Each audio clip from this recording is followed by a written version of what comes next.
The Sign of the Four by Arthur Conan Doyle. Narrated and presented by Golden Fiction Tales. Chapter 1. The Science of Deduction. Sherlock Holmes took his bottle from the corner of the mantelpiece and his hypodermic syringe from its neat morocco case. With his long, white, nervous fingers he adjusted the delicate needle and rolled back his left shirt cuff. For some little time his eyes rested thoughtfully upon the sinewy forearm and wrist all dotted and scarred with innumerable puncture marks. Finally he thrust the sharp point home, pressed down the tiny piston, and sank back into the velvet-lined arm chair with a long sigh of satisfaction. 3 times a day for many months I had witnessed this performance, but custom had not reconciled my mind to it. On the contrary, from day to day I had become more irritable at the sight, and my conscience swelled nightly within me at the thought that I had lacked the courage to protest. Again and again I had registered a vow that I should deliver my soul upon the subject. But there was that in the cool, nonchalant air of my companion which made him the last man with whom one would care to take anything approaching to a liberty. His great powers, his masterly manner, and the experience which I had had of his many extraordinary qualities, all made me diffident and backward in crossing him.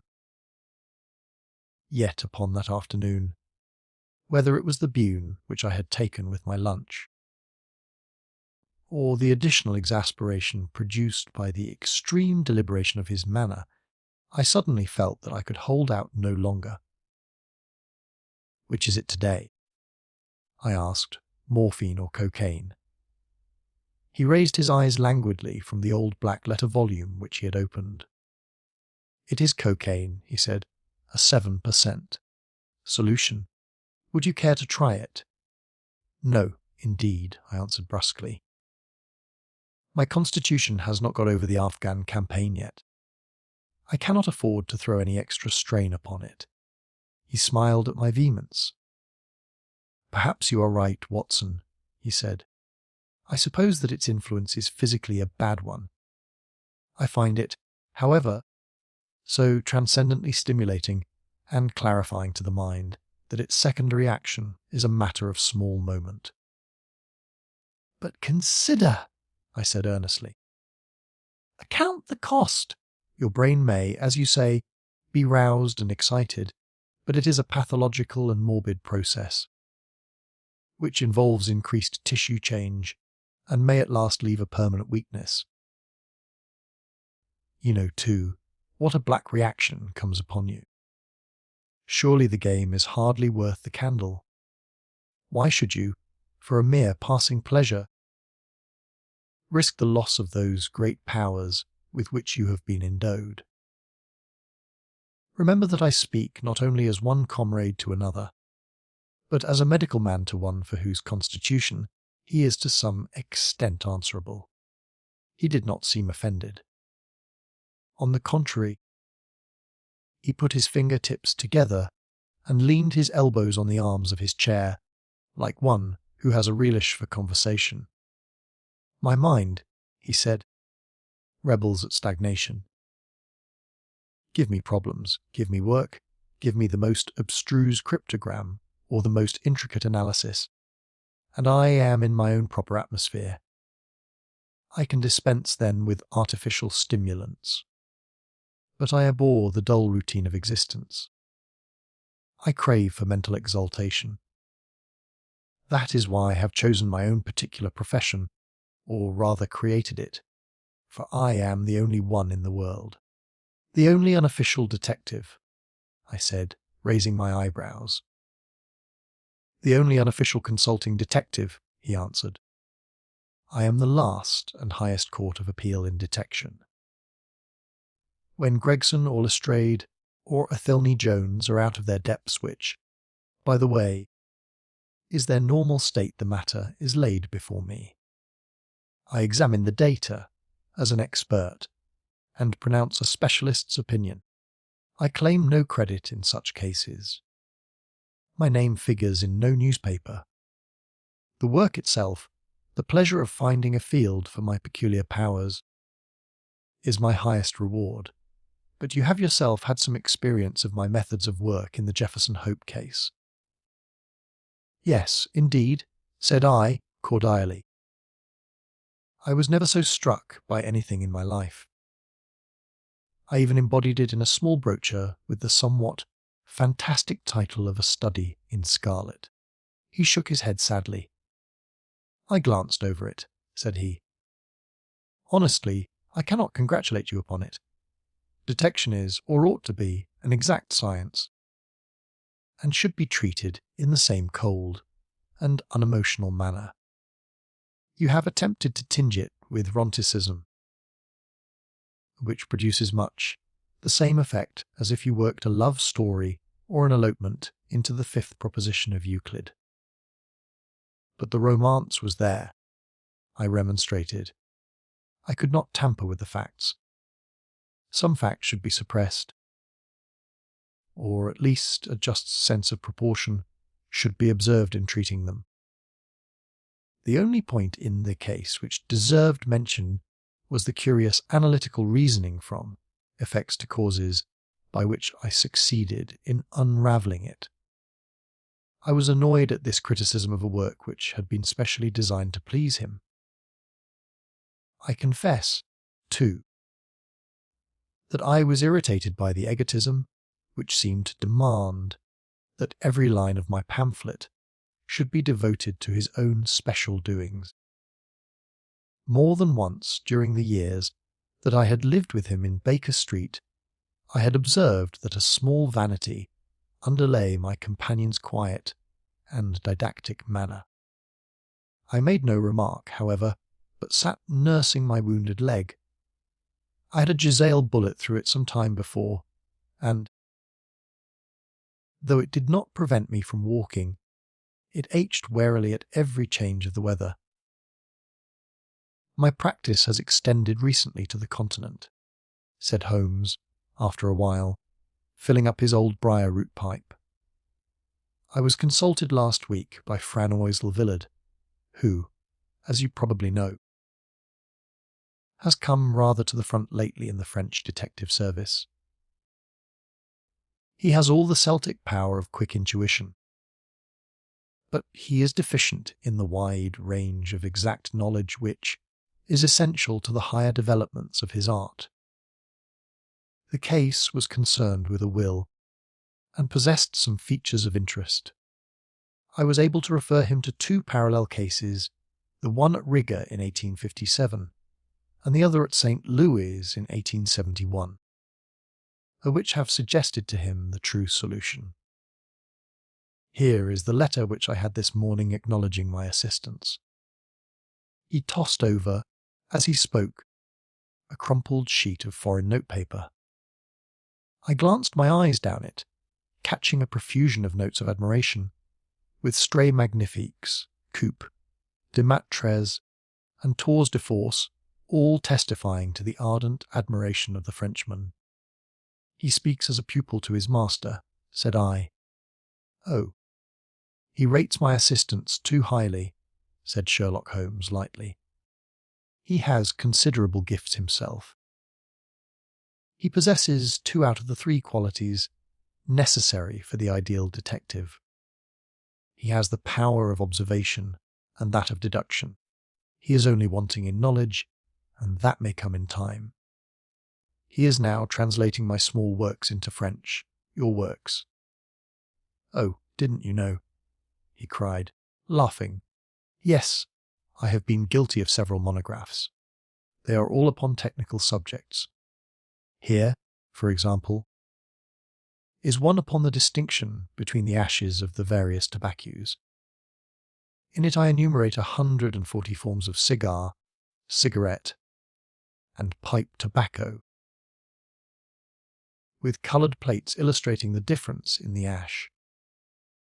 It is a point which is continually turning up in criminal trials, and which is sometimes of supreme importance as a clue. If you can say definitely, for example, that some murder has been done by a man who was smoking an Indian lunka, it obviously narrows your field of search. To the trained eye, there is as much difference between the black ash of a trichinopoly and the white fluff of bird's eye as there is between a cabbage and a potato. You have an extraordinary genius for minutiae, I remarked. I appreciate their importance. Here is my monograph upon the tracing of footsteps, with some remarks upon the uses of plaster of Paris as a preserver of impresses. Here, too, is a curious little work upon the influence of a trade upon the form of the hand, with lithotypes of the hands of slaters, sailors, cork cutters, compositors, weavers, and diamond polishers. That is a matter of great practical interest to the scientific detective, especially in cases of unclaimed bodies or in discovering the antecedents of criminals. But I weary you with my hobby. Not at all, I answered, earnestly. It is of the greatest interest to me, especially since I have had the opportunity of observing your practical application of it. But you spoke just now of observation and deduction. Surely the one to some extent implies the other. Why, hardly, he answered, leaning back luxuriously in his armchair and sending up thick blue wreaths from his pipe. For example, observation shows me that you have been to the Wigmore Street Post office this morning, but deduction lets me know that when there you dispatched a telegram. Right, said I. Right on both points. But I confess that I don't see how you arrived at it. It was a sudden impulse upon my part, and I have mentioned it to no one. It is simplicity itself, he remarked, chuckling at my surprise, so absurdly simple that an explanation is superfluous. And yet it may serve to define the limits of observation and of deduction. Observation tells me that you have a little reddish mould adhering to your instep. Just opposite the Wigmore Street office they have taken up the pavement and thrown up some earth which lies in such a way that it is difficult to avoid treading in it in entering. The earth is of this peculiar reddish tint which is found, as far as I know, nowhere else in the neighbourhood. So much is observation. The rest is deduction. How, then, did you deuce the telegram? Why, of course I knew that you had not written a letter, since I sat opposite to you all morning. I see also in your open desk there that you have a sheet of stamps and a thick bundle of postcards. What could you go into the post office for, then, but to send a wire? Eliminate all other factors, and the one which remains must be the truth. In this case it certainly is so, I replied, after a little thought. The thing, however, is, as you say, of the simplest. Would you think me impertinent if I were to put your theories to a more severe test? On the contrary, he answered, it would prevent me from taking a second dose of cocaine. I should be delighted to look into any problem which you might submit to me. I have heard you say that it is difficult for a man to have any object in daily use without leaving the impress of his individuality upon it in such a way that a trained observer might read it. Now, I have here a watch which has recently come into my possession. Would you have the kindness to let me have an opinion upon the character or habits of the late owner? I handed him over the watch with some slight feeling of amusement in my heart, for the test was, as I thought, an impossible one, and I intended it as a lesson against the somewhat dogmatic tone which he occasionally assumed. He balanced the watch in his hand, gazed hard at the dial, opened the back and examined the works, first with his naked eyes and then with a powerful convex lens. I could hardly keep from smiling at his crestfallen face when he finally snapped the case to and handed it back. "There are hardly any data," he remarked. "The watch has been recently cleaned, which robs me of my most suggestive facts." "You are right," I answered. "It was cleaned before being sent to me." In my heart, I accused my companion of putting forward a most lame and impotent excuse to cover his failure. What data could he expect from an uncleaned watch? "Though unsatisfactory, my research has not been entirely barren," he observed, staring up at the ceiling with dreamy, lack-lustre eyes. "Subject to your correction, I should judge that the watch belonged to your elder brother, who inherited it from your father. That you gather, no doubt, from the W upon the back. Quite so. The W suggests your own name. The date of the watch is nearly 50 years back, and the initials are as old as the watch. So it was made for the last generation. Jewellery usually descends to the eldest son, and he is most likely to have the same name as the father. Your father has, if I remember right, been dead many years. It has, therefore, been in the hands of your eldest brother. Right, so far, said I. Anything else? He was a man of untidy habits. Every untidy and careless.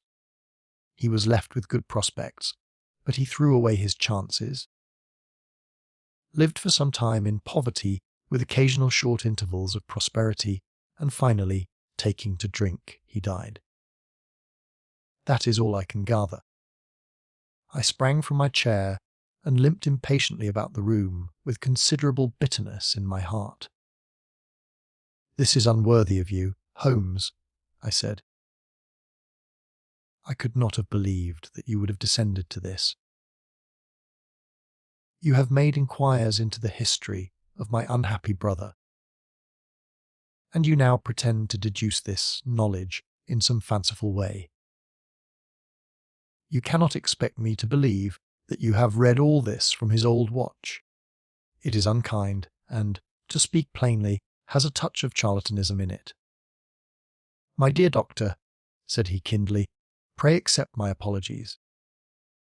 Viewing the matter as an abstract problem, I had forgotten how personal and painful a thing it might be to you.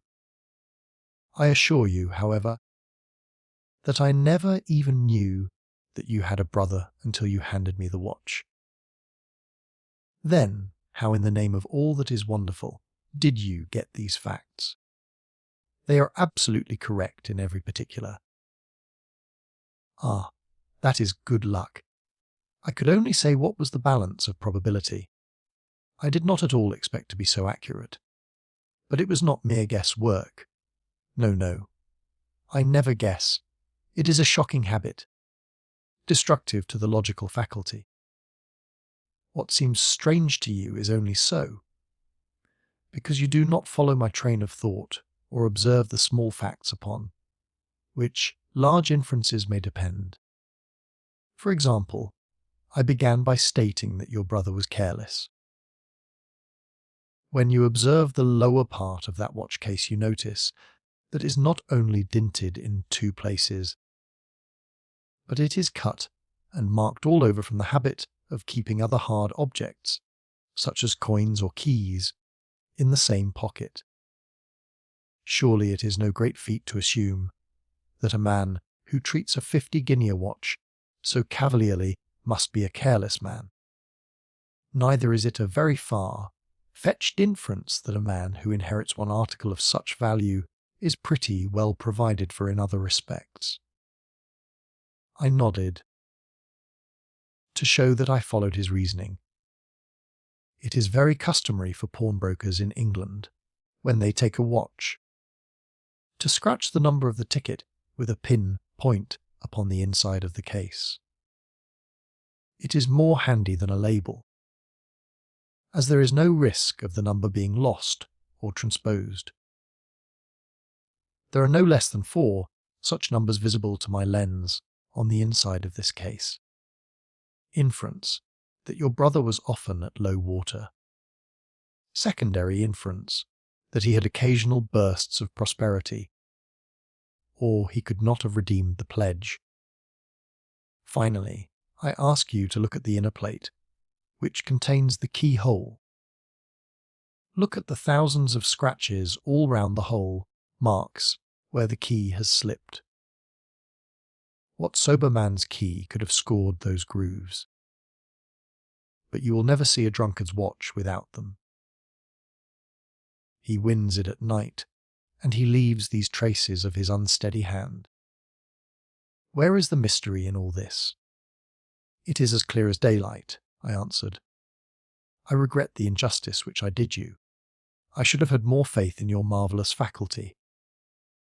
May I ask whether you have any professional inquiry on foot at present? None. Hence the cocaine.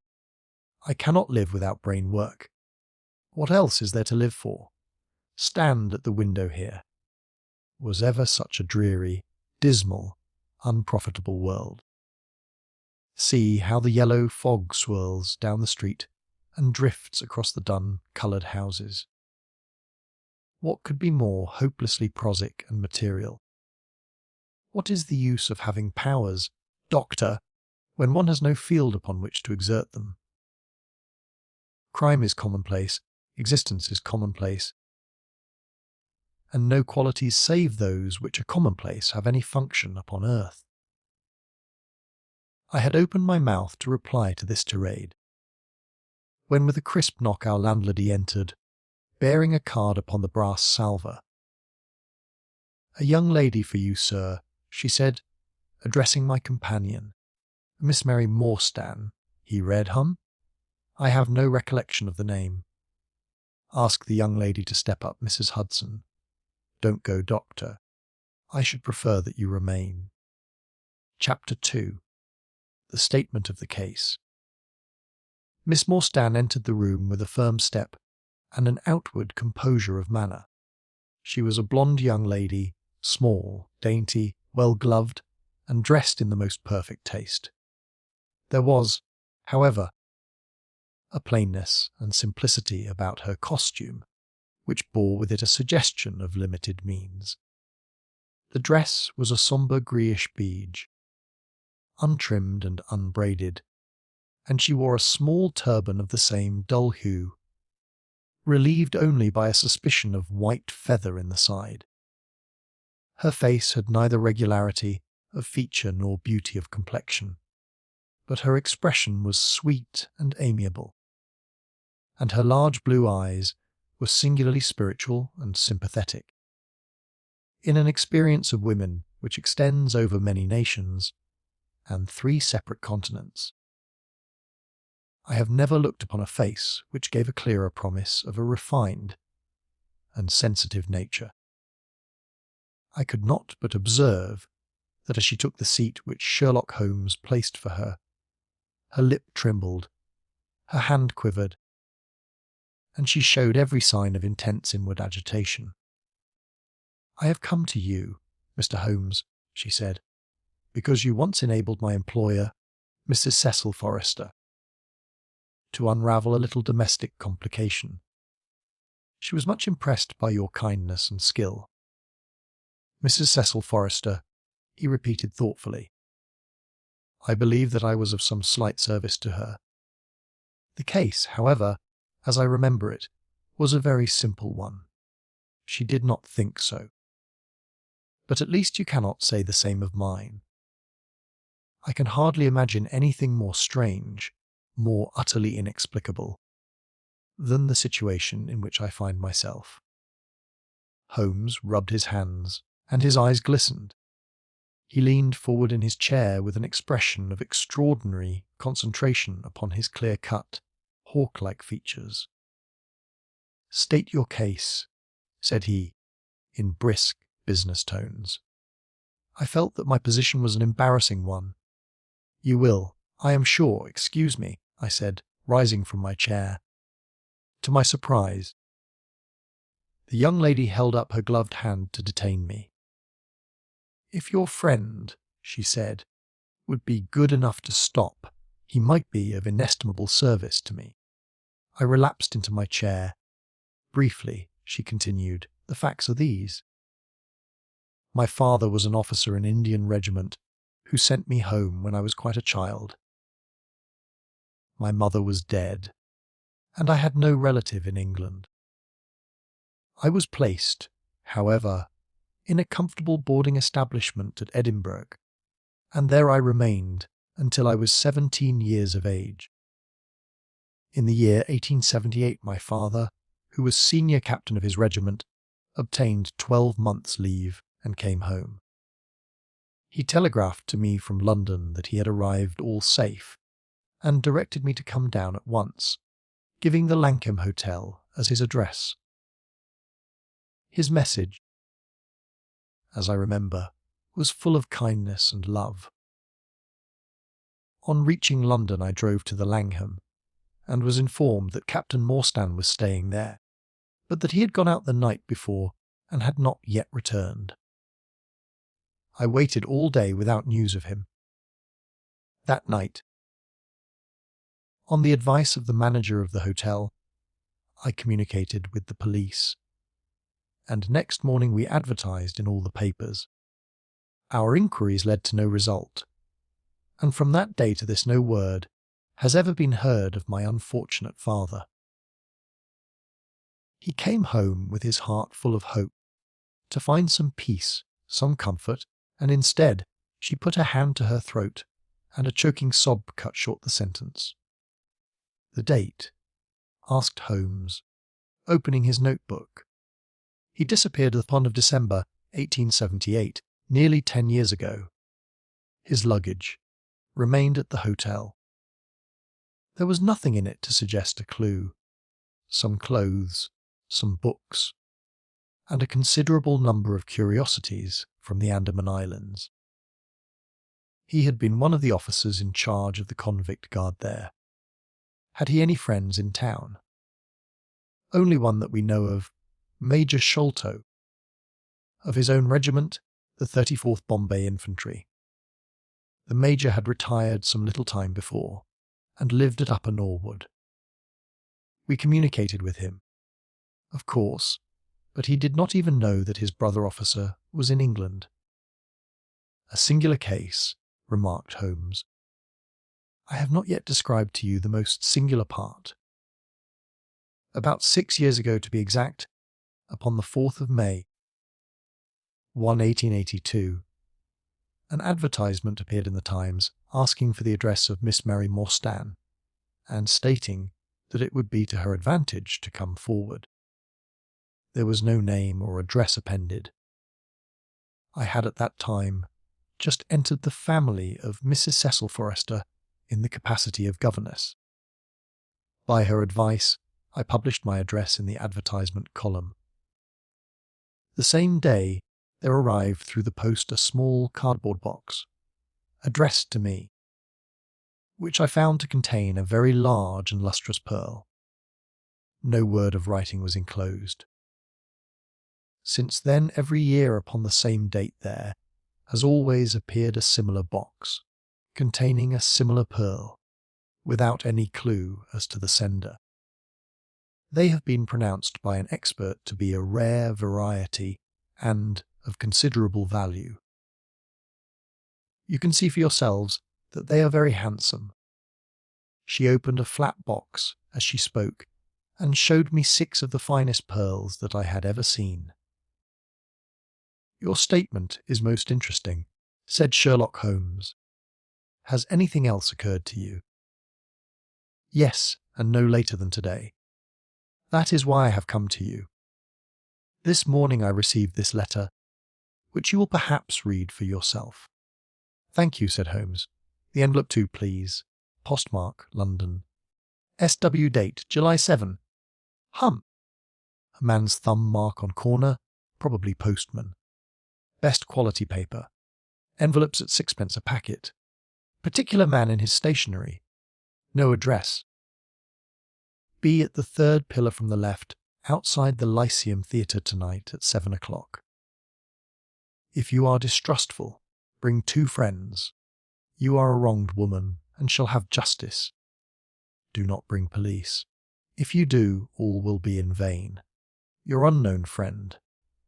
Well, really, this is a very pretty little mystery. What do you intend to do, Miss Morstan? That is exactly what I want to ask you. Then we shall most certainly go. You and I, and yes. Why, Dr. Watson is the very man. Your correspondent says 2 friends. He and I have worked together before. But would he come? She asked, with something appealing in her voice and expression.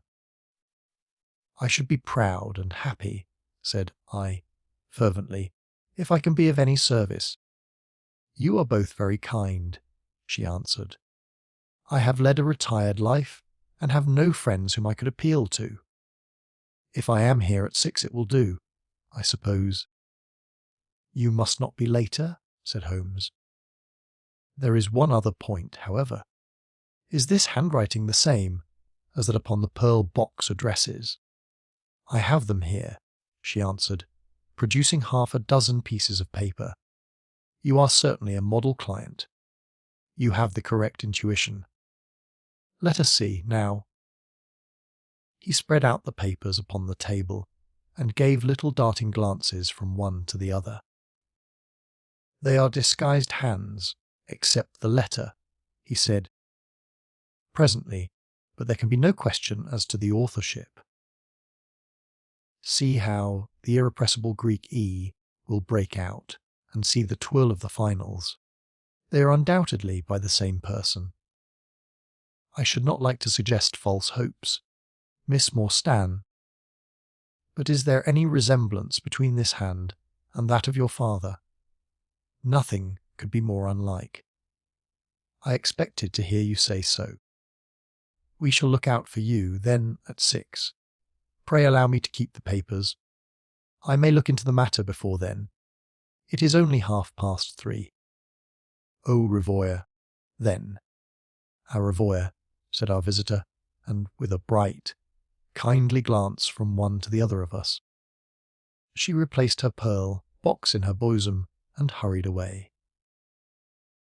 Standing at the window, I watched her walking briskly down the street, until the grey turban and white feather were but a speck in the sombre crowd. What a very attractive woman! I exclaimed, turning to my companion. He had lit his pipe again, and was leaning back with drooping eyelids. Is she? He said, languidly. I did not observe. You really are an automaton. A calculating machine, I cried.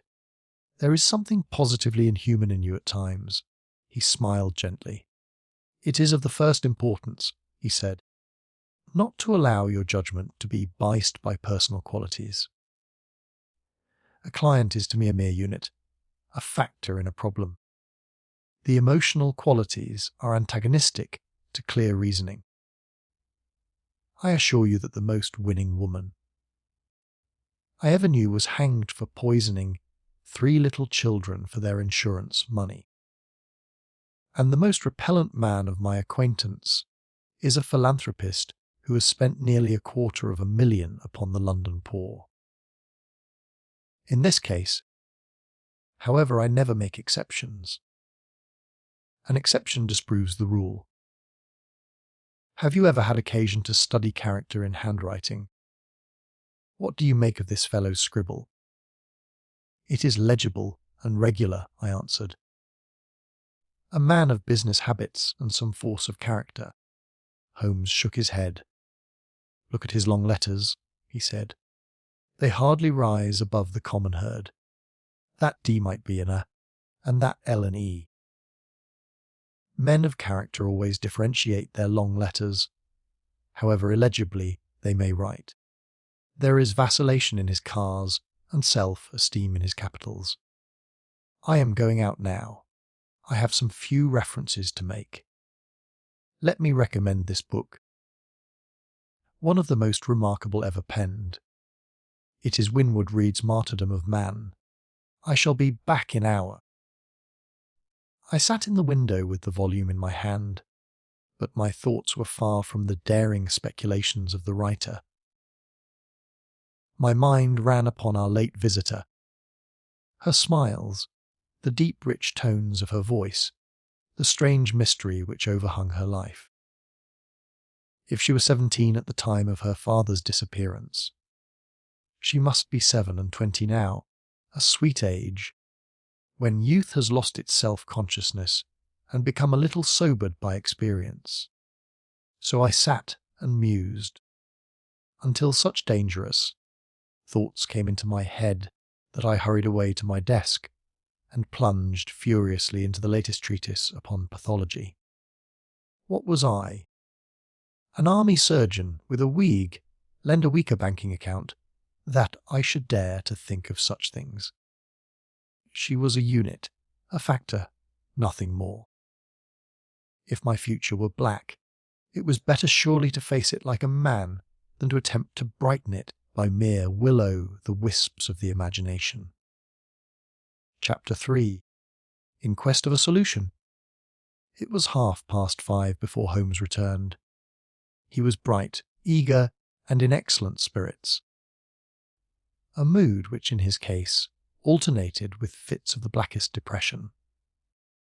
"There is no great mystery in this matter," he said, taking the cup of tea which I had poured out for him.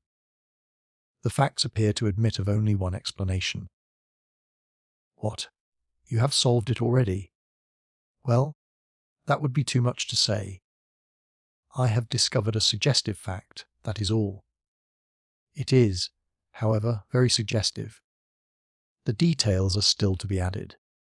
I have just found, on consulting the back files of the Times, that Major Sholto of Upper Norwood, late of the 34th Bombay Infantry, died upon the 28th of April, 1882.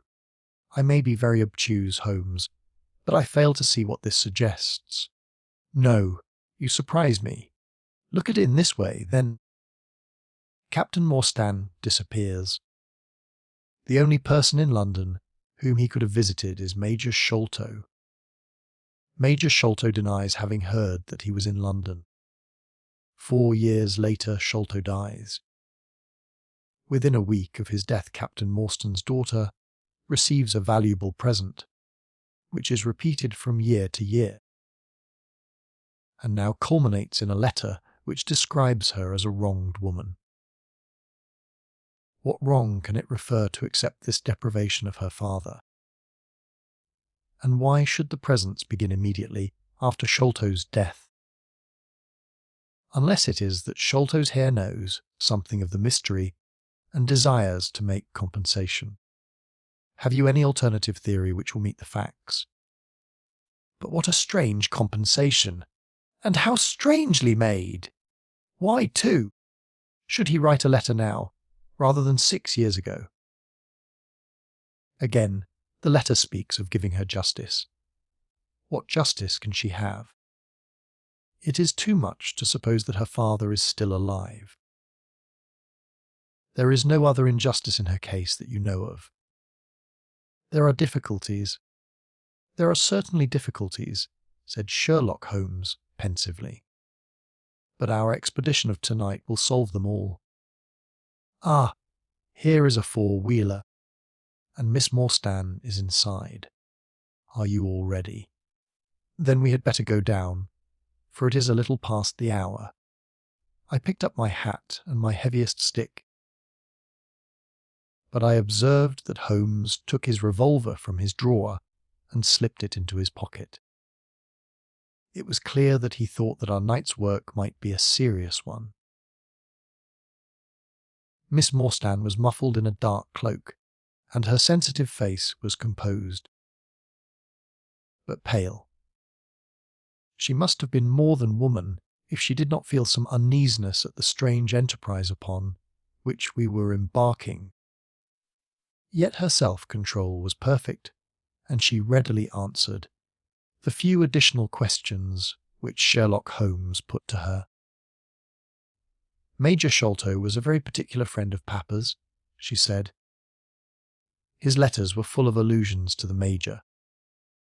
He and Papa were in command of the troops at the Andaman Islands, so they were thrown a great deal together. By the way, a curious paper was found in Papa's desk, which no one could understand. I don't suppose that it is of the slightest importance, but I thought you might care to see it, so I brought it with me. It is here.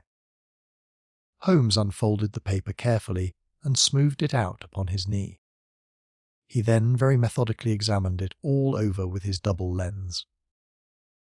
"It is paper of native Indian manufacture," he remarked. "It has at some time been pinned to a board. The diagram upon it appears to be a plan of part of a large building with numerous halls, corridors, and passages. At one point is a small cross done in red ink, and above it is 3.37 from left, in faded pencil writing. In the left-hand corner is a curious hieroglyphic like 4 crosses in a line with their arms touching. Beside it is written, in very rough and coarse characters, the sign of the 4, Jonathan Small, Mahomet Singh, Abdullah Khan, Dostabar. No. I confess that I do not see how this bears upon the matter. Yet it is evidently a document of importance. It has been kept carefully in a pocket book, for the one side is as clean as the other. It was in his pocket book that we found it. Preserve it carefully, then, Miss Morstan, for it may prove to be of use to us. I begin to suspect that this matter may turn out to be much deeper and more subtle than I at first supposed. I must reconsider my ideas." He leaned back in the cab, and I could see by his drawn brow and his vacant eye that he was thinking intently. Miss Morstan and I chatted in an undertone about our present expedition and its possible outcome, but our companion maintained his impenetrable reserve until the end of our journey. It was a September evening, and not yet 7 o'clock. But the day had been a dreary one, and a dense drizzly fog lay low upon the great city. Mud-coloured clouds drooped sadly over the muddy streets. Down the Strand the lamps were but misty splotches of diffused light which threw a feeble circular glimmer upon the slimy pavement. The yellow glare from the shop windows streamed out into the steamy, vaporous air and threw a murky, shifting radiance across the crowded thoroughfare. There was, to my mind, something airy and ghost-like in the endless procession of faces which flitted across these narrow bars of light, sad faces and glad, haggard and merry. Like all humankind, they flitted from the gloom into the light, and so back into the gloom once more. I am not subject to impressions, but the dull, heavy evening, with the strange business upon which we were engaged, combined to make me nervous and depressed. I could see from Miss Morstan's manner that she was suffering from the same feeling.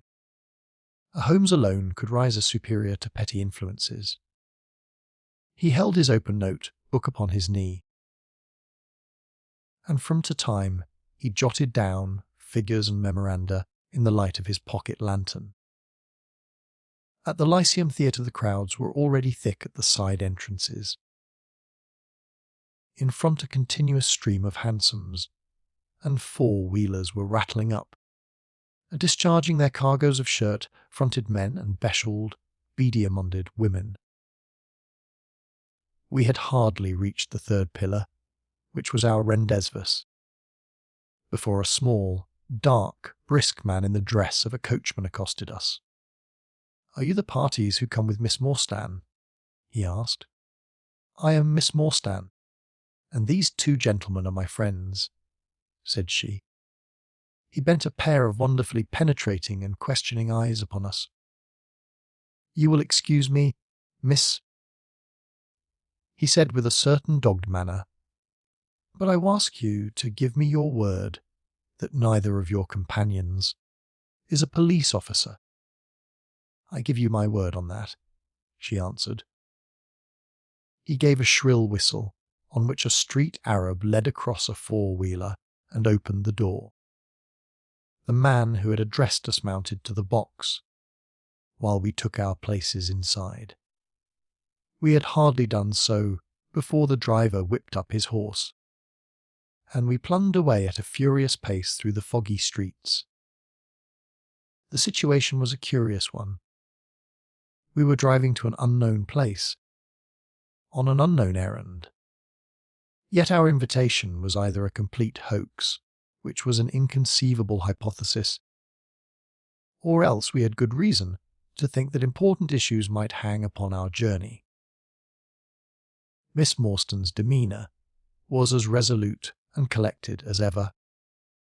I endeavoured to cheer and amuse her by reminiscences of my adventures in Afghanistan, but, to tell the truth, I was myself so excited at our situation and so curious as to our destination that my stories were slightly involved.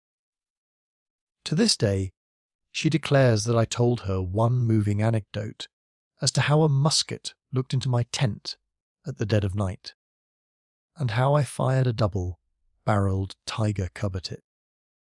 At first I had some idea as to the direction in which we were driving, but soon, what with our pace, the fog, and my own limited knowledge of London, I lost my bearings and knew nothing, save that we seemed to be going a very long way. Sherlock Holmes was never at fault, however, and he muttered the names as the cab rattled through squares and in and out by tortuous by streets. Rochester Row, said he. Now Vincent Square. Now we come out on the Vauxhall Bridge Road. We are making for the Surrey side, apparently. Yes, I thought so. Now we are on the bridge. You can catch glimpses of the river. We did indeed get a fleeting view of a stretch of the Thames, with the lamps shining upon the broad, silent water. But our cab dashed on, and was soon involved in a labyrinth of streets upon the other side. Wordsworth Road, said my companion. Priory Road, Lark Hall Lane, Stockwell Place, Robert Street, Cold Harbour Lane. Our quest does not appear to take us to very fashionable regions. We had, indeed, reached a questionable and forbidding neighbourhood. Long lines of dull brick houses were only relieved by the coarse glare and tawdry brilliancy of public houses at the corner. Then came rows of two-storied villas each, with a fronting of miniature garden, and then again interminable lines of new staring brick buildings. The monster tentacles which Giant City was throwing out into the country. At last the cab drew up at the third house in a new terrace. None of the other houses were inhabited, and that at which we stopped was as dark as its neighbours, save for a single glimmer in the kitchen window.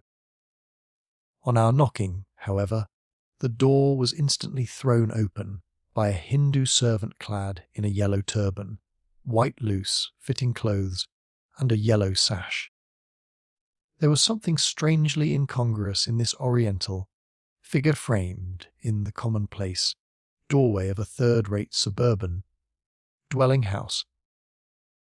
"The Sahib awaits you," said he, and even as he spoke there came a high piping voice from some inner room. "Show them into me, Kitmucker," it cried. "Show them straight into me." Chapter 4. The Story of the Bald-Headed Man. We followed the Indian down a sordid and common passage, ill-lit and worse furnished, until he came to a door upon the right, which he threw open.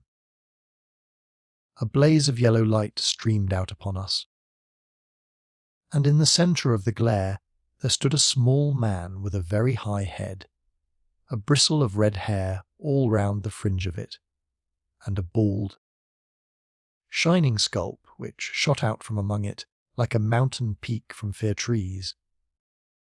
He writhed his hands together as he stood, and his features were in a perpetual jerk, now smiling, now scowling, but never for an instant in repose.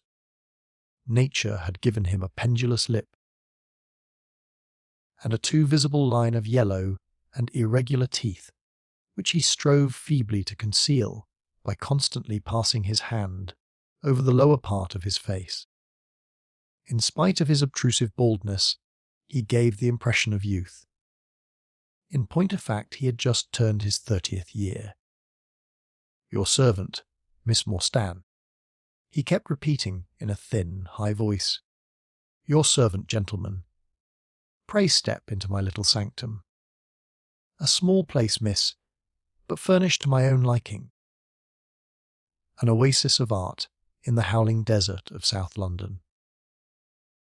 We were all astonished by the appearance of the apartment into which he invited us.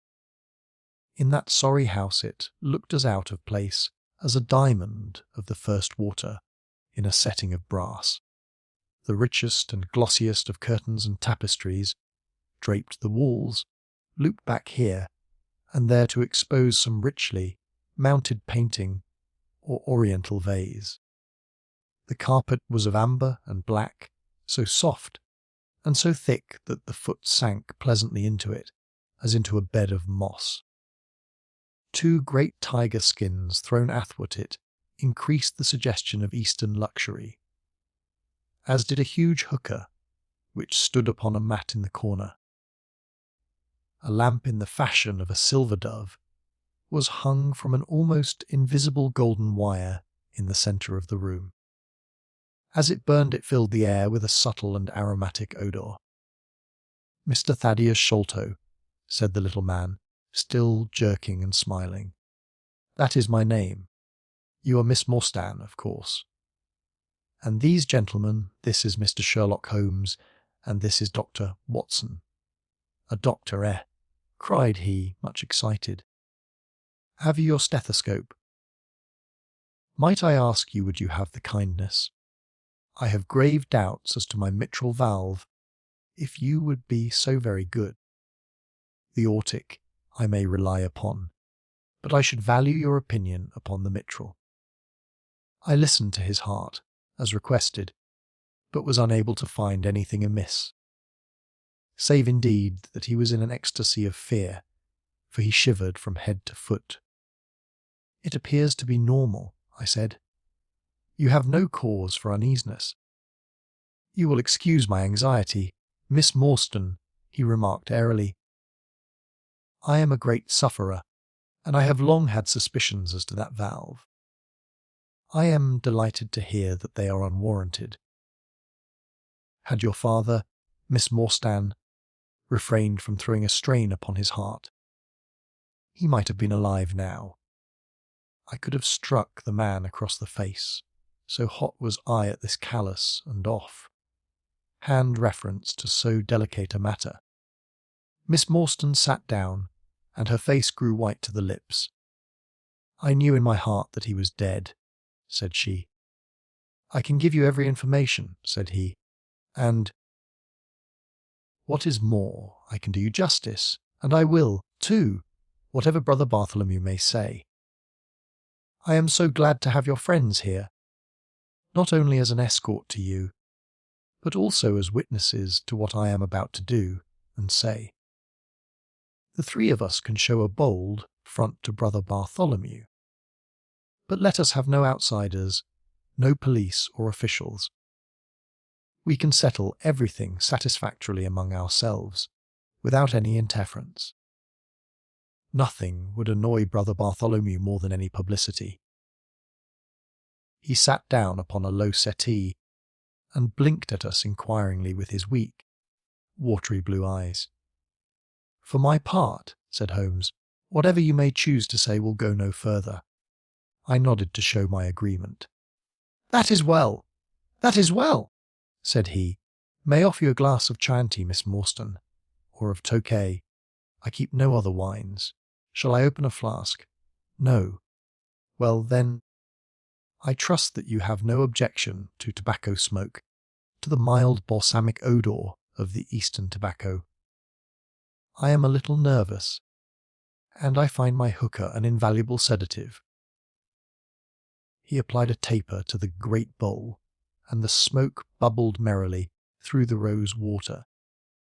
We sat all three in a semicircle, with our heads advanced, and our chins upon our hands, while the strange, jerky little fellow, with his high, shining head, puffed uneasily in the centre. When I first determined to make this communication to you, said he, I might have given you my address, but I feared that you might disregard my request and bring unpleasant people with you. I took the liberty, therefore, of making an appointment in such a way that my man Williams might be able to see you first. I have complete confidence in his discretion, and he had orders, if he were dissatisfied, to proceed no further in the matter.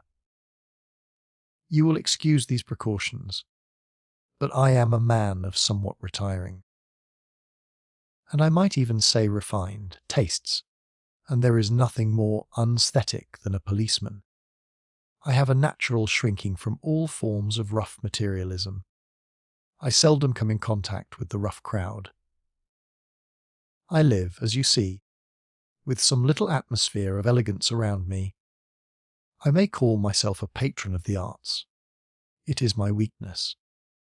The landscape is a genuine current, and, though a connoisseur might perhaps throw a doubt upon that Salvator Rosa, there cannot be the least question about the Bouguereau. I am partial to the modern French school. You will excuse me, Mr. Sholto, said Miss Morstan, but I am here at your request to learn something which you desire to tell me. It is very late, and I should desire the interview to be as short as possible. At the best it must take some time, he answered, for we shall certainly have to go to Norwood and see Brother Bartholomew. We shall all go and try if we can get the better of Brother Bartholomew. He is very angry with me for taking the course which has seemed right to me. I had quite high words with him last night. You cannot imagine what a terrible fellow he is when he is angry. If we are to go to Norwood, it would perhaps be as well to start at once, I ventured to remark. He laughed until his ears were quite red. That would hardly do, he cried. I don't know what he would say if I brought you in that sudden way. No, I must prepare you by showing you how we all stand to each other. In the first place, I must tell you that there are several points in the story of which I am myself ignorant. I can only lay the facts before you as far as I know them myself. My father was, as you may have guessed, Major John Sholto, once of the Indian Army. He retired some 11 years ago and came to live at Pondicherry Lodge in Upper Norwood. He had prospered in India and brought back with him a considerable sum of money, a large collection of valuable curiosities, and a staff of native servants.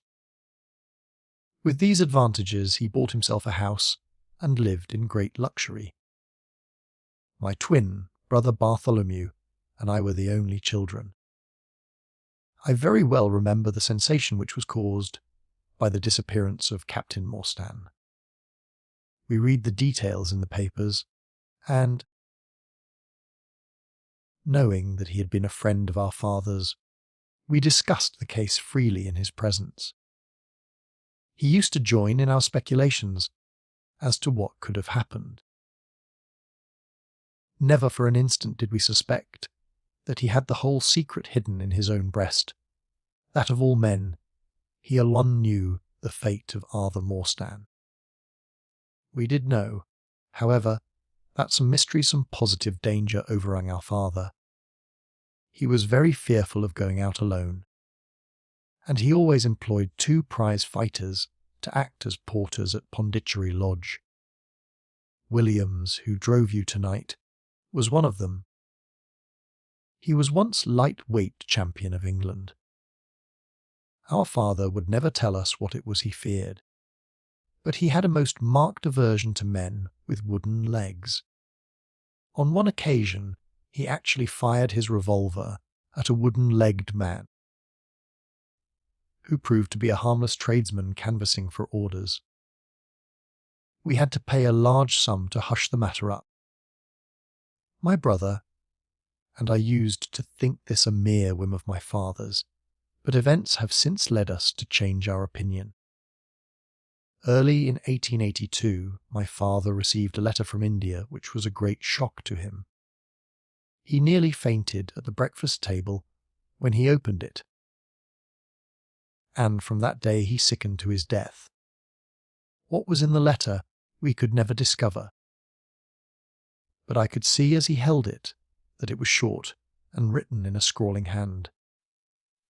He had suffered for years from an enlarged spleen, but he now became rapidly worse, and towards the end of April we were informed that he was beyond all hope, and that he wished to make a last communication to us.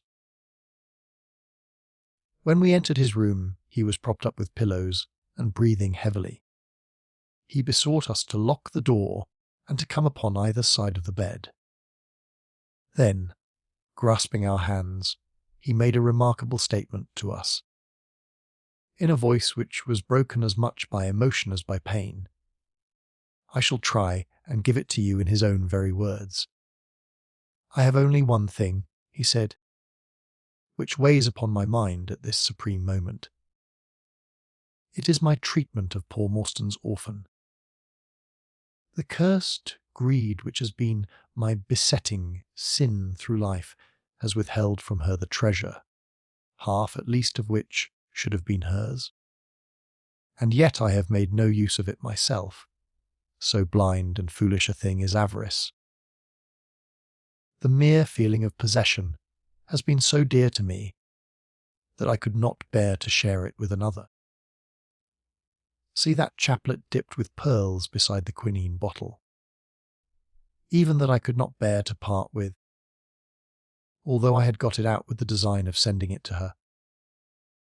You, my sons, will give her a fair share of the Agra treasure, but send her nothing, not even the chaplet, until I am gone. After all, men have been as bad as this, and have recovered. I will tell you how Morstan died, he continued.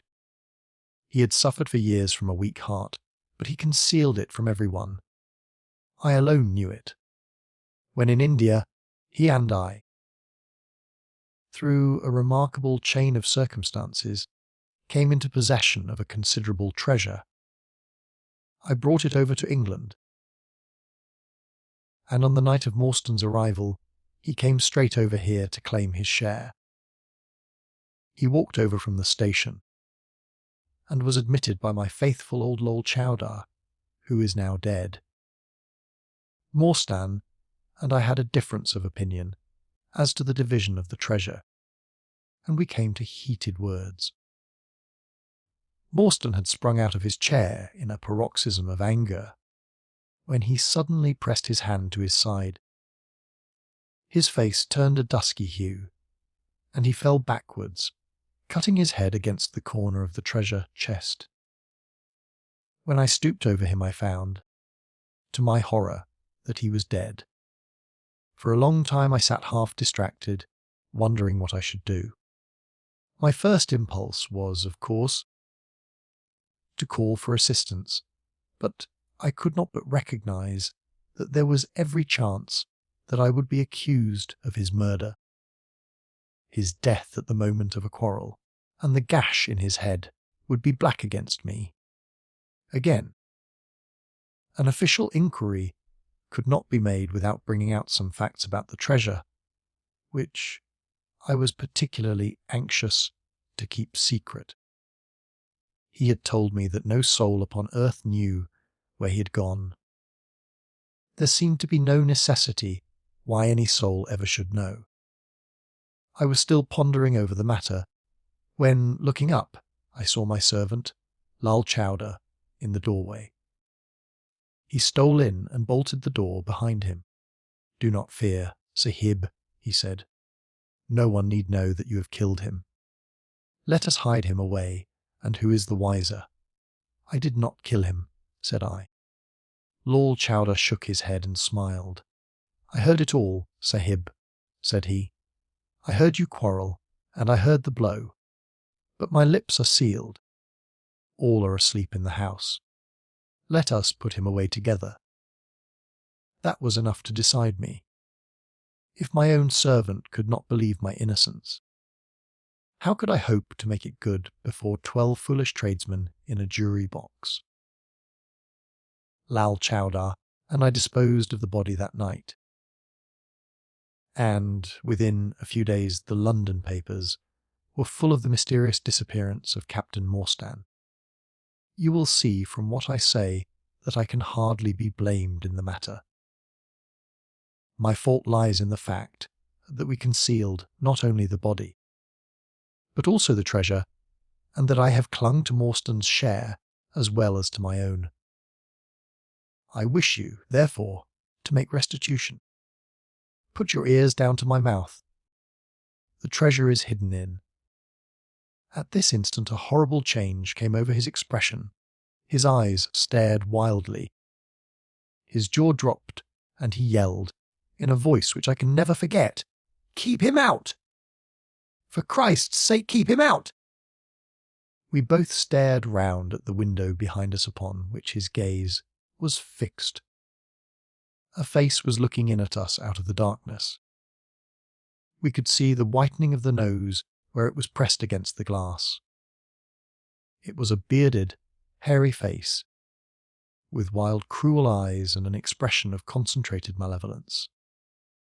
My brother and I rushed towards the window, but the man was gone. When we returned to my father, his head had dropped and his pulse had ceased to beat. We searched the garden that night, but found no sign of the intruder, save that just under the window a single footmark was visible in the flower bed. But for that one trace, we might have thought that our imaginations had conjured up that wild, fierce face. We soon, however, had another and a more striking proof that there were secret agencies at work all round us. The window of my father's room was found open in the morning. His cupboards and boxes had been rifled, and upon his chest was fixed a torn piece of paper, with the words the sign of the four scrawled across it. What the phrase meant, or who our secret visitor may have been, we never knew. As far as we can judge, none of my father's property had been actually stolen, though everything had been turned out. My brother and I naturally associated this peculiar incident with the fear which haunted my father during his life. But it is still a complete mystery to us. The little man stopped to relight his hookah and puffed thoughtfully for a few moments. We had all sat absorbed, listening to his extraordinary narrative. At the short account of her father's death, Miss Morstan had turned deadly white, and for a moment I feared that she was about to faint. She rallied, however. On drinking a glass of water which I quietly poured out for her from a Venetian carafe upon the side table, Sherlock Holmes leaned back in his chair with an abstracted expression and the lids drawn low over his glittering eyes. As I glanced at him, I could not but think how on that very day he had complained bitterly of the commonplaceness of life. Here at least was a problem which would tax his sagacity to the utmost. Mr. Thaddeus Sholto looked from one to the other of us with an obvious pride at the effect which his story had produced, and then continued between the puffs of his overgrown pipe. "My brother and I," said he, "were, as you may imagine, much excited as to the treasure which my father had spoken of. For weeks and for months we dug and delved in every part of the garden, without discovering its whereabouts. It was maddening to think that the hiding place was on his very lips at the moment that he died. We could judge the splendour of the missing riches by the chaplet which he had taken out. Over this chaplet my brother Bartholomew and I had some little discussion. The pearls were evidently of great value, and he was averse to part with them. For, between friends, my brother was himself a little inclined to my father's fault. He thought, too, that if we parted with the chaplet, it might give rise to gossip and finally bring us into trouble. It was all that I could do to persuade him to let me find out Miss Morstan's address and send her a detached pearl at fixed intervals, so that at least she might never feel destitute. It was a kindly thought, said our companion earnestly. It was extremely good of you. The little man waved his hand deprecatingly. We were your trustees, he said. That was the view which I took of it, though brother Bartholomew could not altogether see it in that light. We had plenty of money ourselves. I desired no more. Besides, it would have been such bad taste to have treated a young lady in so scurvy a fashion. Li morvis gant mi ni au crime. The French have a very neat way of putting these things. Our difference of opinion on this subject went so far that I thought it best to set up rooms for myself. So I left Pondicherry Lodge, taking the old Kitmutger and Williams with me. Yesterday, however, I learned that an event of extreme importance has occurred. The treasure has been discovered. I instantly communicated with Miss Morstan, and it only remains for us to drive out to Norwood and demand our share. I explained my views last night to brother Bartholomew. So we shall be expected, if not welcome, visitors. Mr. Thaddeus Sholto ceased, and sat twitching on his luxurious settee. We all remained silent, with our thoughts upon the new development which the mysterious business had taken. Holmes was the first to spring to his feet. You have done well, sir, from first to last, said he. It is possible that we may be able to make you some small return by throwing some light upon that which is still dark to you. But, as Miss Morstan remarked just now, it is late, and we had best put the matter through without delay. Our new acquaintance very deliberately coiled up the tube of his hookah, and produced from behind a curtain a very long, befrogged topcoat with astrakhan collar and cuffs. This he buttoned tightly up, in spite of the extreme closeness of the night, and finished his attire by putting on a rabbit skin cap with hanging lappets which covered the ears, so that no part of him was visible save his mobile and peaky face. My health is somewhat fragile, he remarked, as he led the way down the passage. I am compelled to be a valetudinarian. Our cab was awaiting us outside, and our programme was evidently prearranged, for the driver started off at once at a rapid pace.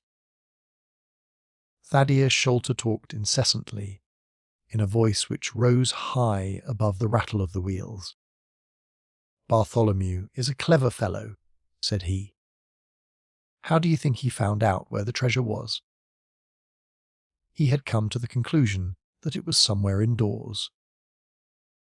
So he worked out all the cubic space of the house, and made measurements everywhere, so that not 1 inch should be unaccounted for.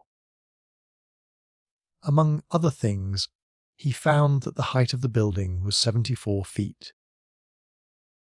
But on adding together the heights of all the separate rooms, and making every allowance for the space between, which he ascertained by borings, he could not bring the total to more than 70 feet. There were 4 feet unaccounted for. These could only be at the top of the building. He knocked a hole, therefore, in the lath and plaster ceiling of the highest room, and there, sure enough, he came upon another little garret above it, which had been sealed up and was known to no one. In the centre stood the treasure chest, resting upon 2 rafters. He lowered it through the hole, and there it lies. He computes the value of the jewels at not less than £500,000 sterling. At the mention of this gigantic sum we all stared at one another open-eyed. Miss Morstan, could we secure her rights, would change from a needy governess to the richest heiress in England. Surely it was the place of a loyal friend to rejoice at such news. Yet I am ashamed to say that selfishness took me by the soul, and that my heart turned as heavy as lead within me. I stammered out some few halting words of congratulation, and then sat downcast, with my head drooped, deaf to the babble of our new acquaintance. He was clearly a confirmed hypochondriac, and I was dreamily conscious that he was pouring forth interminable trains of symptoms, and imploring information as to the composition and action of innumerable quack nostrums, some of which he bore about in a leather case in his pocket. I trust that he may not remember any of the answers which I gave him that night. Holmes declares that he overheard me caution him against the great danger of taking more than 2 drops of castor oil, while I recommended strychnine in large doses as a sedative. However that may be, I was certainly relieved when our cab pulled up with a jerk and the coachman sprang down to open the door. "This, Miss Morstan, is Pondicherry Lodge," said Mr. Thaddeus Sholto as he handed her out. Chapter 5. The Tragedy of Pondicherry Lodge. It was nearly 11 o'clock when we reached this final stage of our night's adventures. We had left the damp fog of the great city behind us, and the night was fairly fine. A warm wind blew from the westward, and heavy clouds moved slowly across the sky, with half a moon peeping occasionally through the rifts. It was clear enough to see for some distance, but Thaddeus Sholto took down one of the side lamps from the carriage to give us a better light upon our way. Pondicherry Lodge stood in its own grounds, and was girt round with a very high stone wall topped with broken glass. A single narrow iron clamped door formed the only means of entrance. On this our guide knocked with a peculiar postman-like rate-tat. "Who is there?" cried a gruff voice from within. "It is I, McMurdo." "You surely know my knock by this time." There was a grumbling sound and a clanking and jarring of keys. The door swung heavily back, and a short, deep-chested man stood in the opening, with the yellow light of the lantern shining upon his protruded face and twinkling distrustful eyes. "That you, Mr. Thaddeus? But who are the others? I had no orders about them from the master." "No, McMurdo! You surprise me." "I told my brother last night that I should bring some friends. He ain't been out o' his room to-day, Mr. Thaddeus, and I have no orders. You know very well that I must stick to regulations. I can let you in, but your friends just stop where they are." This was an unexpected obstacle. Thaddeus Sholto looked about him in a perplexed and helpless manner. "This is too bad of you, McMurdo," he said. "If I guarantee them, That is enough for you. There is the young lady, too. She cannot wait on the public road at this hour." "Very sorry, Mr. Thaddeus," said the porter, inexorably. "Folk may be friends o' yours, and yet no friends of the master's. He pays me well to do my duty, and my duty I'll do. I don't know none o' your friends." "Oh, yes you do, Macmurdo," cried Sherlock Holmes genially. "I don't think you can have forgotten me. Don't you remember the amateur who fought 3 rounds with you at Alison's rooms on the night of your benefit 4 years back?" "Not Mr. Sherlock Holmes?" roared the prize fighter. "God's truth, how could I have mistook you? If instead of standing there, so quiet you had just stepped up and given me that cross hit of yours under the jaw, I'd have known you without a question. Ah, you're one that has wasted your gifts, you have. You might have aimed high if you had joined the fancy. You see, Watson, if all else fails me, I have still one of the scientific professions open to me," said Holmes, laughing. "Our friend won't keep us out in the cold now, I am sure. In you come, sir, in you come, you and your friends," he answered. "Very sorry, Mr. Thaddeus, but orders are very strict. Had to be certain of your friends before I let them in." Inside, a gravel path wound through desolate grounds to a huge clump of a house. Square and prosaic, all plunged in shadow, save where a moonbeam struck one corner and glimmered in a garret window. The vast size of the building, with its gloom and its deathly silence, struck a chill to the heart. Even Thaddeus Sholto seemed ill at ease, and the lantern quivered and rattled in his hand. "I cannot understand it," he said. "There must be some mistake. I distinctly told Bartholomew that we should be here, and yet there is no light in his window. I do not know what to make of it." "Does he always guard the premises in this way?" asked Holmes. "Yes, he has followed my father's custom. He was the favourite son, you know, and I sometimes think that my father may have told him more than he ever told me. That is Bartholomew's window up there, where the moonshine strikes. It is quite bright, but there is no light from within, I think." "None," said Holmes. "But I see the glint of a light in that little window beside the door. Ah, that is the housekeeper's room.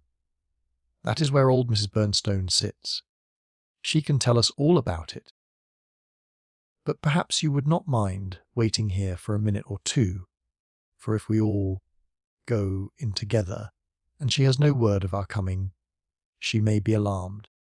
"But hush! What is that?" He held up the lantern, and his hand shook until the circles of light flickered and wavered all round us. Miss Morstan seized my wrist, and we all stood with thumping hearts, straining our ears. From the great black house there sounded through the silent night the saddest and most pitiful of sounds, the shrill, broken whimpering of a frightened woman. "It is Mrs. Bernstone," said Sholto. "She is the only woman in the house. Wait here. I shall be back in a moment." He hurried for the door and knocked in his peculiar way. We could see a tall old woman admit him and sway with pleasure at the very sight of him. "Oh, Mr. Thaddeus, sir, I am so glad you have come. I am so glad you have come. Mr. Thaddeus, sir." We heard her reiterated rejoicings until the door was closed and her voice died away into a muffled monotone. Our guide had left us the lantern. Holmes swung it slowly round and peered keenly at the house and at the great rubbish heaps which cumbered the grounds. Miss Morstan and I stood together, and her hand was in mine. A wondrous subtle thing is love. For here were we two, who had never seen each other before that day, between whom no word or even look of affection had ever passed. And yet now in an hour of trouble our hands instinctively sought for each other. I have marvelled at it since, but at the time it seemed the most natural thing that I should go out to her so, and, as she has often told me, there was in her also the instinct to turn to me for comfort and protection. So we stood hand in hand, like two children, and there was peace in our hearts for all the dark thing that surrounded us. "What a strange place!" she said, looking round. "It looks as though all the moles in England had been let loose in it. I have seen something of the sort on the side of a hill near Ballarat, where the prospectors had been at work, and from the same cause," said Holmes. "These are the traces of the treasure-seekers. You must remember that they were 6 years looking for it. No wonder that the grounds look like a gravel pit." At that moment the door of the house burst open, and Thaddeus Sholto came running out, with his hands thrown forward and terror in his eyes. "There is something amiss with Bartholomew," he cried. "I am frightened. My nerves cannot stand it." He was indeed half blubbering with fear, and his twitching feeble face, peeping out from the great astrakhan, had the helpless appealing expression of a terrified child. "Come into the house," said Holmes in his crisp, firm way. "Yes, do," pleaded Thaddeus Sholto. "I really do not feel equal to giving directions." We all followed him into the housekeeper's room, which stood upon the left-hand side of the passage. The old woman was pacing up and down, with a scared look and restless picking fingers, but the sight of Miss Morstan appeared to have a soothing effect upon her. "God bless your sweet, calm face!" she cried, with an hysterical sob. "It does me good to see you." "Oh, but I have been sorely tried this day." Our companion patted her thin, work-worn hand, and murmured some few words of kindly womanly comfort, which brought the colour back into the other's bloodless cheeks. "Master has locked himself in, and will not answer me," she explained. "All day I have waited to hear from him, for he often likes to be alone. But an hour ago I feared that something was amiss, so I went up and peeped through the keyhole. You must go up, Mr. Thaddeus. You must go up and look for yourself. I have seen Mr. Bartholomew Sholto in joy and in sorrow for 10 long years, but I never saw him with such a face on him as that." Sherlock Holmes took the lamp and led the way, for Thaddeus Sholto's teeth were chattering in his head. So shaken was he that I had to pass my hand under his arm as we went up the stairs, for his knees were trembling under him. Twice as we ascended, Holmes whipped his lens out of his pocket and carefully examined marks which appeared to be mere, shapeless smudges of dust upon the cocoa, nut matting which served as a stair carpet. He walked slowly from step to step, holding the lamp and shooting keen glances to right and left. Miss Morstan had remained behind with the frightened housekeeper. The third flight of stairs ended in a straight passage of some length, with a great picture in Indian tapestry upon the right of it, and 3 doors upon the left. Holmes advanced along it in the same slow and methodical way, while we kept close at his heels, with our long black shadows streaming backwards down the corridor. The third door was that which we were seeking. Holmes knocked without receiving any answer, and then tried to turn the handle and force it open. It was locked on the inside, however, and by a broad and powerful bolt, as we could see when we set our lamp up against it. The key being turned, however, the hole was not entirely closed. Sherlock Holmes bent down to it, and instantly rose again with a sharp intaking of the breath. "There is something devilish in this, Watson," said he, more moved than I had ever before seen him. "What do you make of it?" I stooped to the hole and recoiled in horror. Moonlight was streaming into the room, and it was bright with a vague and shifty radiance. Looking straight at me, and suspended, as it were, in the air, for all beneath was in shadow, there hung a face, the very face of our companion Thaddeus. There was the same high, shining head, the same circular bristle of red hair, the same bloodless countenance. The features were set, however, in a horrible smile, a fixed and unnatural grin, which, in that still and moonlit room, was more jarring to the nerves than any scowl or contortion.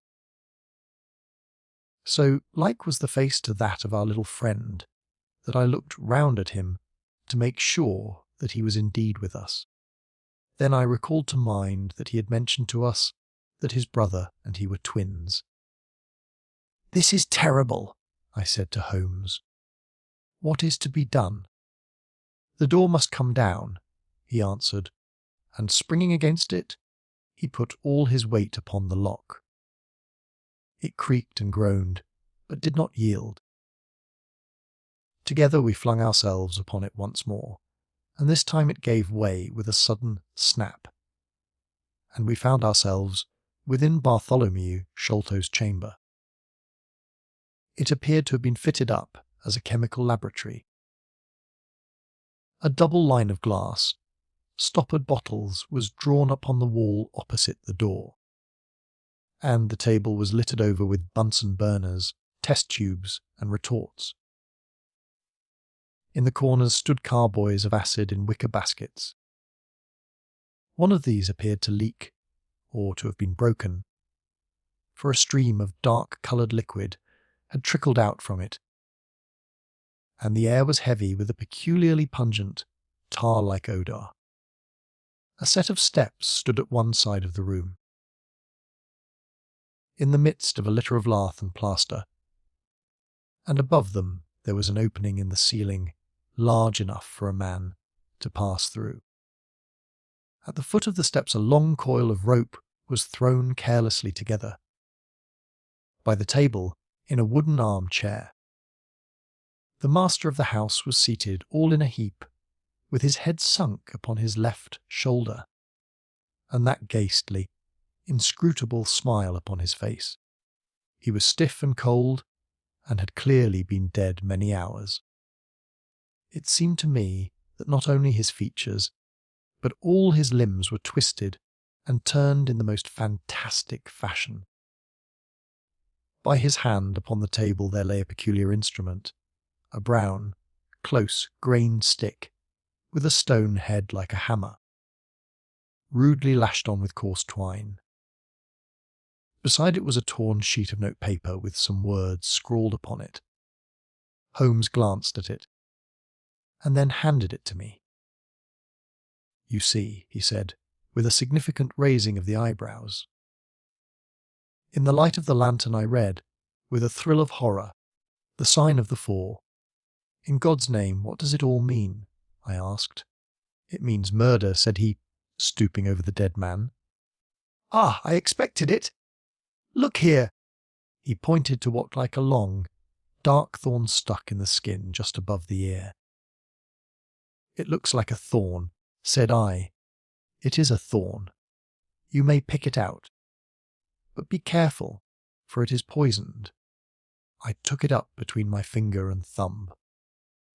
It came away from the skin so readily that hardly any mark was left behind. One tiny speck of blood showed where the puncture had been. "This is all an insoluble mystery to me," said I. "It grows darker instead of clearer." "On the contrary," he answered, "it clears every instant. I only require a few missing links, to have an entirely connected case. We had almost forgotten our companion's presence since we entered the chamber. He was still standing in the doorway, the very picture of terror, wringing his hands and moaning to himself. Suddenly, however, he broke out into a sharp, querulous cry. "The treasure is gone!" he said. "They have robbed him of the treasure. There is the hole through which we lowered it. I helped him to do it. I was the last person who saw him. I left him here last night, and I heard him lock the door as I came downstairs." "What time was that?" "It was 10 o'clock. And now he is dead, and the police will be called in, and I shall be suspected of having had a hand in it." "Oh yes, I am sure I shall." "But you don't think so, gentlemen? Surely you don't think that it was I? Is it likely that I would have brought you here if it were I? Oh dear, dear! I know that I shall go mad." He jerked his arms and stamped his feet in a kind of convulsive frenzy. "You have no reason for fear, Mr. Sholto," said Holmes, kindly, putting his hand upon his shoulder. "Take my advice and drive down to the station to report this matter to the police. Offer to assist them in every way. We shall wait here until your return." The little man obeyed in a half, stupefied fashion, and we heard him stumbling down the stairs in the dark. Chapter 6. Sherlock Holmes gives a demonstration. "Now, what," said Holmes, rubbing his hands, "we have half an hour to ourselves. Let us make good use of it. My case is, as I have told you, almost complete, but we must not err on the side of overconfidence. Simple as the case seems now, there may be something deeper underlying it." "Simple!" I ejaculated. "Surely," said he, with something of the air of a clinical professor expounding to his class. "Just sit in the corner there, that your footprints may not complicate matters. Now to work! In the first place, how did these folk come, and how did they go? The door has not been opened since last night. How of the window?" He carried the lamp across to it, muttering his observations aloud the while, but addressing them to himself rather than to me. "Window is snibbed on the inner side. Framework is solid. No hinges at the side. Let us open it. No water pipe near. Roof quite out of reach. Yet a man has mounted by the window. It rained a little last night. Here is the print of a foot in mould upon the sill. And here is a circular muddy mark. And here again upon the floor, and here again by the table. See here, Watson! This is really a very pretty demonstration." I looked at the round. "Well, defined muddy discs." "This is not a footmark," said I. "It is something much more valuable to us. It is the impression of a wooden stump. You see here, on the sill is the boot mark, a heavy boot with the broad metal heel, and beside it is the mark of the timber toe. It is the wooden-legged man." "Quite so. But there has been someone else, a very able and efficient alley. Could you scale that wall, Doctor?" I looked out of the open window. The moon still shone brightly on that angle of the house. We were a good 60 feet from the ground, and, look where I would, I could see no foothold, nor as much as a crevice in the brickwork. "It is absolutely impossible," I answered. "Without aid it is so. But suppose you had a friend up here who lowered you this good stout rope, which I see in the corner, securing one end of it to this great hook in the wall. Then, I think, if you were an active man, you might swarm up, wooden leg and all. You would depart. Of course, in the same fashion, and your Orley would draw up the rope, untee it from the hook, shut the window, snib it on the inside, and get away in the way that he originally came. As a minor point it may be noted, he continued, fingering the rope, that our wooden-legged friend, though a fair climber, was not a professional sailor. His hands were far from horny. My lens discloses more than one blood mark, especially towards the end of the rope, from which I gather that he slipped down with such velocity that he took the skin off his hand. This is all very well, said I, but the thing becomes more unintelligible than ever. How about this mysterious alley? How came he into the room? Yes, the alley, repeated Holmes pensively. There are features of interest about this alley. He lifts the case from the regions of the commonplace. I fancy that this only breaks fresh ground in the annals of crime in this country, though parallel cases suggest themselves from India and, if my memory serves me, from Senegambia. How came he then? I reiterated. The door is locked, the window is inaccessible. Was it through the chimney? The grate is much too small, he answered. I had already considered that possibility. How then? I persisted. You will not apply my precept, he said, shaking his head. How often have I said to you that when you have eliminated the impossible, whatever remains, however improbable, must be the truth? We know that he did not come through the door, the window, or the chimney. We also know that he could not have been concealed in the room, as there is no concealment possible. Whence, then, did he come? He came through the hole in the roof, I cried. Of course he did. He must have done so. If you will have the kindness to hold the lamp for me, we shall now extend our researches to the room above, the secret room in which the treasure was found. He mounted the steps, and, seizing a rafter with either hand, he swung himself up into the garret. Then, lying on his face, he reached down for the lamp and held it while I followed him. The chamber in which we found ourselves was about 10 feet one way and 6 the other. The floor was formed by the rafters, with thin lath and plaster between, so that in walking one had to step from beam to beam. The roof ran up to an apex, and was evidently the inner shell of the true roof of the house. There was no furniture of any sort, and the accumulated dust of years lay thick upon the floor. Here you are, you see, said Sherlock Holmes, putting his hand against the sloping wall. This is a trap door which leads out onto the roof. I can press it back, and here is the roof itself, sloping at a gentle angle. This, then, is the way by which number 1 entered.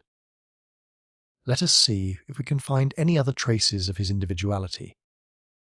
He held down the lamp to the floor, and as he did so I saw for the second time that night a startled, surprised look come over his face. For myself, as I followed his gaze, my skin was cold under my clothes. The floor was covered thickly with the prints of a naked foot, clear, well defined, perfectly formed, but scarce half the size of those of an ordinary man. Holmes, I said, in a whisper, a child has done the horrid thing. He had recovered his self-possession in an instant. I was staggered for the moment. He said, but the thing is quite natural. My memory failed me, or I should have been able to foretell it. There is nothing more to be learned here. Let us go down. What is your theory, then, as to those footmarks? I asked, eagerly, when we had regained the lower room once more. My dear Watson, try a little analysis yourself, said he, with a touch of impatience. You know my methods. Apply them, and it will be instructive to compare results. I cannot conceive anything which will cover the facts I answered. "It will be clear enough to you soon," he said, in an off-hand way. "I think that there is nothing else of importance here, but I will look." He whipped out his lens and a tape measure, and hurried about the room on his knees, measuring, comparing, examining, with his long thin nose only a few inches from the planks, and his beady eyes gleaming and deep-set like those of a bird.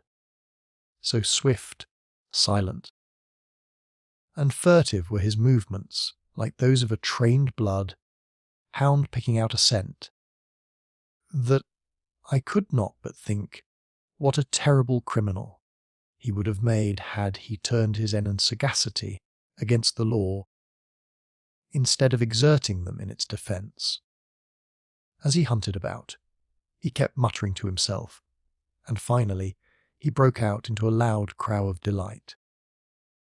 "We are certainly in luck," said he. "We ought to have very little trouble now.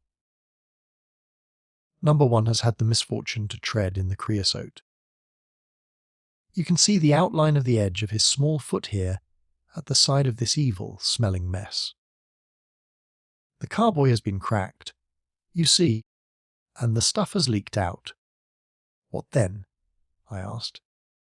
"Why, we have got him, that's all," said he. "I know a dog that would follow that sent to the world's end. If a pack can track a trailed herring across a shire, how far can a specially trained hound follow so pungent a smell as this? It sounds like a sum in the rule of 3. The answer should give us the but hello! Here are the accredited representatives of the law." Heavy steps and the clamour of loud voices were audible from below, and the hall door shut with a loud crash. "Before they come," said Holmes, "just put your hand here on this poor fellow's arm, and here on his leg. What do you feel?" "The muscles are as hard as a board," I answered. "Quite so. They are in a state of extreme contraction, far exceeding the usual rigor mortis. Coupled with this distortion of the face, this Hippocratic smile, or risus sardonicus, as the old writers called it, what conclusion would it suggest to your mind?" "Death from some powerful vegetable alkaloid," I answered. "Some strychnine-like substance which would produce tetanus." That was the idea which occurred to me the instant I saw the drawn muscles of the face. On getting into the room, I at once looked for the means by which the poison had entered the system. As you saw, I discovered a thorn which had been driven or shot with no great force into the scalp. You observe that the part struck was that which would be turned towards the hole in the ceiling if the man were erect in his chair. Now examine the thorn. I took it up gingerly and held it in the light of the lantern. It was long, sharp, and black, with a glazed look near the point, as though some gummy substance had dried upon it. The blunt end had been trimmed and rounded off with a knife. "Is that an English thorn?" he asked. "No, it certainly is not. With all these data you should be able to draw some just inference. But here are the regulars, so the auxiliary forces may beat a retreat." As he spoke, the steps, which had been coming nearer, sounded loudly on the passage, and a very stout, portly man in a grey suit strode heavily into the room. He was red-faced, burly and plethoric, with a pair of very small, twinkling eyes, which looked keenly out from between swollen and puffy pouches. He was closely followed by an inspector in uniform, and by the still palpitating Thaddeus Sholto. "Here's a business!" he cried, in a muffled, husky voice. "Here's a pretty business!" But who are all these? Why, the house seems to be as full as a rabbit warren. "I think you must recollect me, Mr. Athelney Jones," said Holmes quietly. "Why, of course I do," wheezed It's Mr. Sherlock Holmes, the theorist. Remember you? I'll never forget how you lectured us all on causes and inferences and effects in the Bishopgate jewel case. It's true you set us on the right track, but you'll own now that it was more by good luck than good guidance. It was a piece of very simple reasoning. Oh, come now, come. Never be ashamed to own up. But what is all this? Business. Bad business. Stern facts here, no room for theories. How lucky that I happened to be out at Norwood over another case. I was at the station when the message arrived. What do you think the man died of? Oh, this is hardly a case for me to theorize over, said Holmes dryly. No. Still, we can't deny that you hit the nail on the head sometimes. Dear me. Door locked, I understand. Jewels worth $500,000 missing. How was the window? Fastened, but there are steps on the sill. Well, well. If it was fastened, the steps could have nothing to do with the matter. That's common sense. Man might have died in a fit, but then the jewels are missing. Ha! I have a theory. These flashes come upon me at times. Just step outside, Sergeant, and you, Mr. Sholto. Your friend can remain. What do you think of this, Holmes? Sholto was, on his own confession, with his brother last night.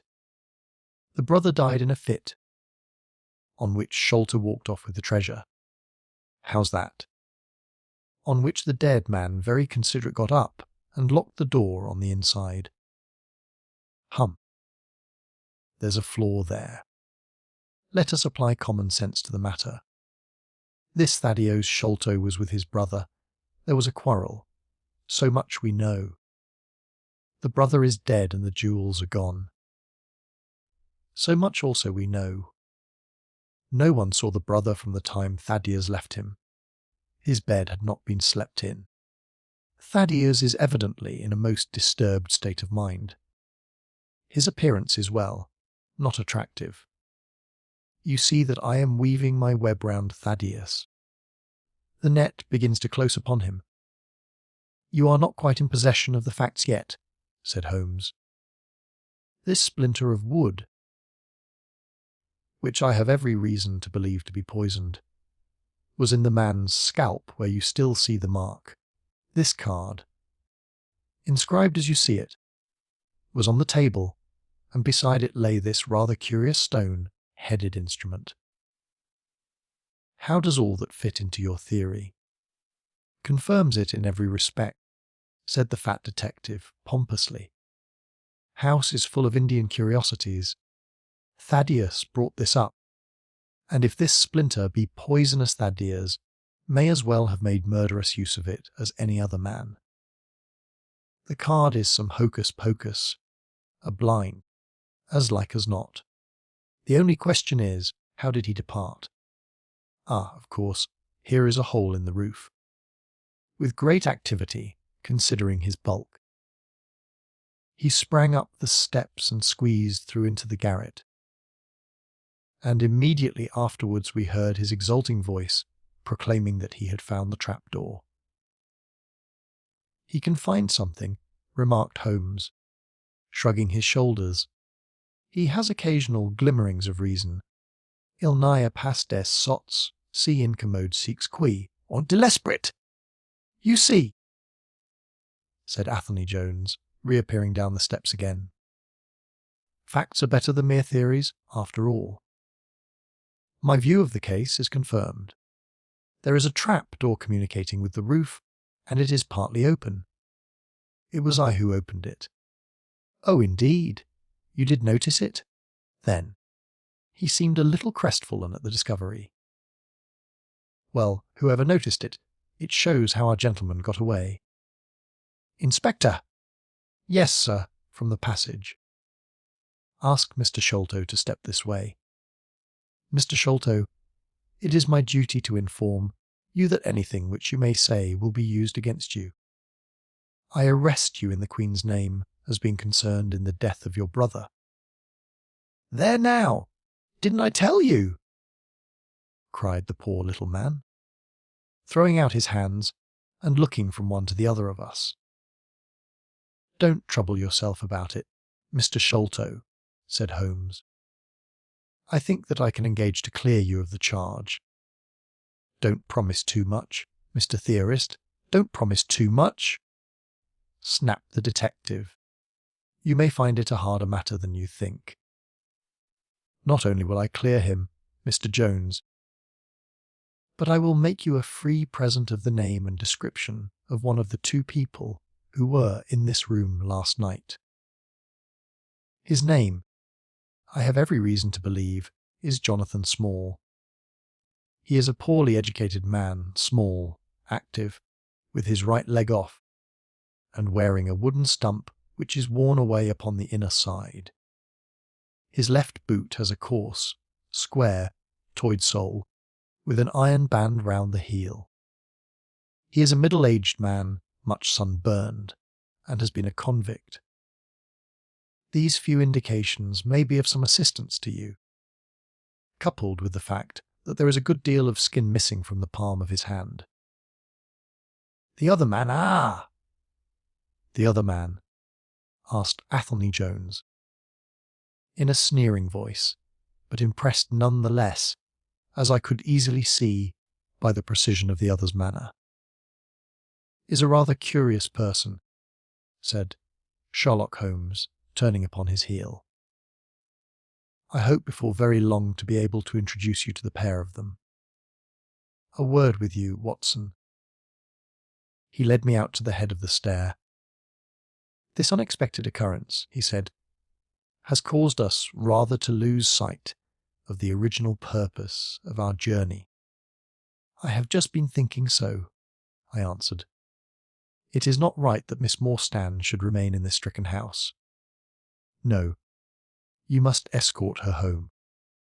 She lives with Mrs. Cecil Forrester in Lower Camberwell, so it is not very far. I will wait for you here if you will drive out again. Or perhaps you are too tired." "By no means.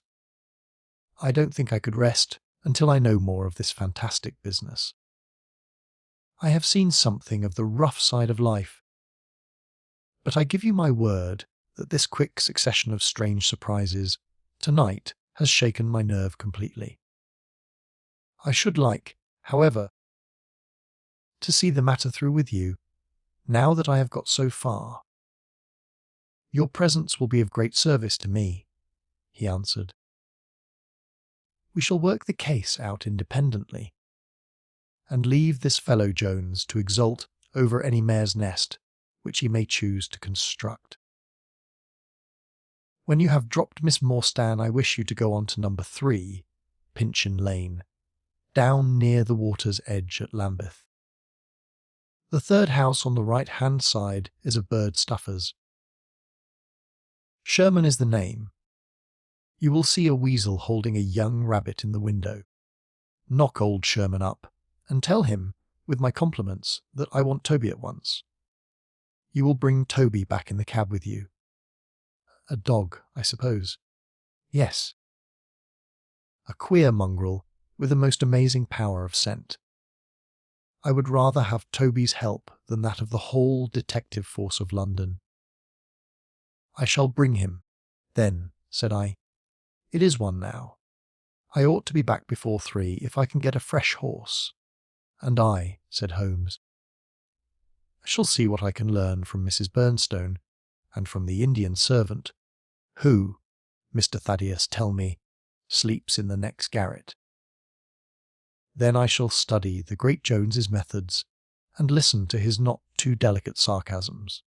Where sign do you want das dimension? Vera Hunan was sea-necked Verston. Goethe is always pithy." Chapter 7. The Episode of the Barrel.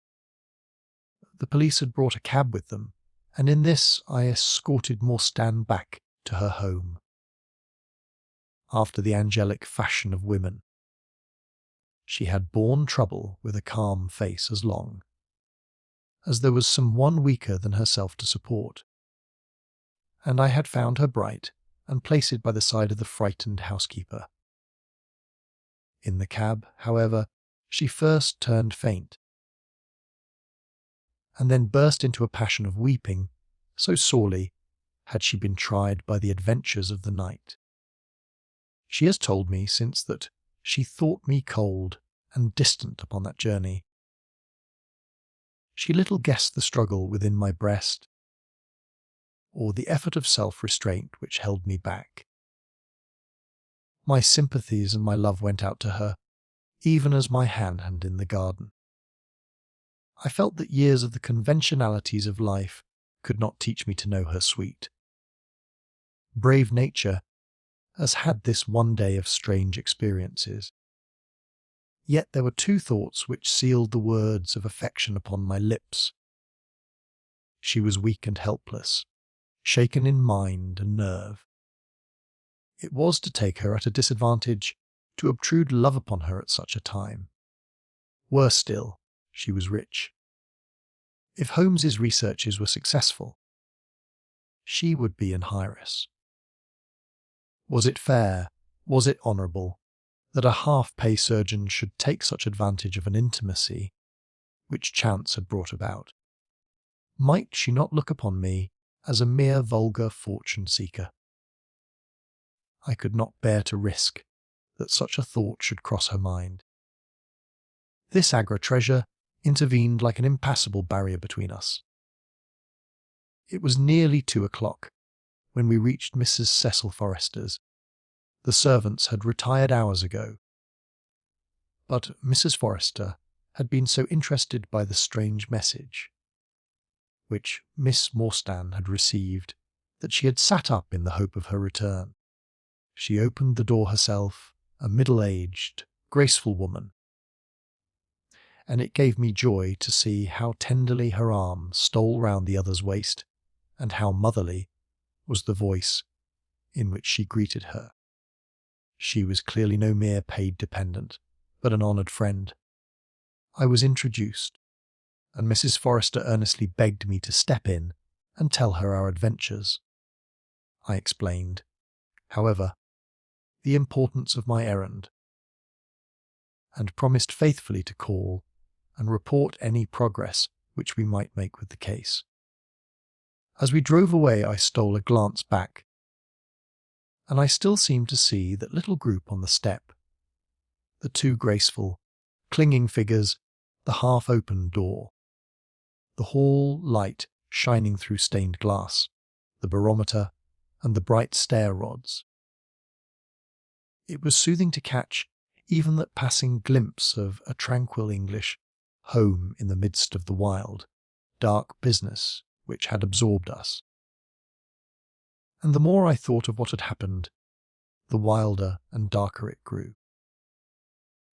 I reviewed the whole extraordinary sequence of events as I rattled on through the silent gas-lit streets. There was the original problem. That at least was pretty clear now. The death of Captain Morstan, the sending of the pearls, the advertisement, the letter. We had light upon all those events. They had only led us, however, to a deeper and far more tragic mystery. The Indian treasure, the curious plan found among Morstan's baggage, the strange scene at Major Sholto's death. The rediscovery of the treasure immediately followed by the murder of the discoverer, the very singular accompaniments to the crime, the footsteps, the remarkable weapons, the words upon the card corresponding with those upon Captain Morstan's chart.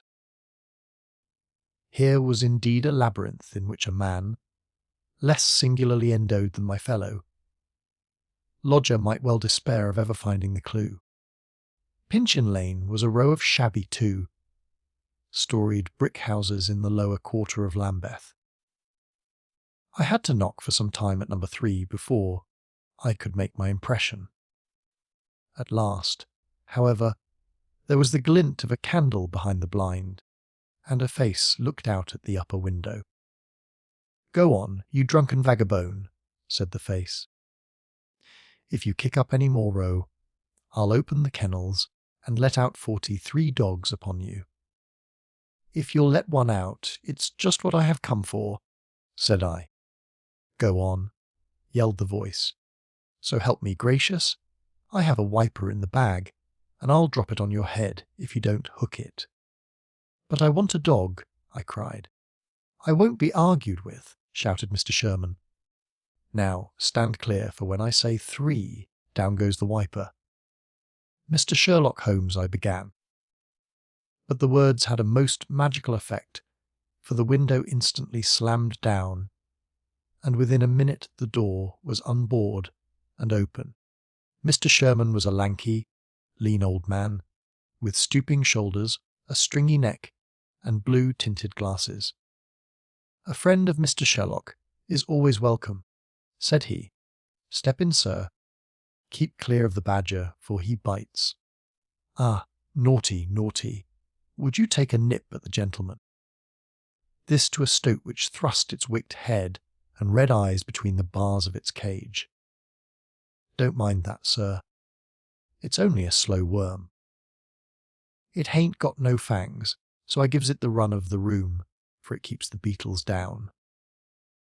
You must not mind my being just a little short wi' you at first, for I'm guided by the children, and there's many a one just comes down this lane to knock me up.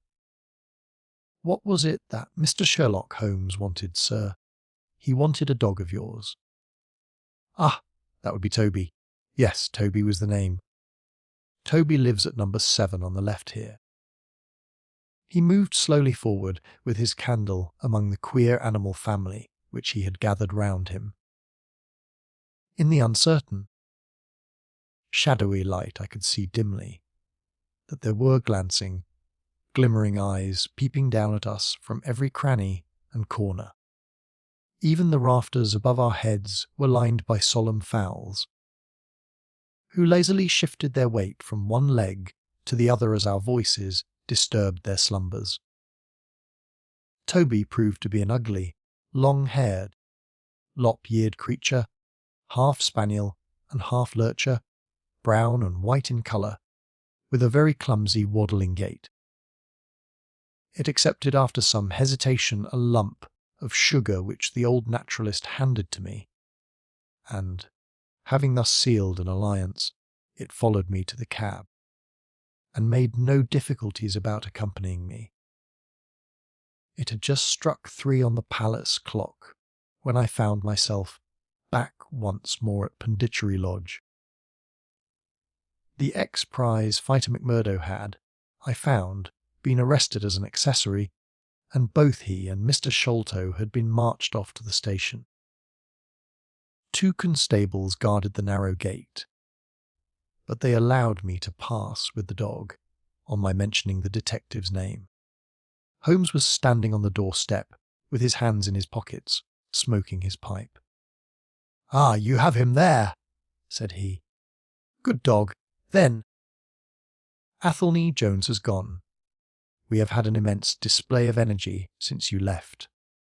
He has arrested not only friend Thaddeus, but the gatekeeper, the housekeeper, and the Indian servant.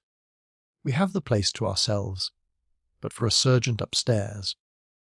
Leave the dog here, and come up." We tied Toby to the hall table, and re-ascended the stairs. The room was as he had left it, save that a sheet had been draped over the central figure. A wary-looking police sergeant reclined in the corner. "Lend me your bull's eye, sergeant," said my companion. "Now tie this bit of card round my neck, so as to hang it in front of me. Thank you. Now I must kick off my boots and stockings.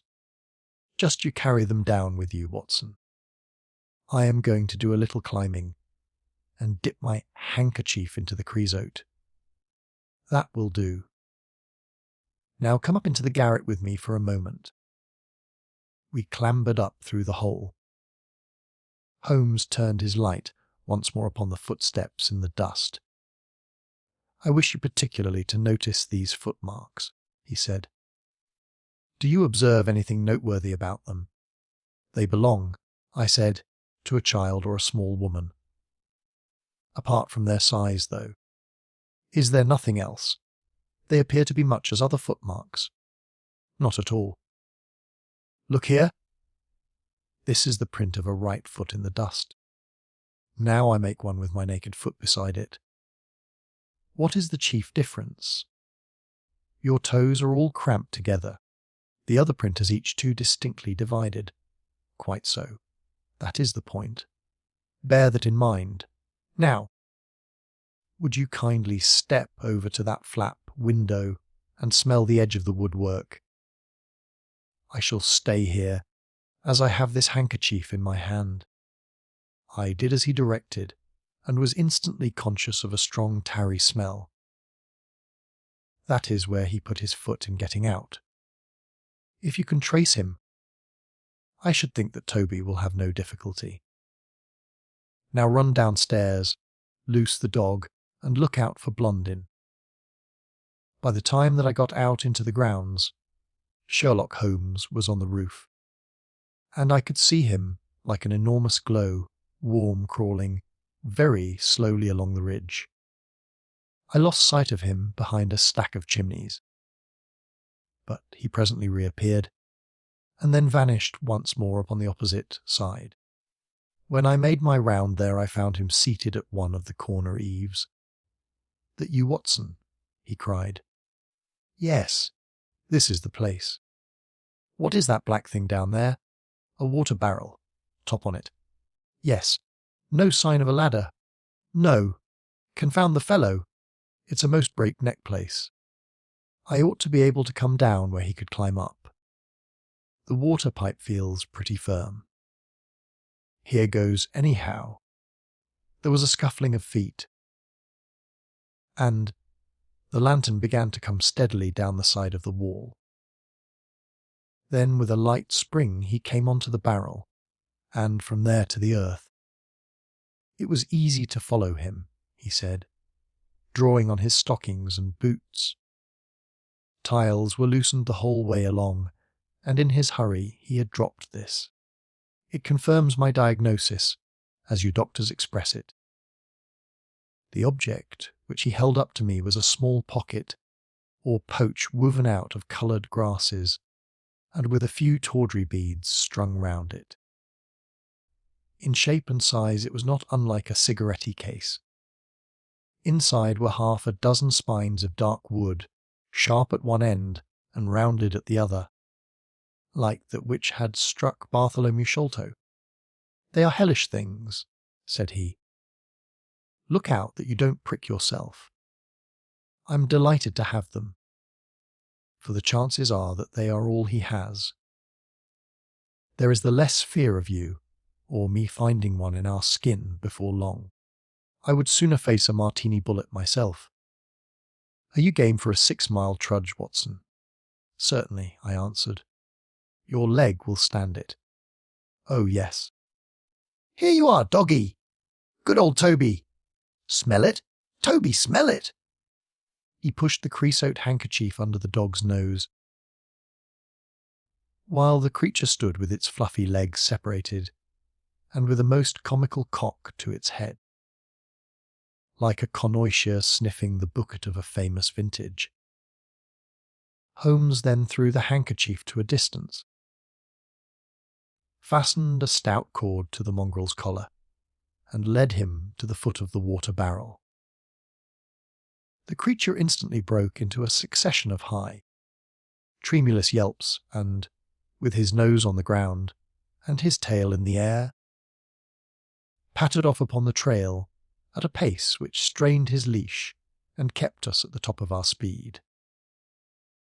The east had been gradually whitening, and we could now see some distance in the cold grey light. The square, massive house, with its black, empty windows and high, bare walls, towered up, sad and forlorn, behind us.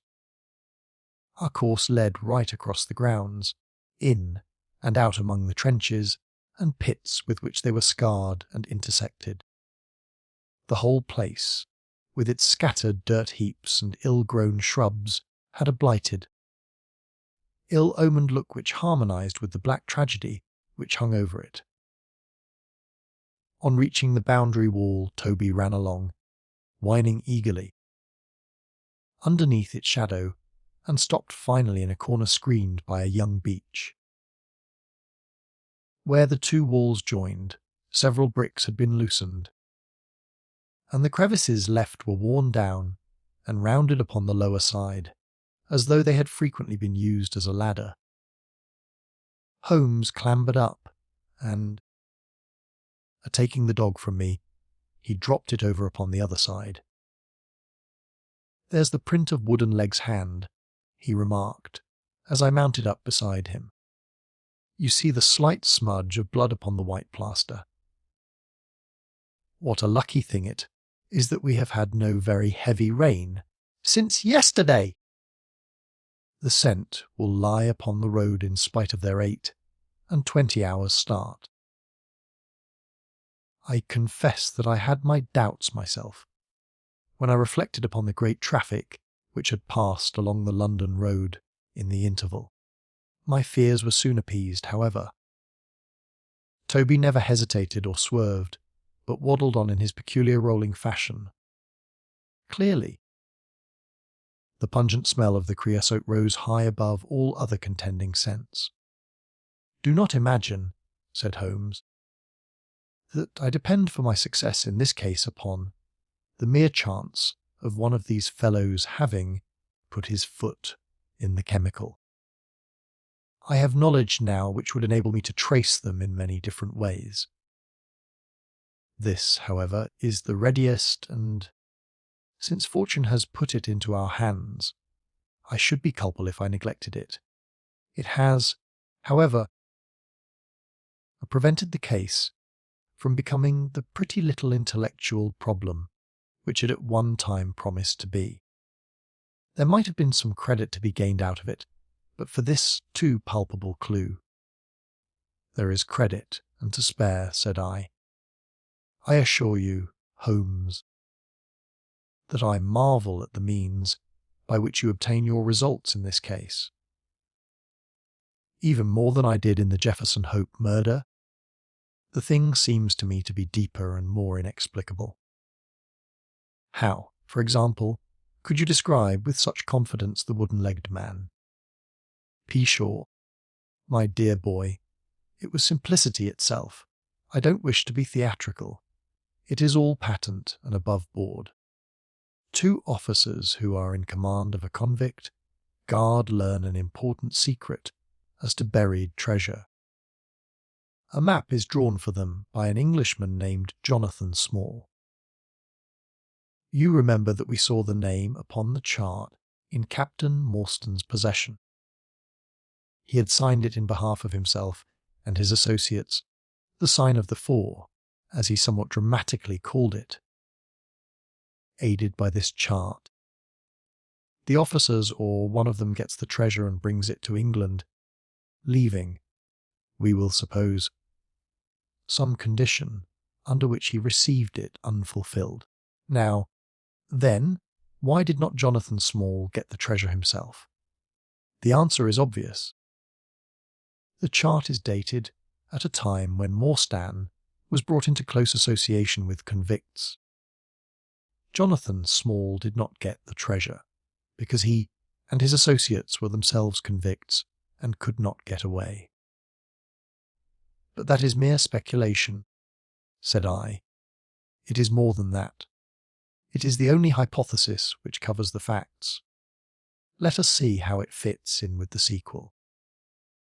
Major Sholto remains at peace for some years, happy in the possession of his treasure. Then he receives a letter from India which gives him a great fright. What was that?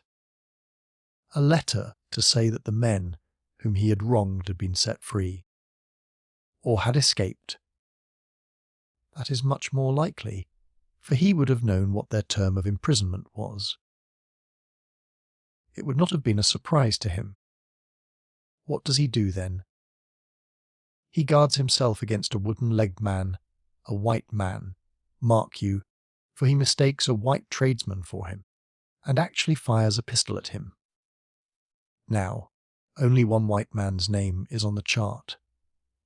The others are Hindus or Mohammedans. There is no other white man. Therefore, we may say with confidence that the wooden-legged man is identical with Jonathan Small. Does the reasoning strike you as being faulty? No. It is clear and concise.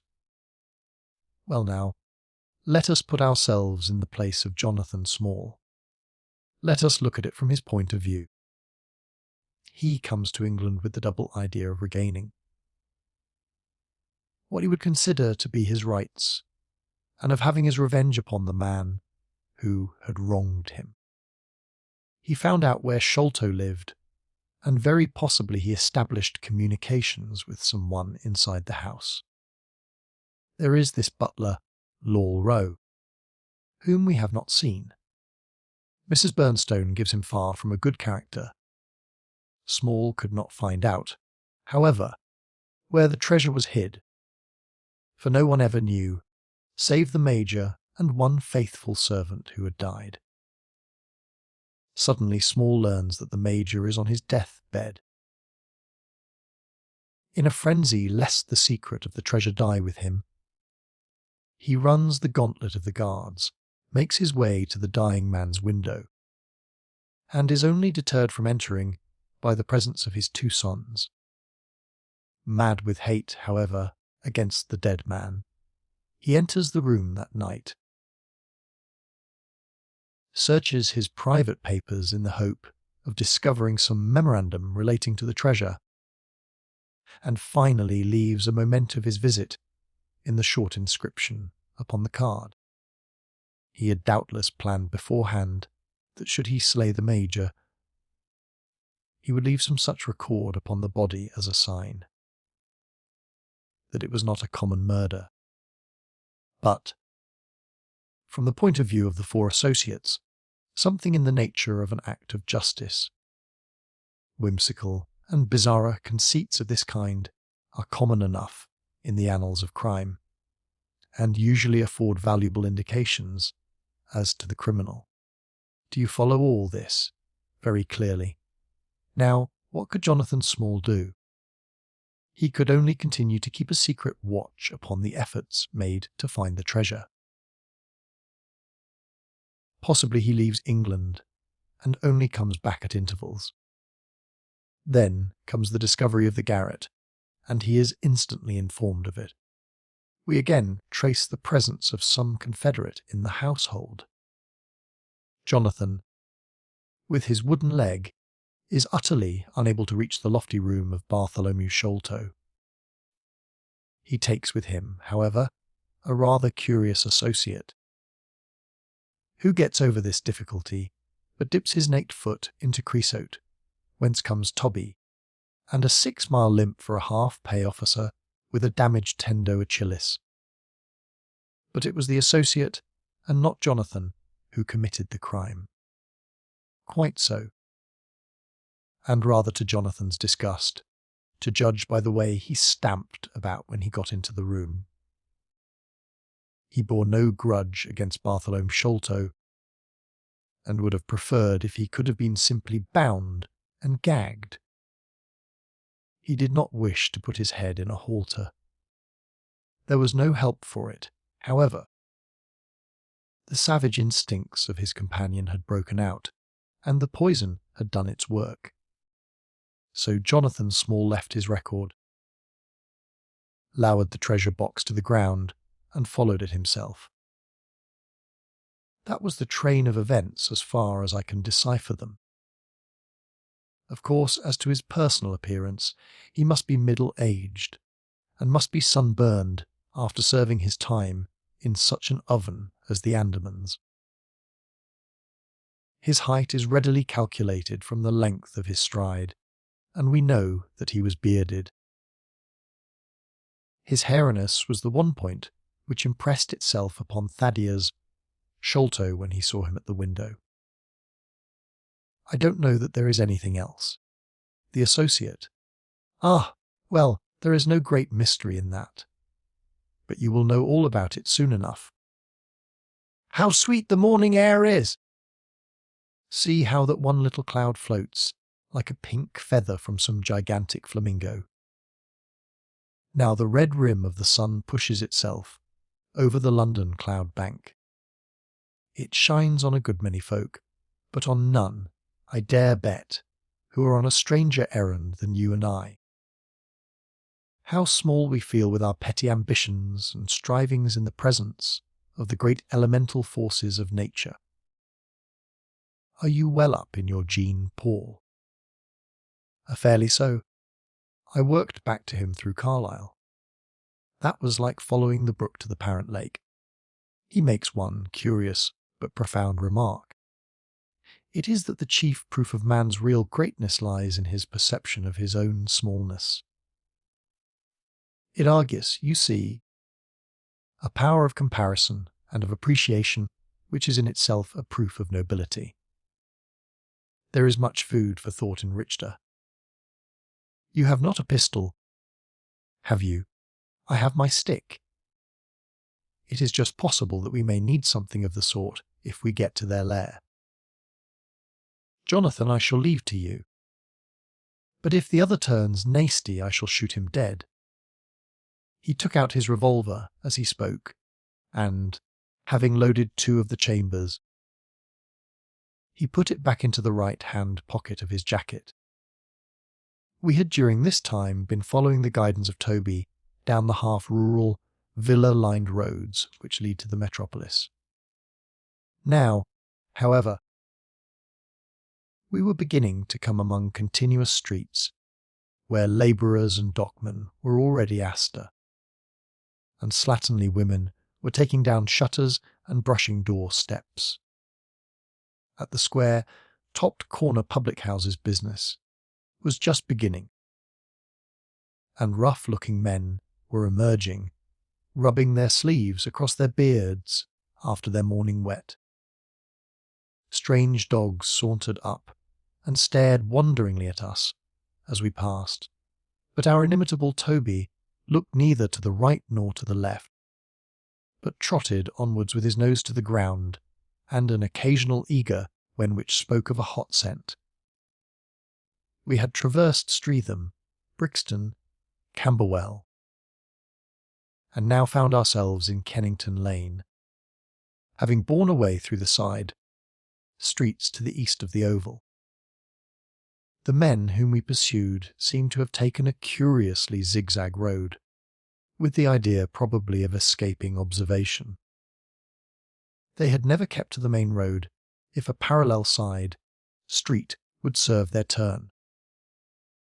At the foot of Kennington Lane they had edged away to the left through Bond Street and Miles Street, where the latter street turns into Knight's Place.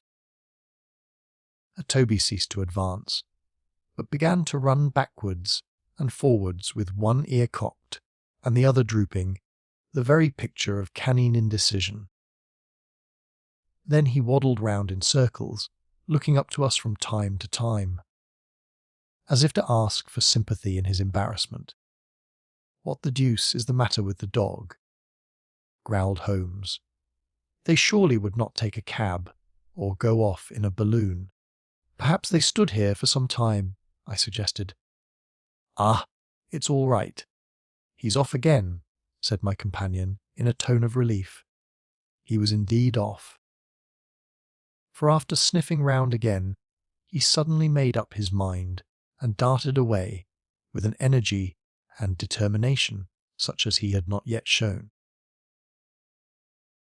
The scent appeared to be much hotter than before, for he had not even to put his nose on the ground, but tugged at his leash and tried to break into a run.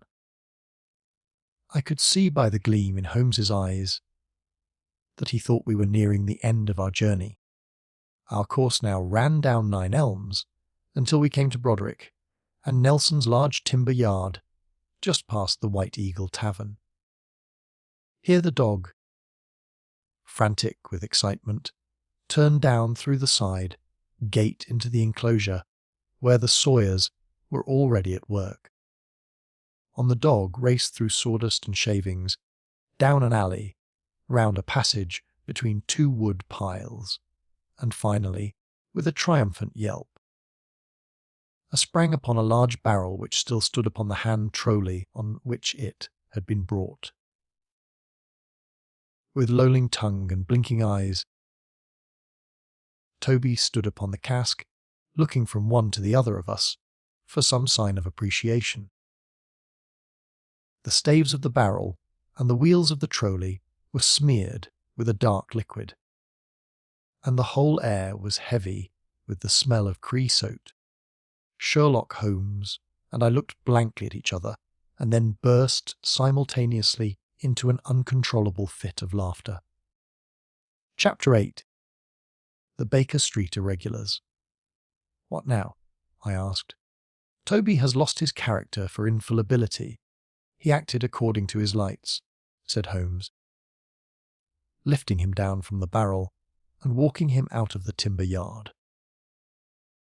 If you consider how much creosote is carted about London in one day, it is no great wonder that our trail should have been crossed. It is much used now, especially for the seasoning of wood. Poor Toby is not to blame. We must get on the main scent again, I suppose. Yes, and, fortunately, we have no distance to go. Evidently, what puzzled the dog at the corner of Knight's Place was that there were two different trails running in opposite directions. We took the wrong one. It only remains to follow the other. There was no difficulty about this. On leading Toby to the place where he had committed his fault, he cast about in a wide circle and finally dashed off in a fresh direction. We must take care that he does not now bring us to the place where the creosote barrel came from, I observed. I had thought of that. But you notice that he keeps on the pavement, whereas the barrel passed down the roadway. No, we are on the true scent now. It tended down towards the riverside, running through Belmont Place and Prince's Street. At the end of Broad Street it ran right down to the water's edge, where there was a small wooden wharf. Toby led us to the very edge of this, and there stood whining, looking out on the dark current beyond. "We are out of luck," said Holmes. "They have taken to a boat here." Several small points and skiffs were lying about in the water and on the edge of the wharf. We took Toby round to each in turn, but, although he sniffed earnestly, he made no sign. Close to the rude landing stage was a small brick house, with a wooden placard slung out through the second window. Mordecai Smith was printed across it in large letters, and, underneath, "Boats to hire by the hour or day." A second inscription above the door informed us that a steam launch was kept, a statement which was confirmed by a great pile of coke upon the jetty. Sherlock Holmes looked slowly round, and his face assumed an ominous expression. "This looks bad," said he. "These fellows are sharper than I expected. They seem to have covered their tracks. There has, I fear, been preconcerted management here." He was approaching the door of the house when it opened, and a little, curly-headed lad of 6 came running out, followed by a stutish, red-faced woman with a large sponge in her hand. "You come back and be washed, Jack," she shouted. "Come back, you young imp. For if your father comes home and finds you like that, he'll let us hear of it." "Dear little chap," said Holmes, strategically. "What a rosy-cheeked young rascal. Now, Jack, is there anything you would like?" The youth pondered for a moment. "I'd like a shilling," said he. "Nothing you would like better."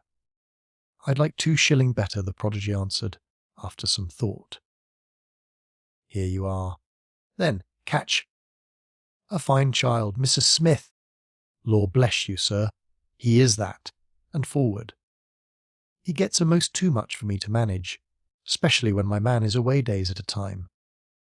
"Away, is he?" said Holmes in a disappointed voice. "I am sorry for that, for I wanted to speak to Mr. Smith. He's been away since yesterday morning, sir, and, truth to tell, I am beginning to feel frightened about him. But if it was about a boat, sir, maybe I could serve as well. I wanted to hire his steam launch." "Why, bless you, sir, it is in the steam launch that he has gone. That's what puzzles me. For I know there ain't more coals in her than would take her to about Woolwich and back. If he'd been away in the barge, I'd ha' thought nothing. For many a time a job has taken him as far as Gravesend, and then if there was much doing that he might stayed over. But what good is a steam launch without coals? He might have bought some at a wharf down the river. He might, sir, but it weren't his way. Many a time I've heard him call out at the prices they charge for a few odd bags. Besides, I don't like that wooden-legged man, wi' his ugly face and outlandish talk. What did he want always knocking about here for?" "A wooden-legged man," said Holmes with bland surprise. "Yes, sir. A brown, monkey-faced chap that's called more'n once for my old man. It was him that roused him up yesternight, and, what's more, my man knew he was coming, for he'd steam up in the launch. I tell you straight, sir, I don't feel easy in my mind about it. But, my dear Mrs. Smith," said Holmes, shrugging his shoulders, "you are frightening yourself about nothing. How could you possibly tell that it was the wooden-legged man who came in the night? I don't quite understand how you can be so sure." "His voice, sir. I knew his voice, which is kind of thick and foggy. He tapped at the window, about 3 it would be. 'Show a leg, matey,' says he. 'Time to turn out guard.' My old man woke up Jim, that's my eldest, and away they went, without so much as a word to me. I could hear the wooden leg clacking on the stones. And was this wooden-legged man alone? Couldn't say, I am sure, sir. I didn't hear no one else. I am sorry, Mrs. Smith, for I wanted a steam launch, and I have heard good reports of the let me see. What is her name?" "The Aura, sir." "Ah, she's not that old green launch with a yellow line, very broad in the beam. No, indeed. She's as trim a little thing as any on the river. She's been fresh painted, black with 2 red streaks. Thanks. I hope that you will hear soon from Mr. Smith. I am going down the river, and if I should see anything of the Aurora, I shall let him know that you are uneasy. A black funnel, you say?" "No, sir. Black with a white band." "Ah, of course. It was the sides which were black. Good morning, Mrs. Smith. There is a boatman here with a wherry, Watson. We shall take it and cross the river." "The main thing with people of that sort," said Holmes, as we sat in the sheets of the wherry, "is never to let them think that their information can be of the slightest importance to you. If you do, they will instantly shut up like an oyster. If you listen to them under protest, as it were, you are very likely to get what you want." "Our course now seems pretty clear," said I. "What would you do, then?" "I would engage a launch and go down the river on the track of the Aurora. My dear fellow, it would be a colossal task. She may have touched at any wharf on either side of the stream between here and Greenwich. Below the bridge there is a perfect labyrinth of landing places for miles. It would take you days and days to exhaust them. If you set about it alone, employ the police then. No. I shall probably call Athelney Jones in at the last moment. He is not a bad fellow, and I should not like to do anything which would injure him professionally. But I have a fancy for working it out myself, now that we have gone so far. Could we advertise, then, asking for information from wharfingers? Worse and worse. Our men would know that the chase was hot at their heels, and they would be off out of the country. As it is, they are likely enough to leave. But as long as they think they are perfectly safe, they will be in no hurry. Jones's energy will be of use to us there, for his view of the case is sure to push itself into the daily press, and the runaways will think that every one is off on the wrong scent. What are we to do, then? I asked, as we landed Millbank Penitentiary. Take this hansom, drive home, have some breakfast, and get an hour's sleep. It is quite on the cards that we may be afoot tonight again. Stop at a telegraph office, cabby. We will keep Toby, for he may be of use to us yet. We pulled up at the Great Peter Street post office, and Holmes dispatched his wire. "Whom do you think that is to?" he asked, as we resumed our journey. "I am sure I don't know." "You remember the Baker Street division of the detective police force, whom I employed in the Jefferson Hope case?" "Well," said I, laughing, "this is just the case where they might be invaluable. If they fail, I have other resources, but I shall try them first." That wire was to my dirty little lieutenant, Wiggins, and I expect that he and his gang will be with us before we have finished our breakfast. It was between 8 and 9 o'clock now, and I was conscious of a strong reaction after the successive excitements of the night. I was limp and weary, befogged in mind and fatigued in body. I had not the professional enthusiasm which carried my companion on. Nor could I look at the matter as a mere abstract intellectual problem. As far as the death of Bartholomew Sholto went, I had heard little good of him, and could feel no intense antipathy to his murderers. The treasure, however, was a different matter. That, or part of it, belonged rightfully to Miss Morstan. While there was a chance of recovering it, I was ready to devote my life to the one object. True, if I found it, would probably put her forever beyond my reach.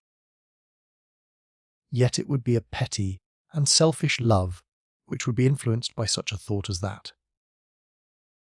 If Holmes could work to find the criminals, I had a tenfold stronger reason to urge me on to find the treasure. A bath at Baker Street and a complete change freshened me up wonderfully.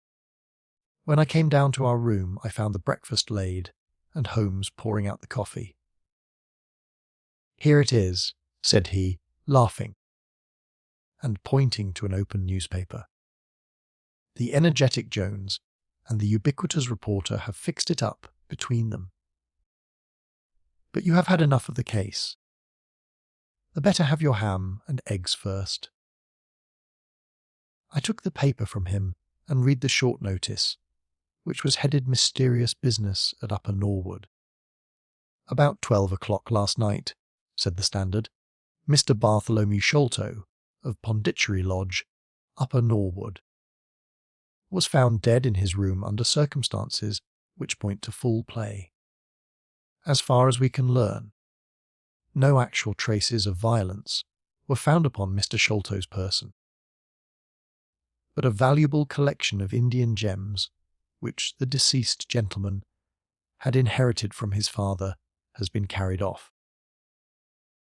The discovery was first made by Mr. Sherlock Holmes and Dr. Watson, who had called at the house with Mr. Thaddeus Sholto, brother of the deceased. By a singular piece of good fortune, Mr. Athelney Jones, the well-known member of the detective police force, happened to be at the Norwood police station, and was on the ground within half an hour of the first alarm.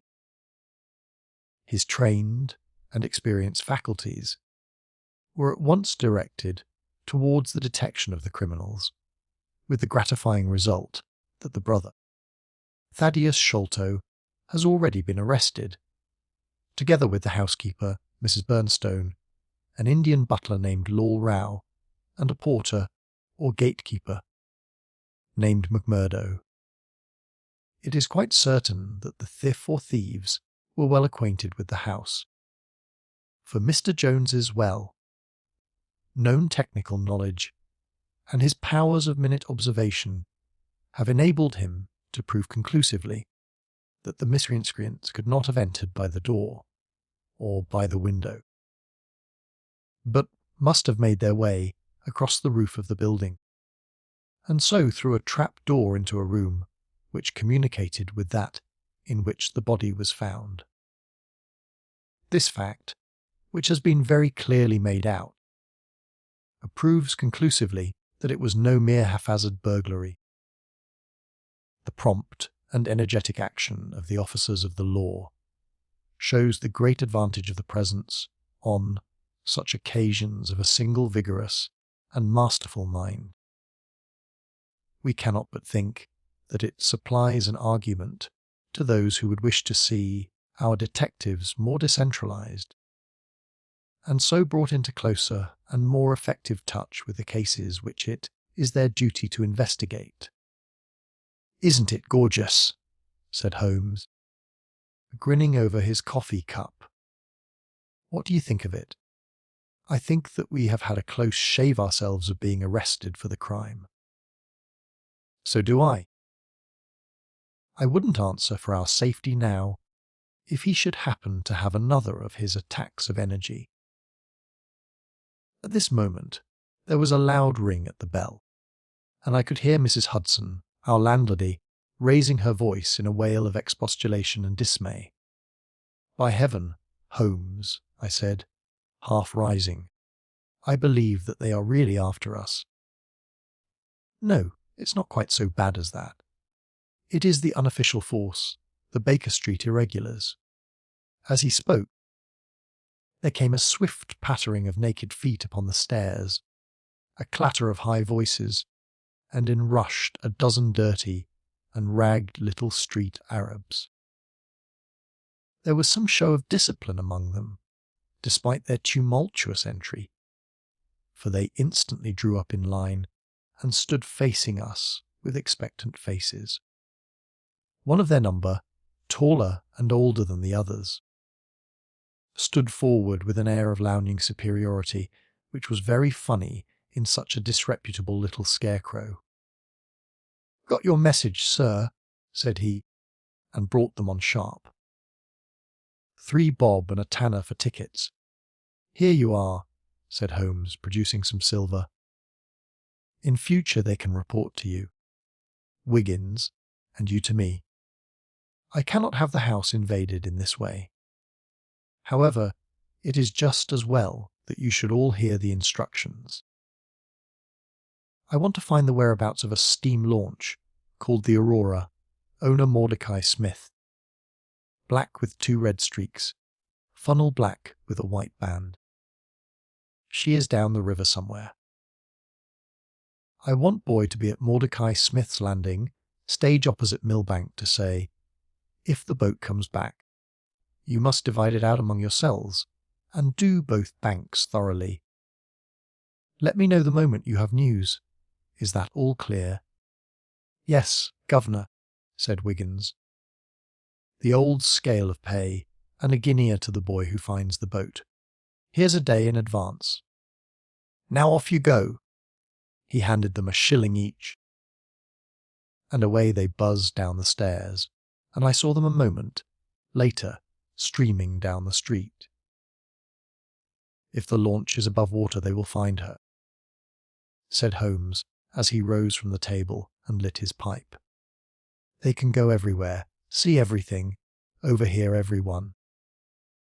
I expect to hear before evening that they have spotted her.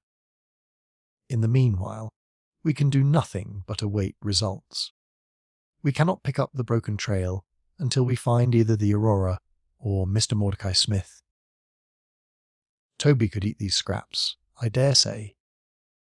Are you going to bed, Holmes? No, I am not tired. I have a curious constitution. I never remember feeling tired by work, though idleness exhausts me completely. I am going to smoke and to think over this queer business to which my fair client has introduced us. If ever man had an easy task, this of ours ought to be. Wooden-legged men are not so common, but the other man must, I should think, be absolutely unique. That other man again! I have no wish to make a mystery of him, to you, anyway. But you must have formed your own opinion. Now, do consider the data. Diminutive footmarks.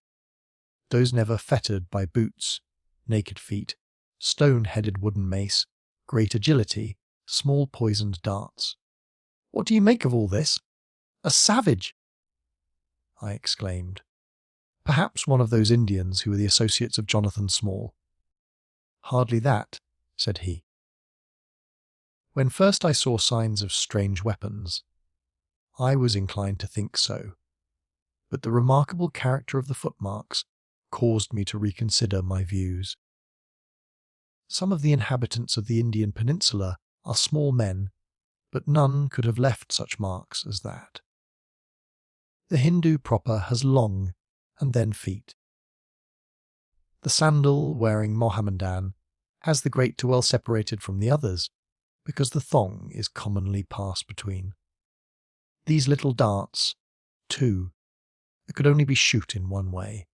They are from a blow-pipe. Now, then, where are we to find our savage? South American, I hazarded.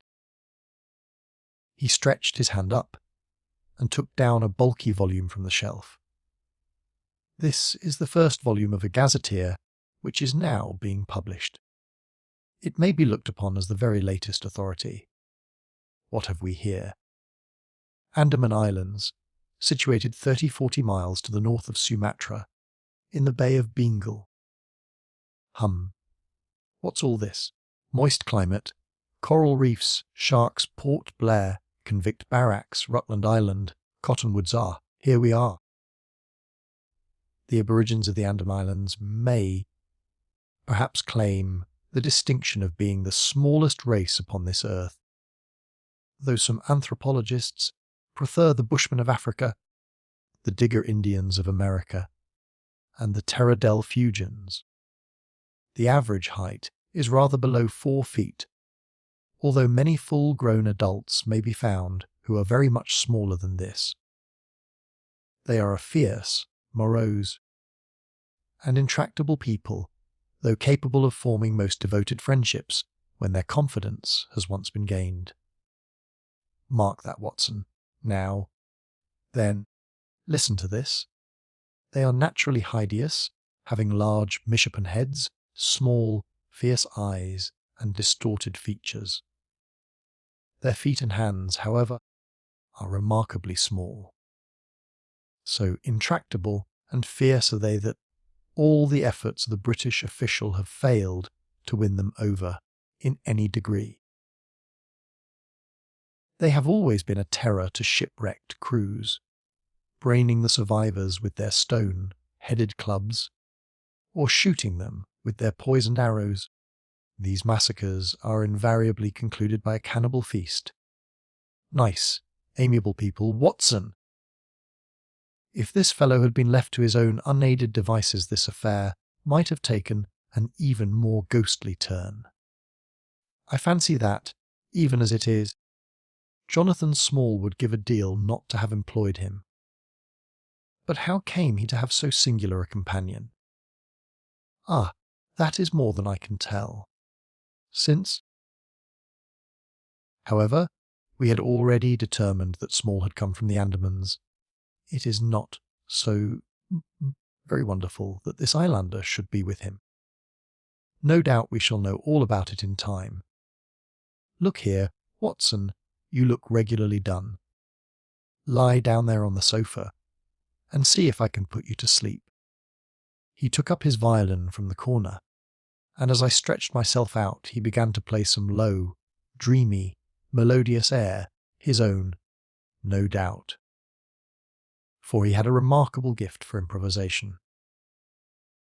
I have a vague remembrance of his gaunt limbs, his earnest face, and the rise and fall of his bow.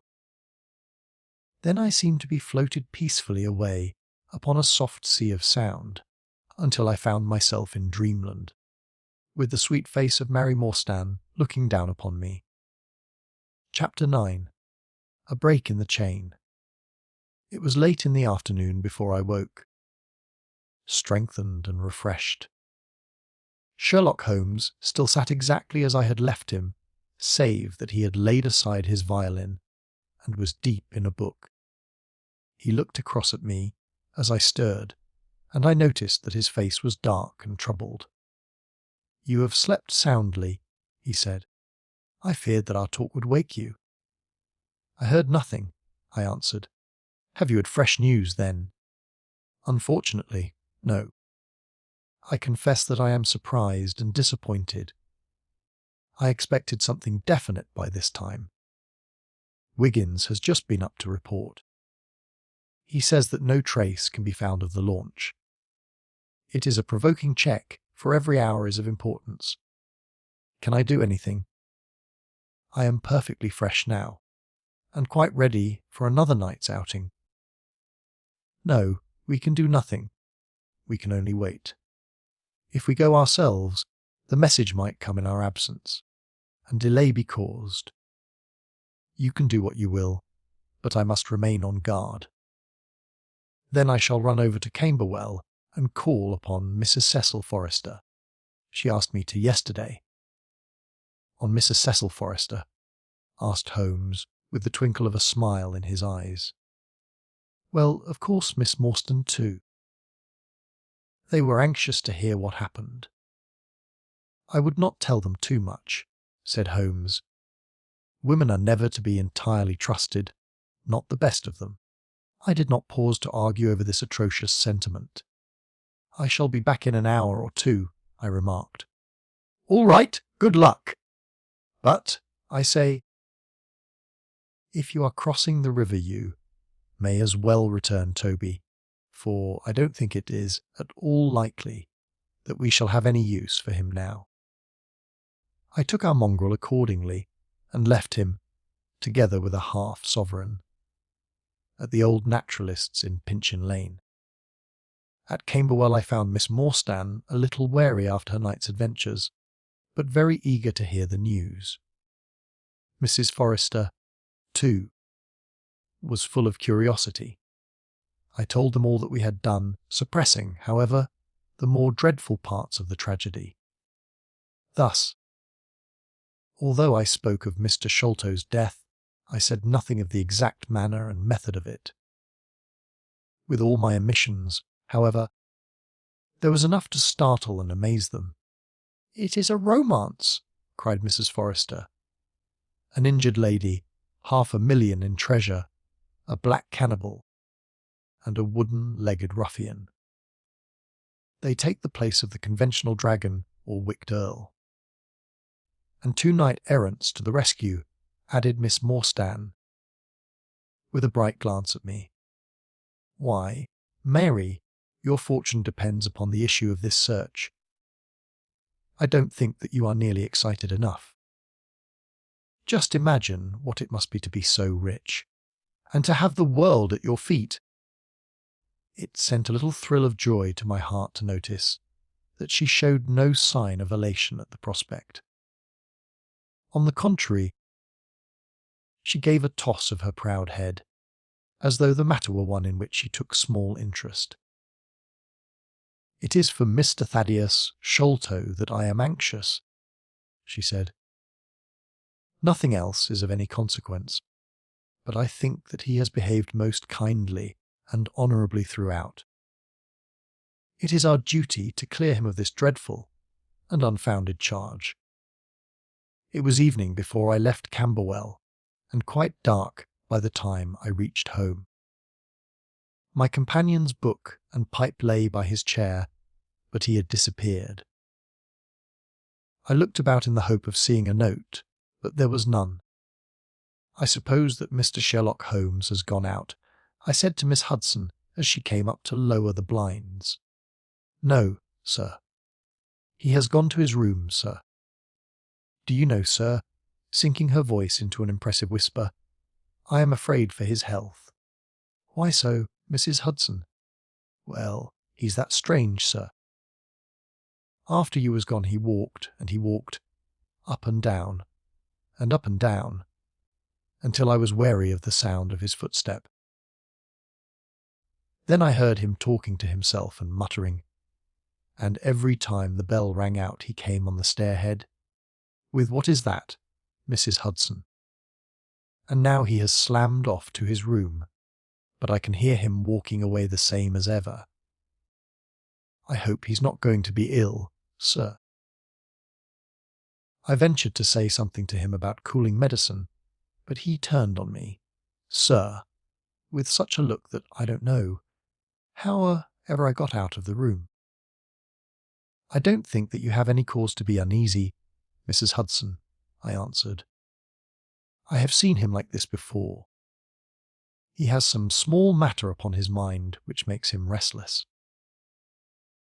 I tried to speak lightly to our worthy landlady, but I was myself somewhat uneasy when through the long night I still from time to time heard the dull sound of his tread, and knew how his keen spirit was chafing against this involuntary inaction.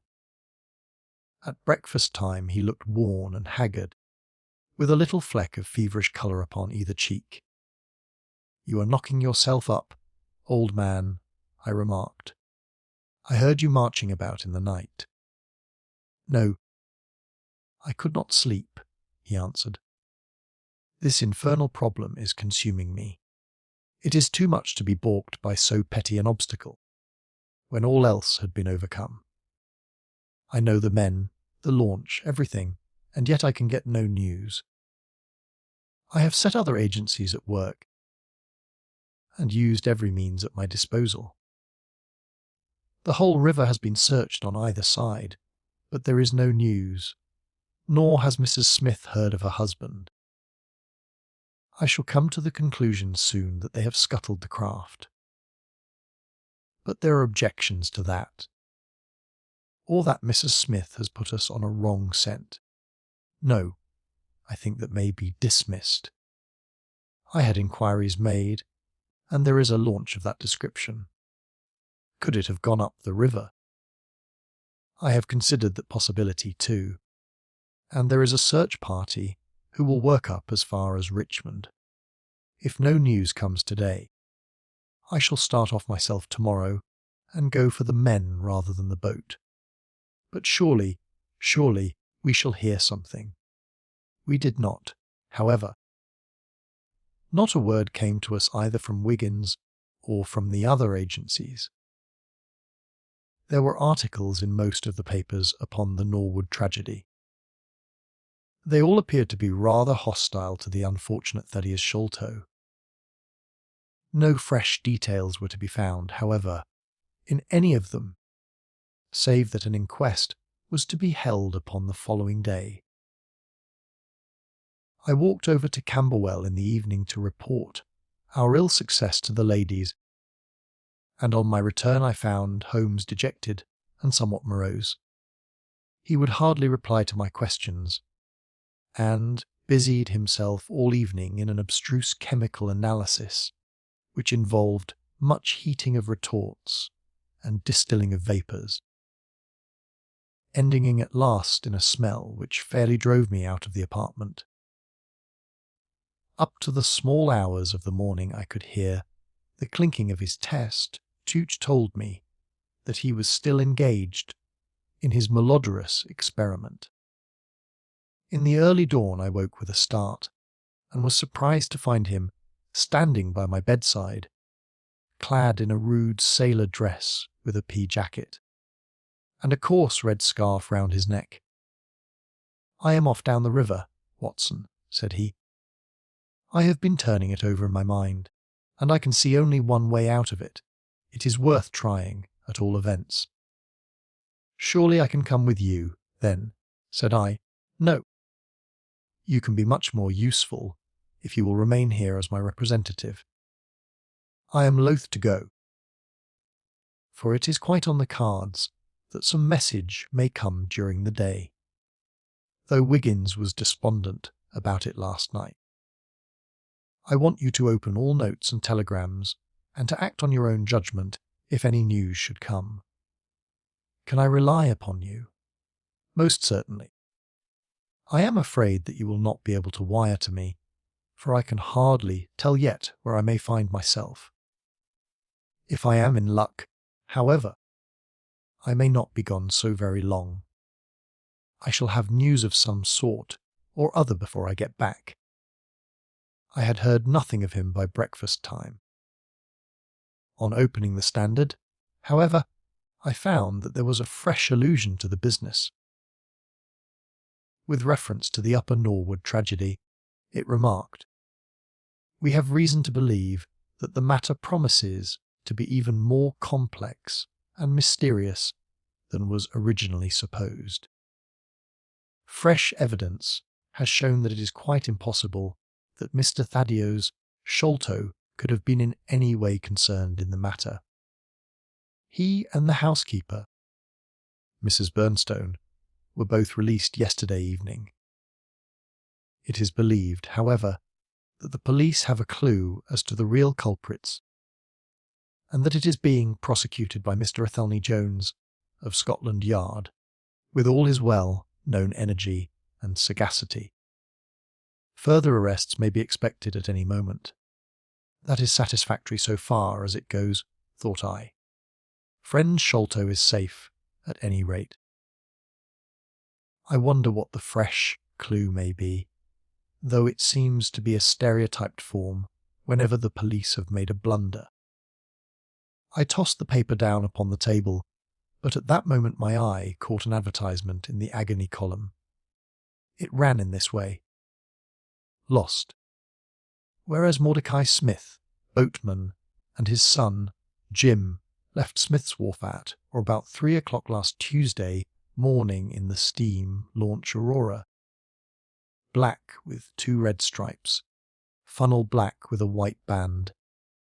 The sum of £5 will be paid to any one who can give information to Mrs. Smith at Smith's Wharf or at 221B Baker Street as to the whereabouts of the said Mordecai Smith and the launch Aurora." This was clearly Holmes's doing. The Baker Street address was enough to prove that. It struck me as rather ingenious,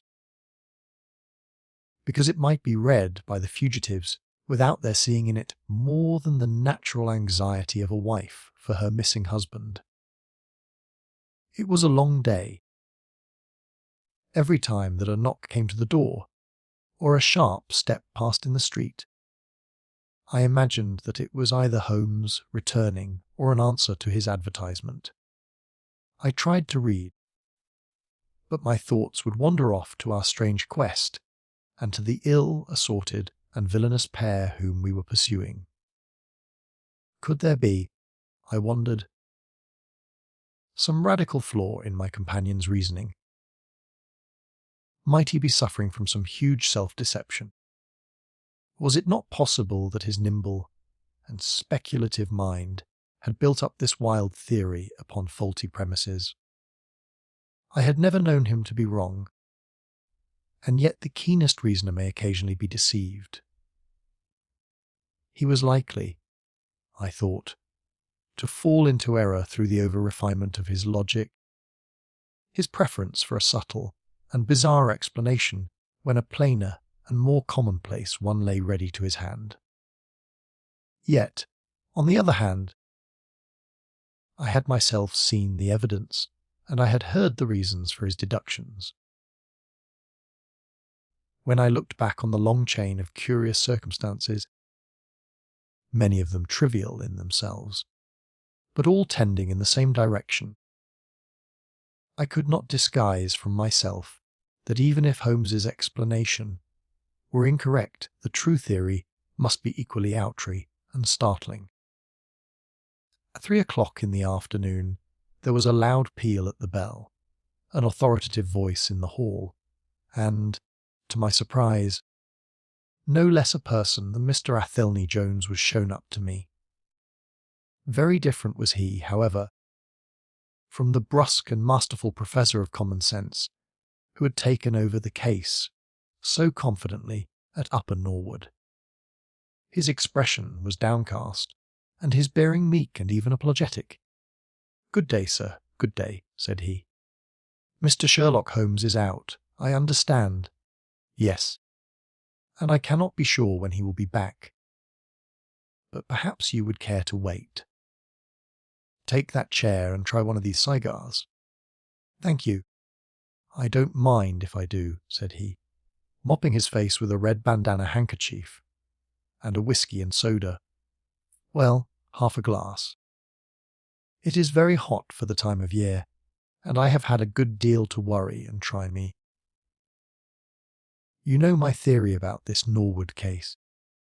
I remember that you expressed one. Well, I have been obliged to reconsider it.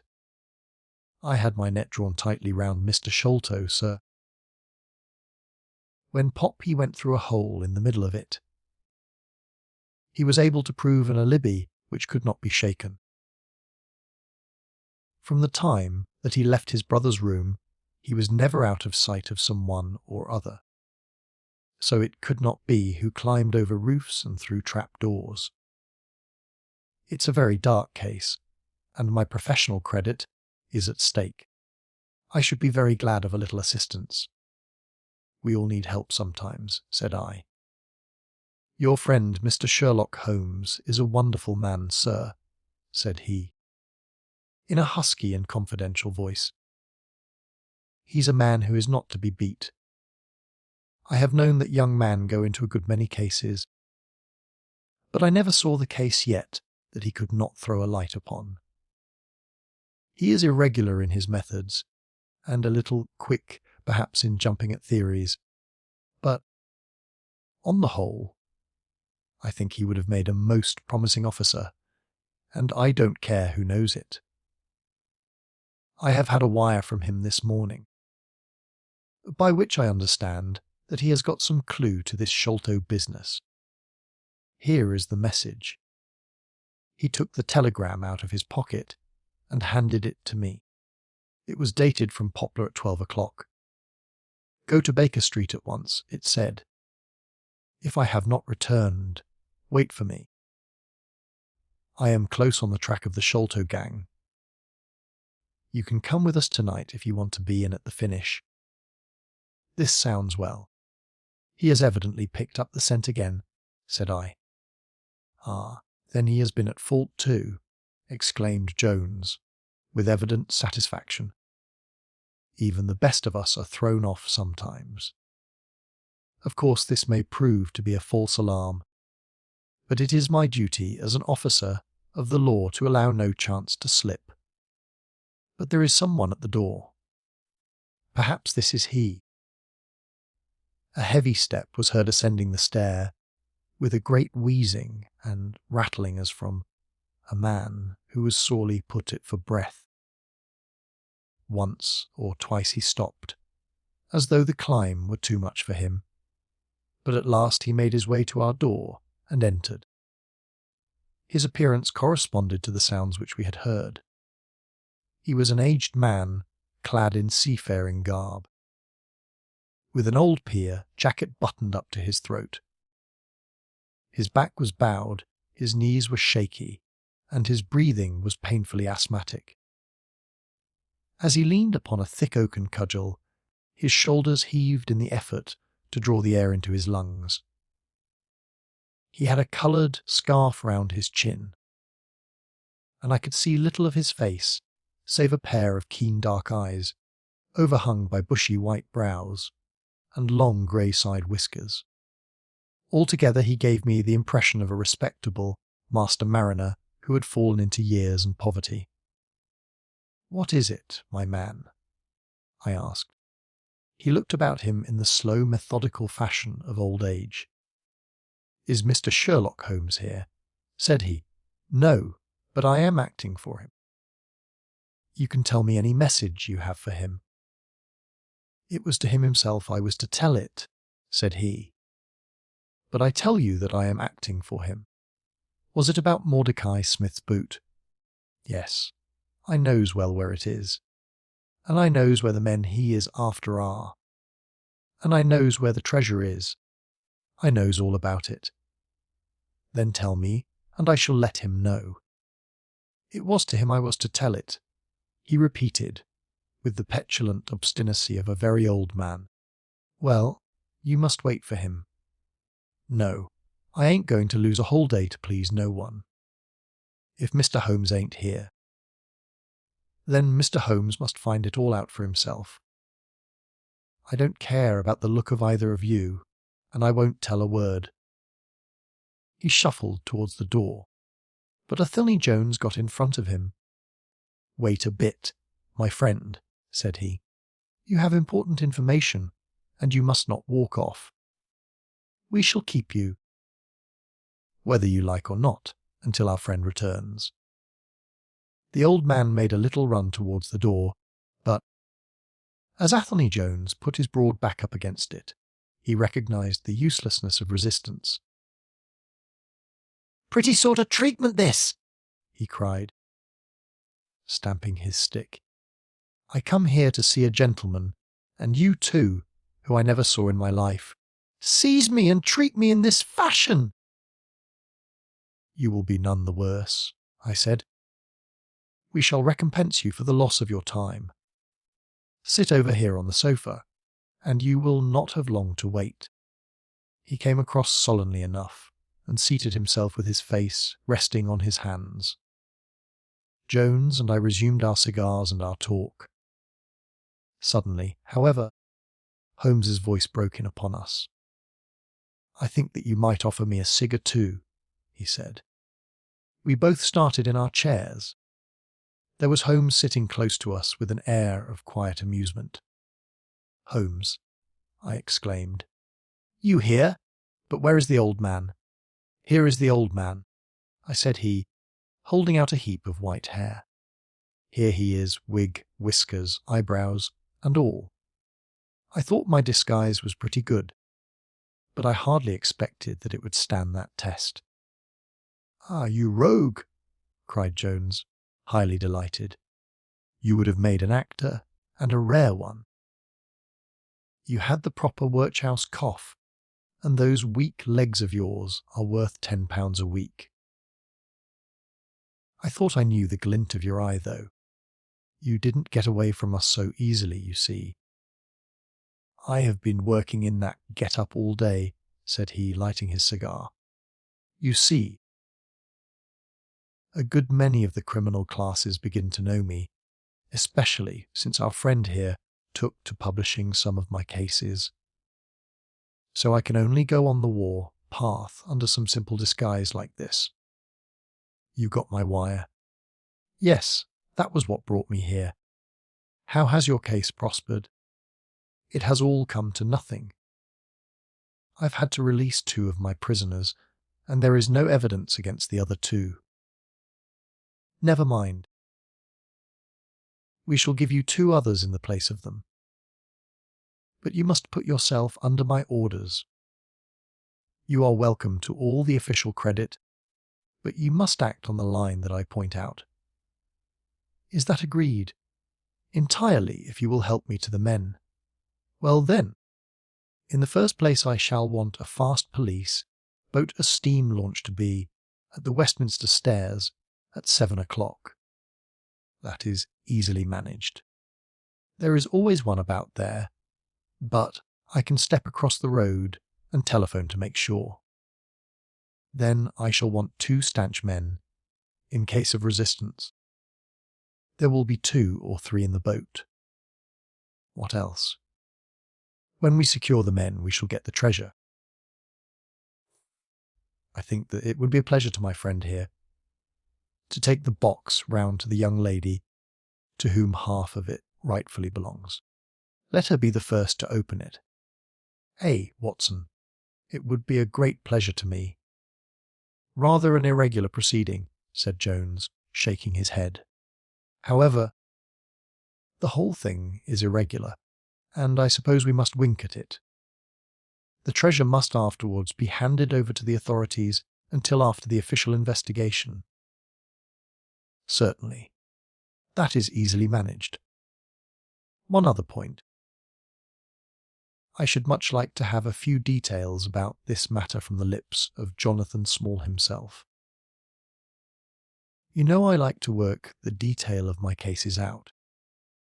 There is no objection to my having an unofficial interview with him, either here in my rooms or elsewhere, as long as he is efficiently guarded. Well, you are master of the situation. I have had no proof yet of the existence of this Jonathan Small.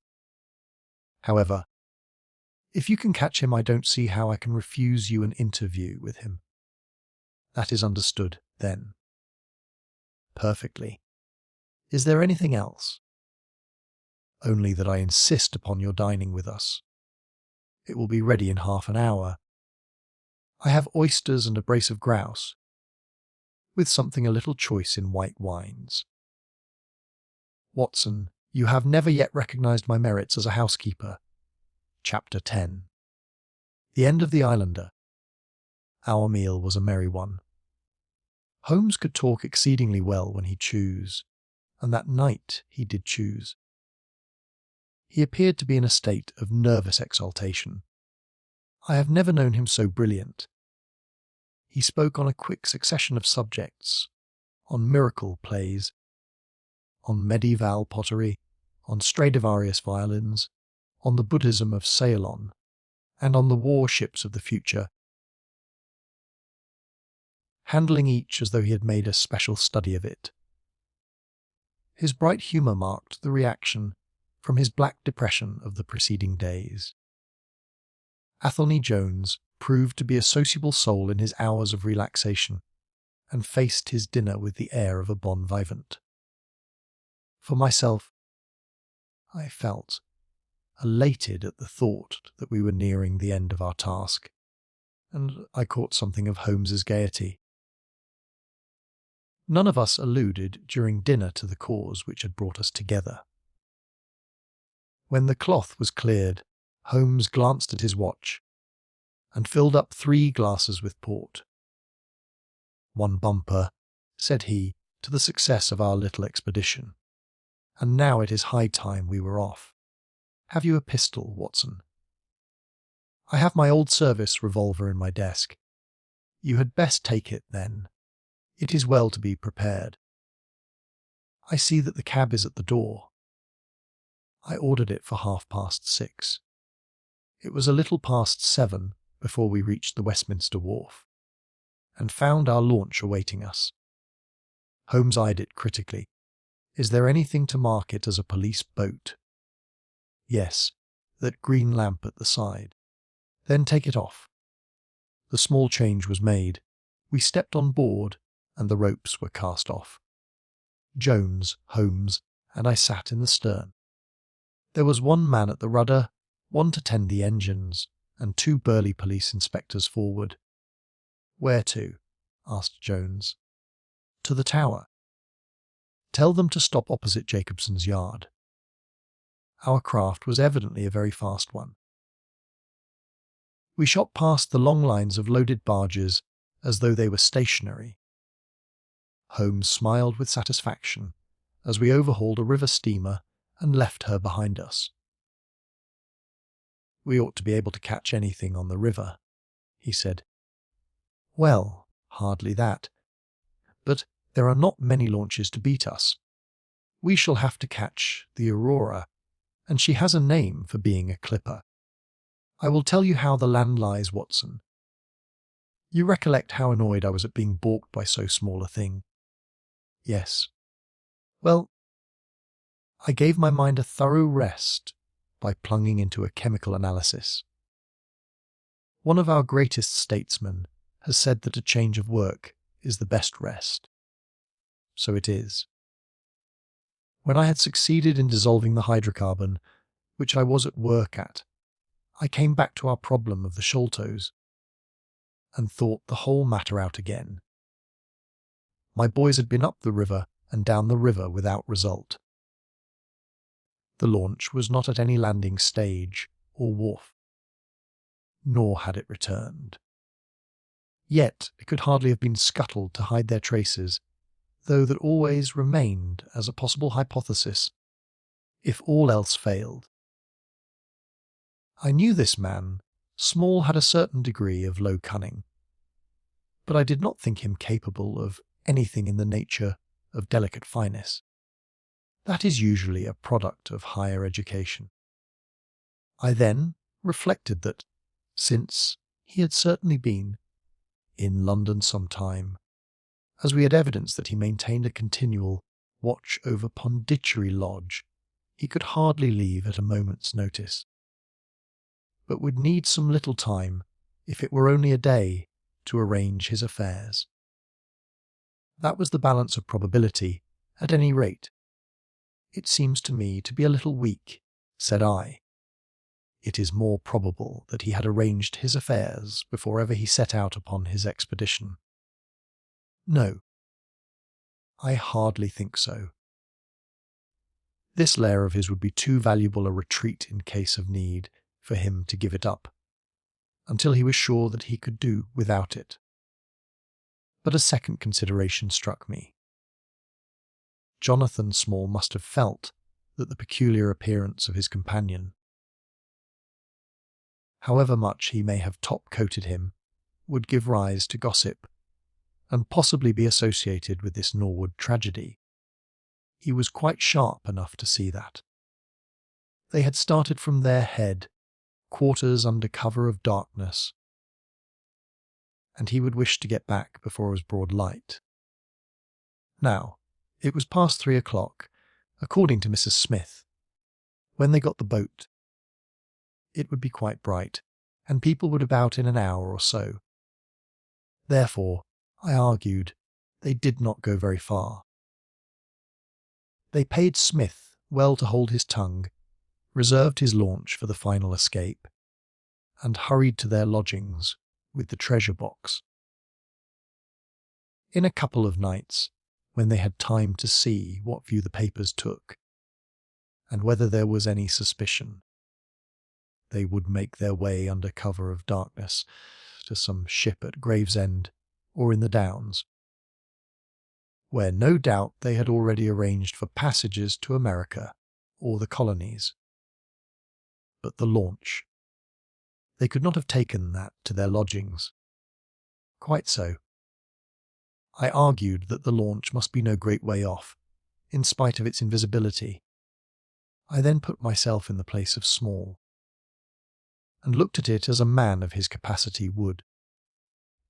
He would probably consider that to send back the launch, or to keep it, at a wharf would make suit easy, if the police did happen to get on his track. How, then, could he conceal the launch, and yet have her at hand when wanted? I wondered what I should do myself if I were in his shoes. I could only think of one way of doing it. I might hand the launch over to some boat builder or repairer, with directions to make a trifling change in her. She would then be removed to his shed or yard, and so be effectually concealed, while at the same time I could have her at a few hours' notice. That seems simple enough. It is just these very simple things which are extremely liable to be overlooked. However, I determined to act on the idea. I started at once in this harmless seaman's rig, and inquired at all the yards down the river. I drew blank at 15. But at the 16th Jacobson's, I learned that the Aurora had been handed over to them 2 days ago by a wooden-legged man, with some trivial directions as to her rudder. "There ain't naught amiss with her rudder," said the foreman. "There she lies, with the red streaks." At that moment who should come down but Mordecai Smith, the missing owner. He was rather the worse for liquor. I should not, of course, have known him, but he bellowed out his name and the name of his launch. "I want her tonight at 8 o'clock," said he. 8 o'clock sharp, mind. For I have 2 gentlemen who won't be kept waiting. They had evidently paid him well, for he was very flush of money, chucking shillings about to the men. I followed him some distance, but he subsided into an alehouse. So I went back to the yard, and, happening to pick up one of my boys on the way, I stationed him as a sentry over the launch. He is to stand at water's edge and wave his handkerchief to us when they start. We shall be lying off in the stream, and it will be a strange thing if we do not take men, treasure, and all. You have planned it all very neatly, whether they are the right men or not, said Jones. But if the affair were in my hands, I should have had a body of police in Jacobson's yard, and arrested them when they came down, which would have been never. This man Small is a pretty shrewd fellow. He would send a scout on ahead, and if anything made him suspicious, lie snug for another week. But you might have stuck to Mordecai Smith, and so been led to their hiding place, said I. In that case I should have wasted my day. I think that it is 100 to 1 against Smith, knowing where they live. As long as he has liquor and good pay, why should he ask questions? They send him messages what to do. No, I thought over every possible course. And this is the best. While this conversation had been proceeding, we had been shooting the long series of bridges which span the Thames. As we passed the city, the last rays of the sun were gilding the cross upon the summit of St. Paul's. It was twilight before we reached the tower. That is Jacobson's yard, said Holmes, pointing to a bristle of masts and rigging on the Surrey side. Cruise gently up and down here under cover of this string of lighters. He took a pair of night glasses from his pocket and gazed some time at the shore. I see my sentry at his post, he remarked, but no sign of a handkerchief. Suppose we go downstream a short way and lie in wait for them, said Jones, eagerly. We were all eager by this time, even the policemen and stokers, who had a very vague idea of what was going forward. We have no right to take anything for granted, Holmes answered. It is certainly 10 to 1 that they go downstream, but we cannot be certain. From this point we can see the entrance of the yard, and they can hardly see us. It will be a clear night and plenty of light. We must stay where we are. See how the folk swarm over yonder in the gaslight. They are coming from work in the yard. Dirty-looking rascals. But I suppose everyone has some little immortal spark concealed about him. You would not think it, to look at them. There is no a priori probability about it. A strange enigma is man. Someone calls him a soul concealed in an animal, I suggested. Winwood Reade is good upon the subject, said Holmes. He remarks that, while the individual man is an insoluble puzzle, in the aggregate he becomes a mathematical certainty. You can, for example, never foretell what any one man will do, but you can say with precision what an average number will be up to. Individuals vary, but percentages remain constant. So says the statistician. But do I see a handkerchief? Surely there is a white flutter over yonder. Yes, it is your boy, I cried. I can see him plainly. And there is the aurora, exclaimed Holmes, and going like the devil, full speed ahead, engineer. Make after that launch with the yellow light.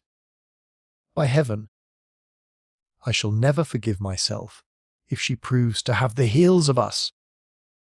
She had slipped unseen through the yard entrance and passed behind 2 or 3 small craft, so that she had fairly got her speed up before we saw her. Now she was flying down the stream, near into the shore, going at a tremendous rate. Jones looked gravely at her and shook his head.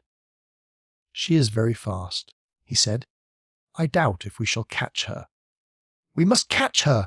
cried Holmes, between his teeth. "Heap it on, stokers! Make her do all she can!" "If we burn the boat we must have them. We were fairly after her now." The furnaces roared, and the powerful engines whizzed and clanked, like a great metallic heart. Her sharp, steep prow cut through the river water and sent 2 rolling waves to right and to left of us. With every throb of the engines we sprang and quivered like a living thing. One great yellow lantern in our bows threw a long, flickering funnel of light in front of us. Right ahead, a dark blur upon the water showed where the Aurora lay, and the swirl of white foam behind her spoke of the pace at which she was going. We flashed past barges, steamers, merchant vessels, in and out, behind this one and round the other. Voices hailed us out of the darkness, but still the Aurora thundered on, and still we followed close upon her track. "Pilot on, men! Pilot on!" cried Holmes, looking down into the engine room, while the fierce glow from below beat upon his eager, aquiline face. "Get every pound of steam you can." "I think we gain a little," said Jones, with his eyes on the Aurora. "I am sure of it," said I. "We shall be up with her in a very few minutes." At that moment, however, as our evil fate would have it, a tug with 3 barges in tow blundered in between us. It was only by putting our helm hard down that we avoided a collision, and before we could round them and recover our way, the Aurora had gained a good 200 yards. She was still, however, well in view, and the murky, uncertain twilight was setting into a clear starlit night. Our boilers were strained to their utmost, and the frail shell vibrated and creaked with the fierce energy which was driving us along. We had shot through the Pool, past the West India Docks, down the long Deptford Reach, and up again after rounding the Isle of Dogs. The dull blur in front of us resolved itself, now clearly enough, into the dainty Aurora. Jones turned our search light upon her, so that we could plainly see the figures upon her deck. One man sat by the stern, with something black between his knees over which he stooped. Beside him lay a dark mass which looked like a Newfoundland dog. The boy held the tiller, while against the red glare of the furnace I could see Old Smith, stripped to the waist, and shovelling coals for dear life. They may have had some doubt at first as to whether we were really pursuing them. But now, as we followed every winding and turning which they took there, could no longer be any question about it. At Greenwich we were about 300 paces behind them. At Blackwall we could not have been more than 250. I have coursed many creatures in many countries during my checkered career, but never did sport give me such a wild thrill as this mad, flying man hunt down the Thames. Steadily we drew in upon them, yard by yard. In the silence of the night we could hear the panting and clanking of their machinery.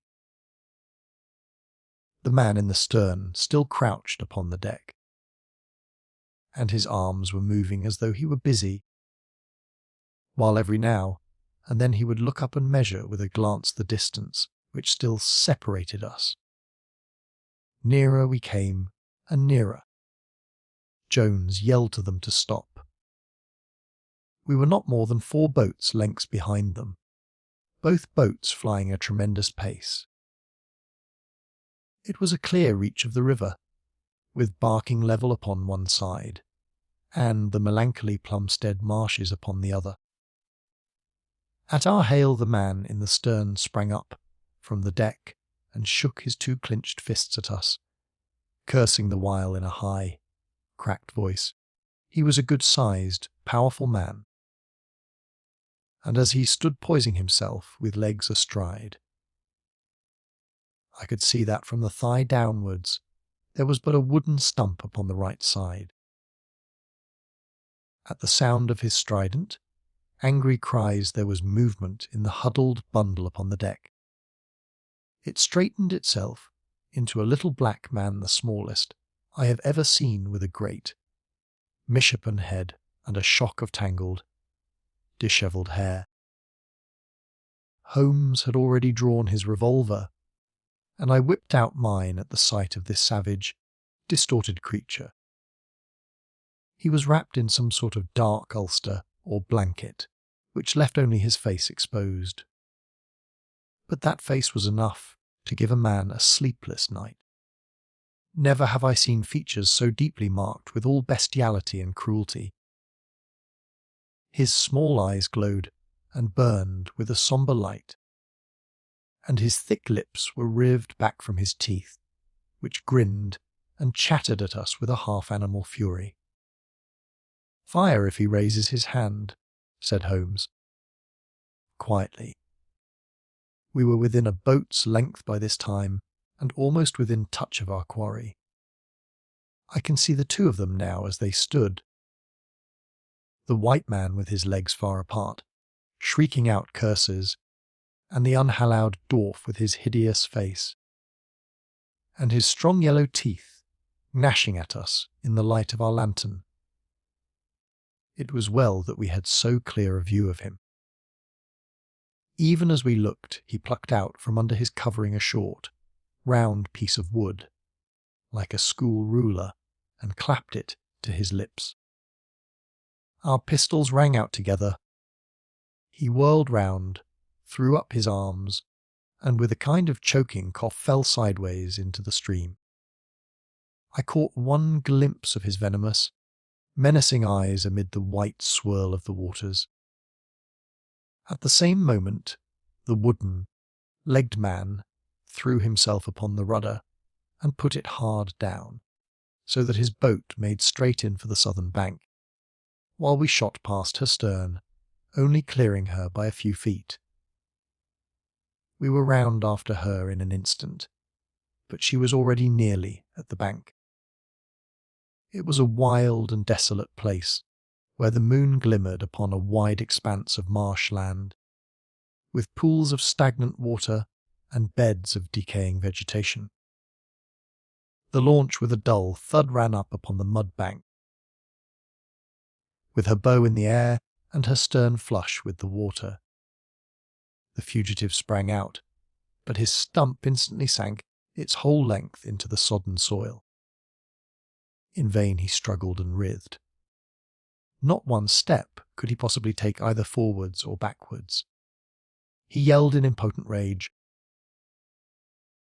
and kicked frantically into the mud with his other foot, but his struggles only bored his wooden pin the deeper into the sticky bank. When we brought our launch alongside, he was so firmly anchored that it was only by throwing the end of a rope over his shoulders that we were able to haul him out, and to drag him, like some evil fish, over our side. The two Smiths, father and son, sat solemnly in their launch, but came aboard meekly enough when commanded. The Aurora herself we hauled off and made fast to our stern. A solid iron chest of Indian workmanship stood upon the deck. This, there could be no question, was the same that had contained the ill-omened treasure of the Sholtos. There was no key, but it was of considerable weight, so we transferred it carefully to our own little cabin. As we steamed slowly upstream again, we flashed our search light in every direction, but there was no sign of the islander. Somewhere in the dark ooze, at the bottom of the Thames lie the bones of that strange visitor to our shores. "See here," said Holmes, pointing to the wooden hatchway. We were hardly quick enough with our pistols. There, sure enough, just behind where we had been standing, stuck one of those murderous darts which we knew so well. It must have wheezed between us at the instant that we fired. Holmes smiled at it and shrugged his shoulders in his easy fashion. But I confess that it turned me sick to think of the horrible death which had passed so close to us that night. Chapter 11.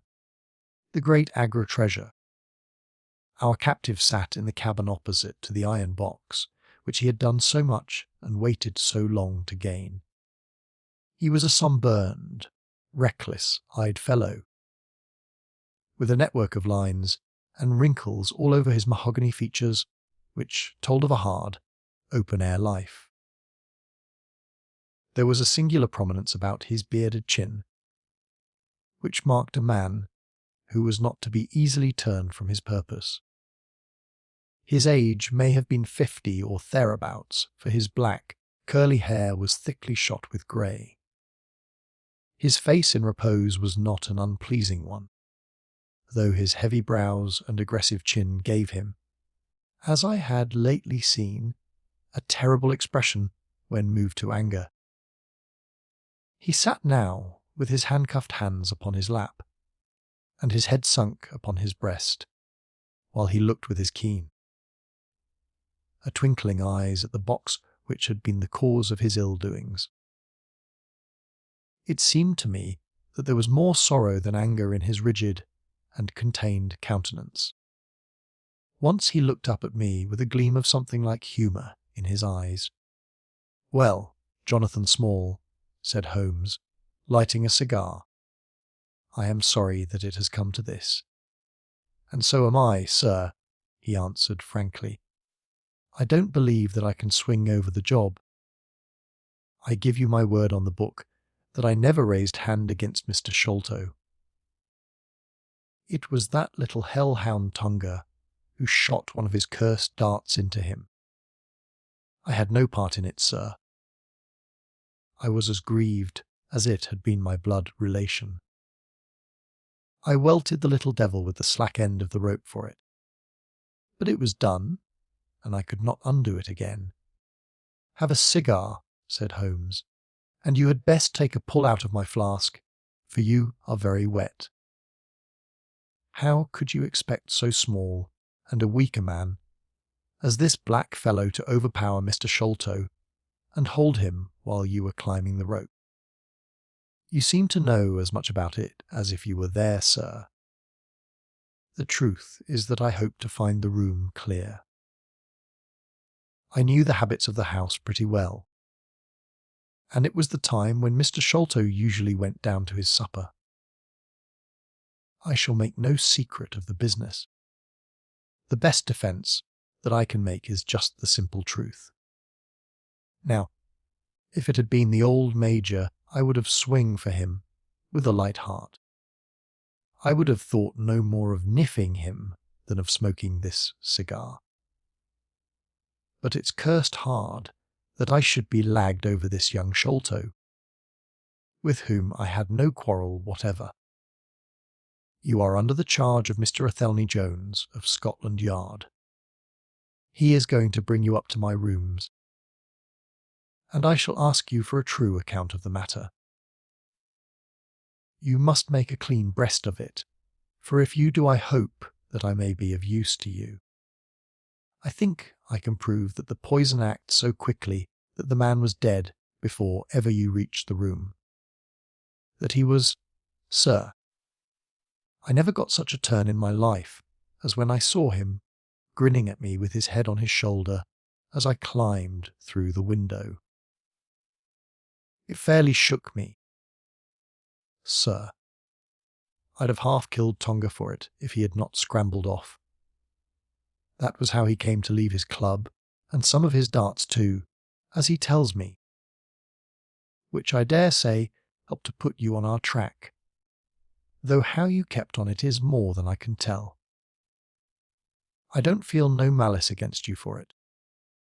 But it does seem a queer thing," he added, with a bitter smile, "that I who have a fair claim to nigh upon 500,000 of money should spend the first half of my life building a breakwater in the Andamans, and am like to spend the other half digging drains at Dartmoor. It was an evil day for me when first I clapped eyes upon the merchant Achmet and had to do with the Agra treasure, which never brought anything but a curse yet upon the man who owned it. To him it brought murder, to Major Sholto it brought fear and guilt. To me it has meant slavery for life." At this moment Athelney Jones thrust his broad face and heavy shoulders into the tiny cabin. "Quite a family party," he remarked. "I think I shall have a pull at that flask, Holmes." "Well, I think we may all congratulate each other. Pity we didn't take the other alive, but there was no choice. I say, Holmes, you must confess that you cut it rather fine. It was all we could do to overhaul her." "All is well that ends well," said Holmes. "But I certainly did not know that the Aurora was such a clipper. Smith says she is one of the fastest launches on the river, and that if he had had another man to help him with the engines we should never have caught her. He swears he knew nothing of this Norwood business." "Neither he did," cried our prisoner, "not a word. I chose his launch because I heard that she was a flyer. We told him nothing, but we paid him well. And he was to get something handsome if we reached our vessel, the Esmeralda, at Gravesend, outward bound for the Brazils. Well, if he has done no wrong, we shall see that no wrong comes to him. If we are pretty quick in catching our men, we are not so quick in condemning them." It was amusing to notice how the consequential Jones was already beginning to give himself airs on the strength of the capture. From the slight smile which played over Sherlock Holmes's face, I could see that the speech had not been lost upon him. "We will be at Vauxhall Bridge presently," said Jones, "and shall land you, Dr. Watson, with the treasure box. I need hardly tell you that I am taking a very grave responsibility upon myself in doing this. It is most irregular, but of course an agreement is an agreement. I must, however, as a matter of duty, send an inspector with you, since you have so valuable a charge. You will drive, no doubt." "Yes, I shall drive. It is a pity there is no key, that we may make an inventory first. You will have to break it open." "Where is the key, my man?" "At the bottom of the river," said Small shortly. There was no use your giving this unnecessary trouble. We have had work enough already through you. However, Doctor, I need not warn you to be careful. Bring the box back with you to the Baker Street rooms. You will find us there, on our way to the station." They landed me at Vauxhall with my heavy iron box and with a bluff, genial inspector as my companion. A quarter of an hour's drive brought us to Mrs. Cecil Forrester's. The servant seemed surprised at so late a visitor. Mrs. Cecil Forrester was out for the evening, she explained, and likely to be very late. Miss Morstan, however, was in the drawing-room. So to the drawing-room I went, box in hand, leaving the obliging inspector in the cab. She was seated by the open window, dressed in some sort of white diaphanous material, with a little touch of scarlet at the neck and waist. The soft light of a shaded lamp fell upon her as she leaned back in the basket chair, playing over her sweet, grave face and tinting with a dull, Metallic sparkle the rich coils of her luxuriant hair. One white arm and hand drooped over the side of the chair, and her whole pose and figure spoke of an absorbing melancholy. At the sound of my footfall, she sprang to her feet, however, and a bright flush of surprise and of pleasure coloured her pale cheeks. "I heard a cab drive up," she said. "I thought that Mrs. Forrester had come back very early, but I never dreamed that it might be you. What news have you brought me?" "I have brought something better than news," said I, putting down the box upon the table and speaking jovially and boisterously, though my heart was heavy within me. "I have brought you something which is worth all the news in the world. I have brought you a fortune." She glanced at the iron box. "Is that the treasure, then?" she asked, coolly enough. "Yes, this is the great Agra treasure. Half of it is yours and half is Thaddeus Sholto's. You will have a couple of 100,000 each. Think of that. An annuity of £10,000. There will be few richer young ladies in England. Is it not glorious?" I think that I must have been rather overacting my delight, and that she detected a hollow ring in my congratulations, for I saw her eyebrows rise a little, and she glanced at me curiously. "If I have it," said she, "I owe it to you." "No," I answered, "not to me, but to my friend Sherlock Holmes. With all the will in the world. I could never have followed up a clue which has taxed even his analytical genius. As it was, we very nearly lost it at the last moment. Pray sit down and tell me all about it, Dr. Watson," said she. I narrated briefly what had occurred since I had seen her last. Holmes's new method of search, the discovery of the Aurora, the appearance of Athilne Jones, our expedition in the evening, and the wild chase down the Thames. She listened with parted lips and shining eyes to my recital of our adventures. When I spoke of the dart which had so narrowly missed us, she turned so white that I feared that she was about to faint. "It is nothing," she said, as I hastened to pour her out some water. "I am all right again." It was a shock to me to hear that I had placed my friends in such horrible peril. "That is all over," I answered. "It was nothing. I will tell you no more gloomy details. Let us turn to something brighter. There is the treasure." What could be brighter than that? I got leave to bring it with me, thinking that it would interest you to be the first to see it.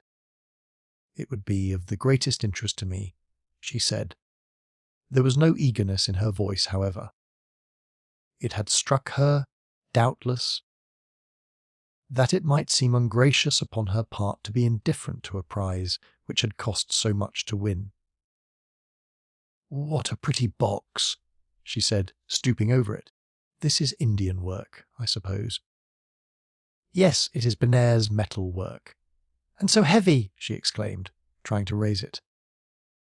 "The box alone must be of some value. Where is the key?" "Small threw it into the Thames," I answered. "I must borrow Mr. Forrester's poker." There was in the front a thick and broad hasp, wrought in the image of a sitting Buddha. Under this I thrust the end of the poker and twisted it outward as a lever. The hasp sprang open with a loud snap. With trembling fingers I flung back the lid. We both stood gazing in astonishment. The box was empty! No wonder that it was heavy. The ironwork was 2/3 of an inch thick all round. It was massive, well made, and solid, like a chest constructed to carry things of great price, but not one shred or crumb of metal or jewellery lay within it. It was absolutely and completely empty. "The treasure is lost," said Miss Morstan calmly. As I listened to the words and realized what they meant, a great shadow seemed to pass from my soul. I did not know how this Agra treasure had weighed me down until now that it was finally removed. It was selfish, no doubt, disloyal, wrong, but I could realize nothing save that the golden barrier was gone from between us. Thank God. I ejaculated from my very heart. She looked at me with a quick, questioning smile. Why do you say that? She asked. Because you are within my reach again, I said, taking her hand. She did not withdraw it. Because I love you, Mary, as truly as ever a man loved a woman. Because this treasure, these riches, sealed my lips. Now that they are gone, I can tell you how I love you. That is why I said, thank God. Then I say, thank God too, she whispered, as I drew her to my side. Whoever had lost a treasure, I knew that night that I had gained one. Chapter 12. The strange story of Jonathan Small. A very patient man was that inspector in the cab, for it was a weary time before I rejoined him. His face clouded over when I showed him the empty box. There goes the reward, said he gloomily. Where there is no money, there is no pay. This night's work would have been worth a tenner each to Sam Brown and me if the treasure had been there. Mr. Thaddeus Sholto is a rich man, I said. He will see that you are rewarded, treasure or no. The inspector shook his head despondently, however. It's a bad job, he repeated, and so Mr. Athelney Jones will think. His forecast proved to be correct. For the detective looked blank when I got to Baker Street and showed him the empty box. They had only just arrived, Holmes, the prisoner, and he, for they had changed their plans so far as to report themselves at a station upon the way. My companion lounged in his armchair with his usual listless expression, while Small sat stolidly opposite to him, with his wooden leg cocked over his sound one. As I exhibited the empty box, he leaned back in his chair and laughed aloud. This is your doing, Small, said Athelney Jones angrily. Yes. I have put it away where you shall never lay hand upon it, he cried exultantly. It is my treasure, and if I can't have the loot, I'll take darned good care that no one else does. I tell you that no living man has any right to it, unless it is 3 men who are in the Andaman convict barracks and myself. I know now that I cannot have the use of it, and I know that they cannot. I have acted all through for them as much as for myself. It's been the sign of 4 with us always. Well, I know that they would have had me do just what I have done, and throw the treasure into the Thames rather than let it go to kith or kin of Sholto or of Morstan. It was not to make them rich that we did for Achmet. You'll find the treasure where the key is, and where little Tonga is. When I saw that your launch must catch us, I put the loot away in a safe place. There are no rupees for you this journey. You are deceiving us, Small, said Athelney Jones sternly. If you had wished to throw the treasure into the Thames, it would have been easier for you to have thrown box and all. Easier for me to throw, and easier for you to recover, he answered with a shrewd, sidelong look. The man that was clever enough to hunt me down is clever enough to pick an iron box from the bottom of a river. Now that they are scattered over 5 miles or so, it may be a harder job. It went to my heart to do it, though. I was half mad when you came up with us. However, there's no good grieving over it. I've had ups in my life, and I've had downs, but I've learned not to cry over spilled milk. This is a very serious matter, Small, said the detective.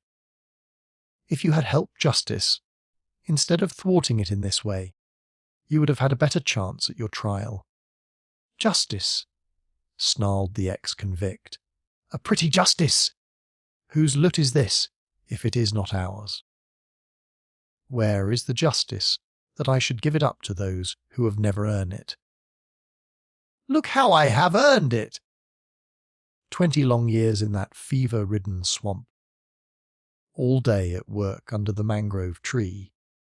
All night chained up in the filthy convict huts, bitten by mosquitoes, racked with a gig.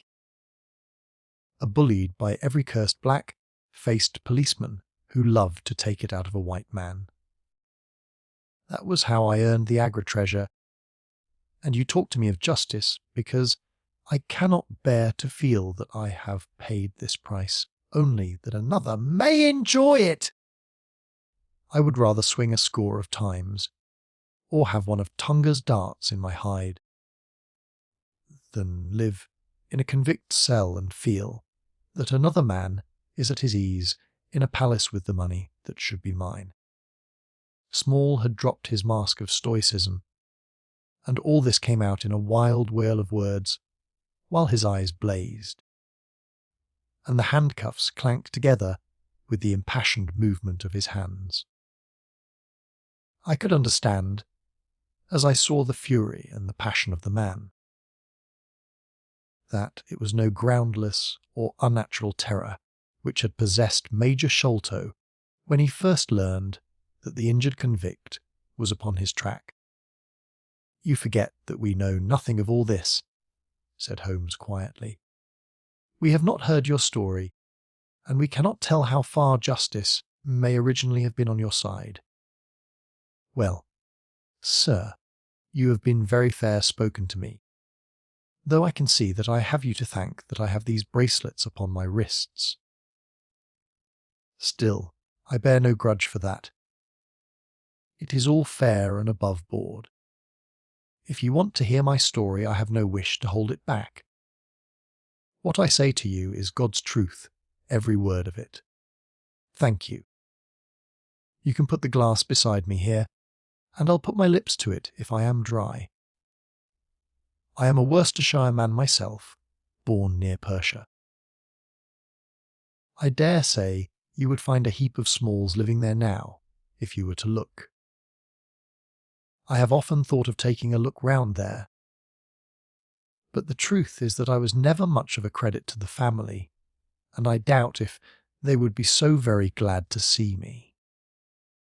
They were all steady, chapel-going folk, small farmers, well known and respected over the countryside, while I was always a bit of a rover. At last, however, when I was about 18, I gave them no more trouble, for I got into a mess over a girl, and could only get out of it again by taking the Queen's shilling and joining the 3rd Buffs, which was just starting for India. I wasn't destined to do much soldiering, however. I had just got past the goose step and learned to handle my musket, when I was full enough to go swimming in the Ganges. Luckily for me, my company sergeant, John Holder, was in the water at the same time, and he was one of the finest swimmers in the service. A crocodile took me, just as I was halfway across, and nipped off my right leg as clean as a surgeon could have done it, just above the knee. What with the shock and the loss of blood, I fainted, and should have drowned if Holder had not caught hold of me and paddled for the bank. I was 5 months in hospital over it, and when at last I was able to limp out of it with this Timbuktu, strapped to my stump, I found myself invalided out of the army and unfitted for any active occupation. I was, as you can imagine, pretty down on my luck at this time, for I was a useless cripple, though not yet in my 20th year. However, my misfortune soon proved to be a blessing in disguise. A man named Abel White, who had come out there as an indigo planter, wanted an overseer to look after his coolies and keep them up to their work. He happened to be a friend of our colonel's, who had taken an interest in me since the accident. To make a long story short, the colonel recommended me strongly for the post, and, as the work was mostly to be done on horseback, my leg was no great obstacle, for I had enough knee left to keep good grip on the saddle. What I had to do was to ride over the plantation, to keep an eye on the men as they worked, and to report the idlers. The pay was fair. I had comfortable quarters, and altogether I was content to spend the remainder of my life in indigo planting. Mr. Ablewhite was a kind man, and he would often drop into my little shanty and smoke a pipe with me. For white folk out there feel their hearts warm to each other as they never do here at home. Well, I was never in luck's way long. Suddenly, without a note of warning, the great mutiny broke upon us. 1 month India lay as still and peaceful, to all appearance, as Surrey or Kent.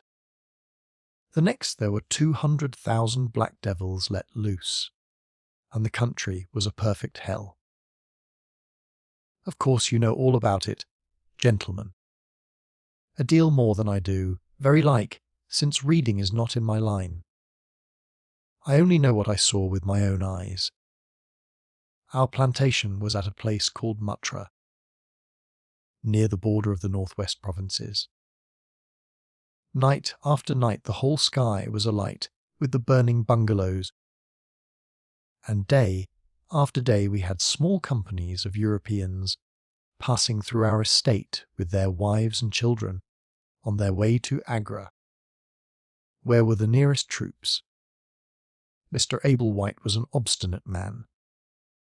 He had it in his head that the affair had been exaggerated, and that it would blow over as suddenly as it had sprung up.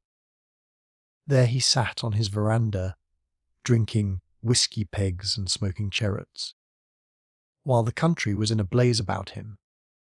Of course we stuck by him, I and Dawson, who, with his wife, used to do the book work and the managing. Well, one fine day the crash came. I had been away on a distant plantation and was riding slowly home in the evening, when my eye fell upon something all huddled together at the bottom of a steep nullah. I rode down to see what it was, and the cold struck through my heart when I found it was Dawson's wife, all cut into ribbons and half eaten by jackals and native dogs. A little further up the road Dawson himself was lying on his face, quite dead, with an empty revolver in his hand and 4 sepoys lying across each other in front of him. I reined up my horse, wondering which way I should turn. But at that moment I saw thick smoke curling up from Ablewhite's bungalow and the flames beginning to burst through the roof. I knew then that I could do my employer no good, but would only throw my own life away if I meddled in the matter. From where I stood I could see hundreds of the black fiends, with their red coats still on their backs, dancing and howling round the burning house. Some of them pointed at me, and a couple of bullets sang past my head, so I broke away across the paddy fields, and found myself late at night safe within the walls at Agra. As it proved, however, there was no great safety there, either. The whole country was up like a swarm of bees. Wherever the English could collect in little bands they held just the ground that their guns commanded. Everywhere else they were helpless fugitives. It was a fight of the millions against the hundreds. And the cruelest part of it was that these men that we fought against, foot, horse, and gunners, were our own picked troops, whom we had taught and trained handling our own weapons and blowing our own bugle calls. At Agra there were the 3rd Bengal Fusiliers, some 6, 2 troops of horse, and a battery of artillery. A volunteer corps of clerks and merchants had been formed, and this I joined, wooden leg and all. We went out to meet the rebels at Shagwinj early in July, and we beat them back for a time. But our powder gave out, and we had to fall back upon the city. Nothing but the worst news came to us from every side, which is not to be wondered at. For if you look at the map you will see that we were right in the heart of it. Lucknow is rather better than 100 miles to the east, and Cawnpore about as far to the south. From every point on the compass there was nothing but torture and murder and outrage. The city of Agra is a great place, swarming with fanatics and fierce devil worshippers of all sorts. Our handful of men were lost among the narrow, winding streets. Our leader moved across the river, therefore, and took up his position in the old fort at Agra. I don't know if any of you gentlemen have ever read or heard anything of that old fort. It is a very queer place, the queerest that ever I was in, and I have been in some rum corners too. First of all, it is enormous in size. I should think that the enclosure must be acres and acres. There is a modern part, which took all our garrison, women, children, stores, and everything else, with plenty of room over. But the modern part is nothing like the size of the old quarter, where nobody goes, and which is given over to the scorpions and the centipedes. It is all full of great deserted halls, and winding passages, and long corridors twisting in and out, so that it is easy enough for folk to get lost in it. For this reason it was seldom that anyone went into it, though now and again a party with turches might go exploring. The river washes along the front of the old fort, and so protects it. But on the sides and behind there are many doors, and these had to be guarded, of course, in the old quarter as well as in that which was actually held by our troops. We were short-handed, with hardly men enough to man the angles of the building and to serve the guns. It was impossible for us, therefore, to station a strong guard at every one of the innumerable gates. What we did was to organize a central guard house in the middle of the fort, and to leave each gate under the charge of one white man and 2 or 3 natives. I was selected to take charge during certain hours of the night of a small isolated door upon the southwest side of the building. 2 Sikh troopers were placed under my command, and I was instructed, if anything went wrong, to fire my musket, when I might rely upon help coming at once from the central guard. As the guard was a good 200 paces away, however, and as the space between was cut up into a labyrinth of passages and corridors, I had great doubts as to whether they could arrive in time to be of any use in case of an actual attack. Well, I was pretty proud at having this small command given me, since I was a raw recruit, and a game-legged one at that. For 2 nights I kept the watch with my Punjabis. They were tall, fierce-looking chaps, Mahomet Singh and Abdullah Khan by name, both old fighting men who had borne arms against us at Chilian Wallah.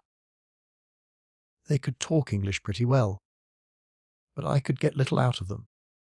They preferred to stand together and jabber all night in their queer Sikh lingo.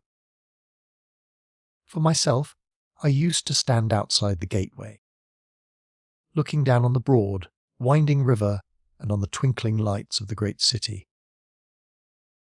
The beating of drums, the rattle of tom-toms, and the yells and howls of the rebels, drunk with opium and with bang, were enough to remind us all night of our dangerous neighbours across the stream. Every 2 hours, the officer of the night used to come round to all the posts to make sure that all was well. The third night of my watch was dark and dirty, with a small, driving rain.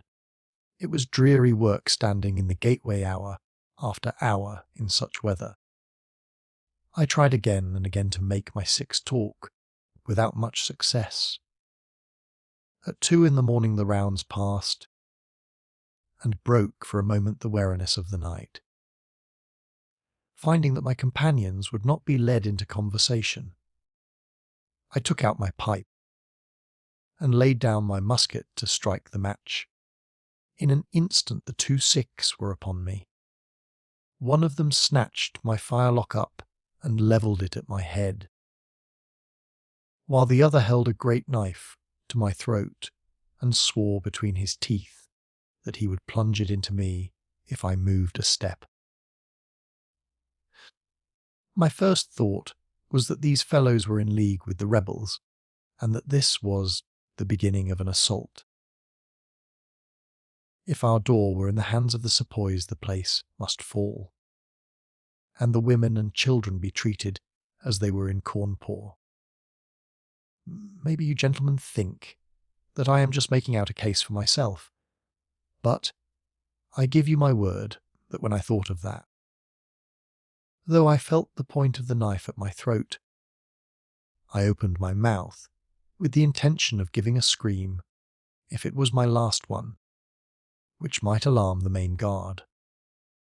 The man who held me seemed to know my thoughts, for, even as I braced myself to it, he whispered, "Don't make a noise. The fort is safe enough. There are no rebel dogs on this side of the river." There was the ring of truth in what he said, and I knew that if I raised my voice I was a dead man. I could read it in the fellow's brown eyes. I waited, therefore, in silence, to see what it was that they wanted from me. "Listen to me, Sahib," said the taller and fiercer of the pair, the one whom they called Abdullah Khan. "You must either be with us now, or you must be silenced forever. The thing is too great a one for us to hesitate. Either you are heart and soul with us, on your oath, on the cross of the Christians, or your body this night shall be thrown into the ditch, and we shall pass over to our brothers in the rebel army. There is no middle way. Which is it to be, death or life? We can only give you 3 minutes to decide, for the time is passing, and all must be done before the rounds come again." "How can I decide?" said I. "You have not told me what you want of me. But I tell you now that if it is anything against the safety of the fort, I will have no truck with it, so you can drive home your knife and welcome." "It is nothing against the fort," said he. "We only ask you to do that which your countrymen come to this land for. We ask you to be rich. If you will be one of us this night, we will swear to you upon the naked knife, and by the threefold oath which no Sikh was ever known to break, that you shall have your fair share of the loot. 1/4 of the treasure shall be yours. We can say no fairer. But what is the treasure, then?" I asked. "I am as ready to be rich as you can be, if you will but show me how it can be done." "You will swear, then," said he, "by the bones of your father, by the honour of your mother, by the cross of your faith, to raise no hand and speak no word against us, either now or afterwards." "I will swear it," I answered, "provided that the fort is not endangered." "Then, my comrade, and I will swear that you shall have 1/4 of the treasure which shall be equally divided among the 4 of us. There are but 3, said I. No, Dostokbar must have his share. We can tell the tale to you while we await them. Do you stand at the gate, Mahomet Singh, and give notice of their coming. The thing stands thus, Sahib, and I tell it to you, because I know that an oath is binding upon a ferrying, and that we may trust you. Had you been a lying Hindu, though you had sworn by all the gods in their false temples, your blood would have been upon the knife, and your body in the water. But the Sikh knows the Englishman, and the Englishman knows the Sikh. Hearken, then, to what I have to say. There is a Raja in the northern provinces who is much wealth, though his lands are small. And much has come to him from his father, and more still he has set by himself, for he is of a low nature, and hoards his gold rather than spend it. When the troubles broke out, he would be friends both with the lion and the tiger, with the sepoy and with the company's Raj. Soon, however, it seemed to him that the white men's day was come, for through all the land he could hear of nothing but of their death and their overthrow.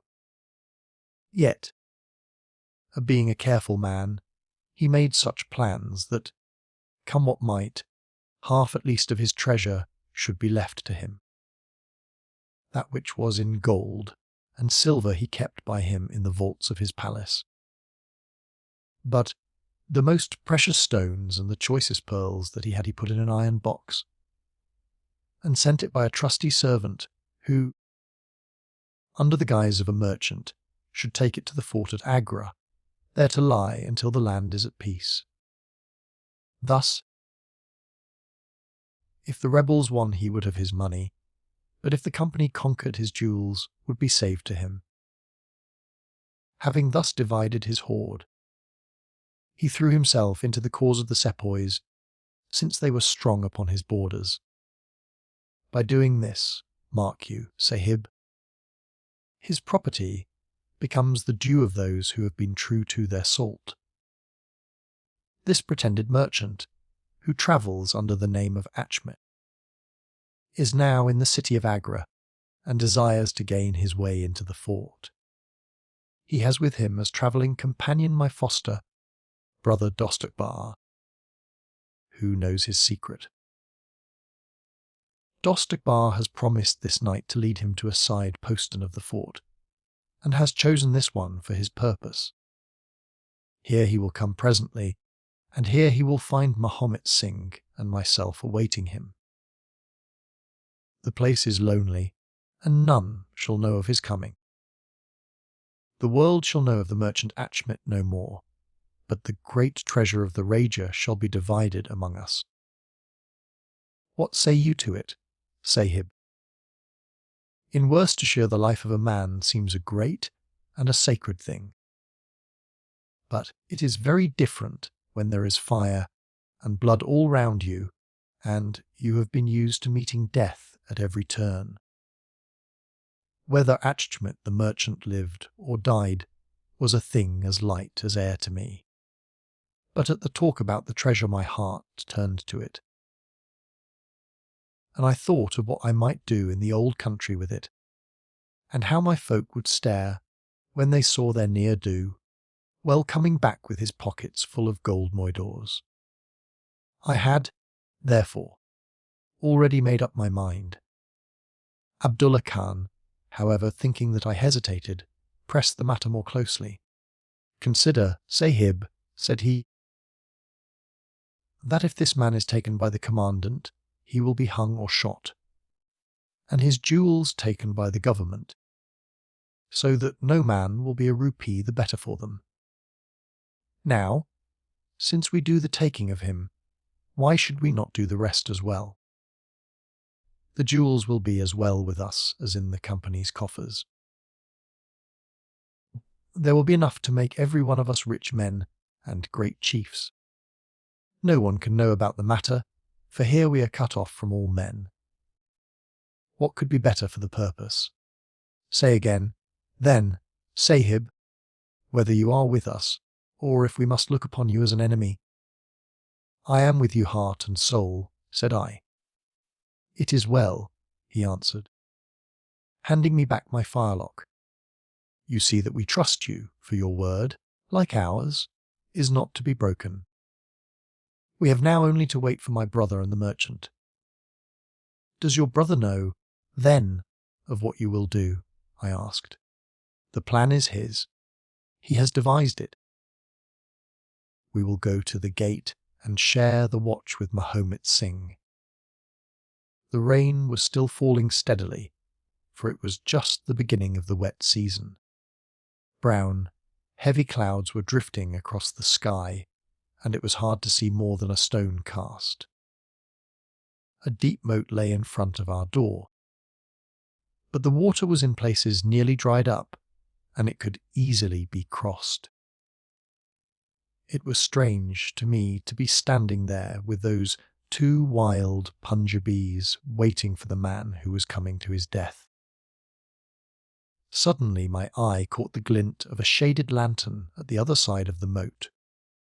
It vanished among the mound heaps, and then appeared again, coming slowly in our direction. "Here they are!" I exclaimed.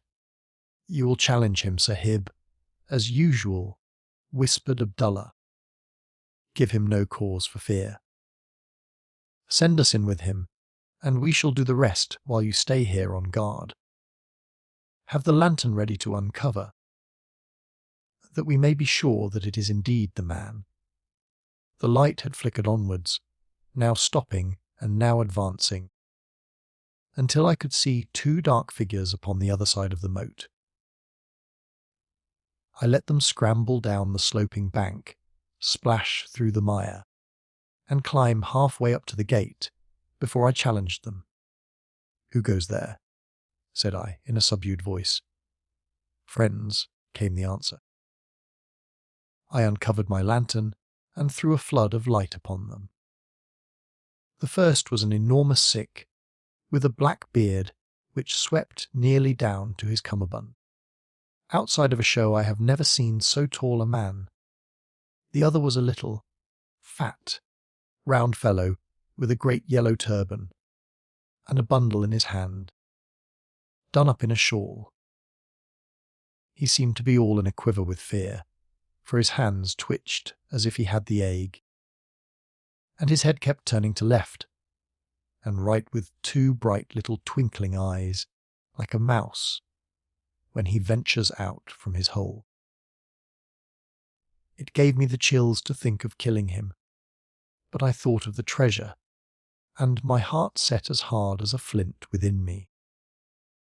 When he saw my white face, he gave a little chirrup of joy and came running up towards me. "Your protection, Sahib," he panted. "Your protection for the unhappy merchant Achmet. I have travelled across Rajputana that I might seek the shelter of the fort at Agra. I have been robbed and beaten and abused because I have been the friend of the company. It is a blessed night this, when I am once more in safety, I and my poor possessions. What have you in the bundle?" I asked. "An iron box," he answered, "which contains one or two little family matters which are of no value to others, but which I should be sorry to lose. Yet I am not a beggar, and I shall reward you, young Sahib, and your governor also, if he will give me the shelter I ask." I could not trust myself to speak longer with the man.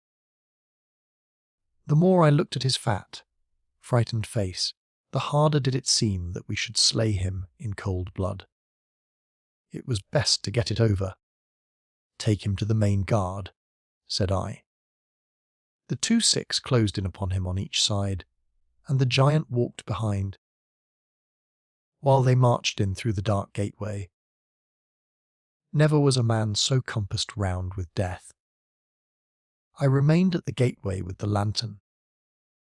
I could hear the measured tramp of their footsteps, sounding through the lonely corridors. Suddenly it ceased, and I heard voices and a scuffle. with the sound of blows.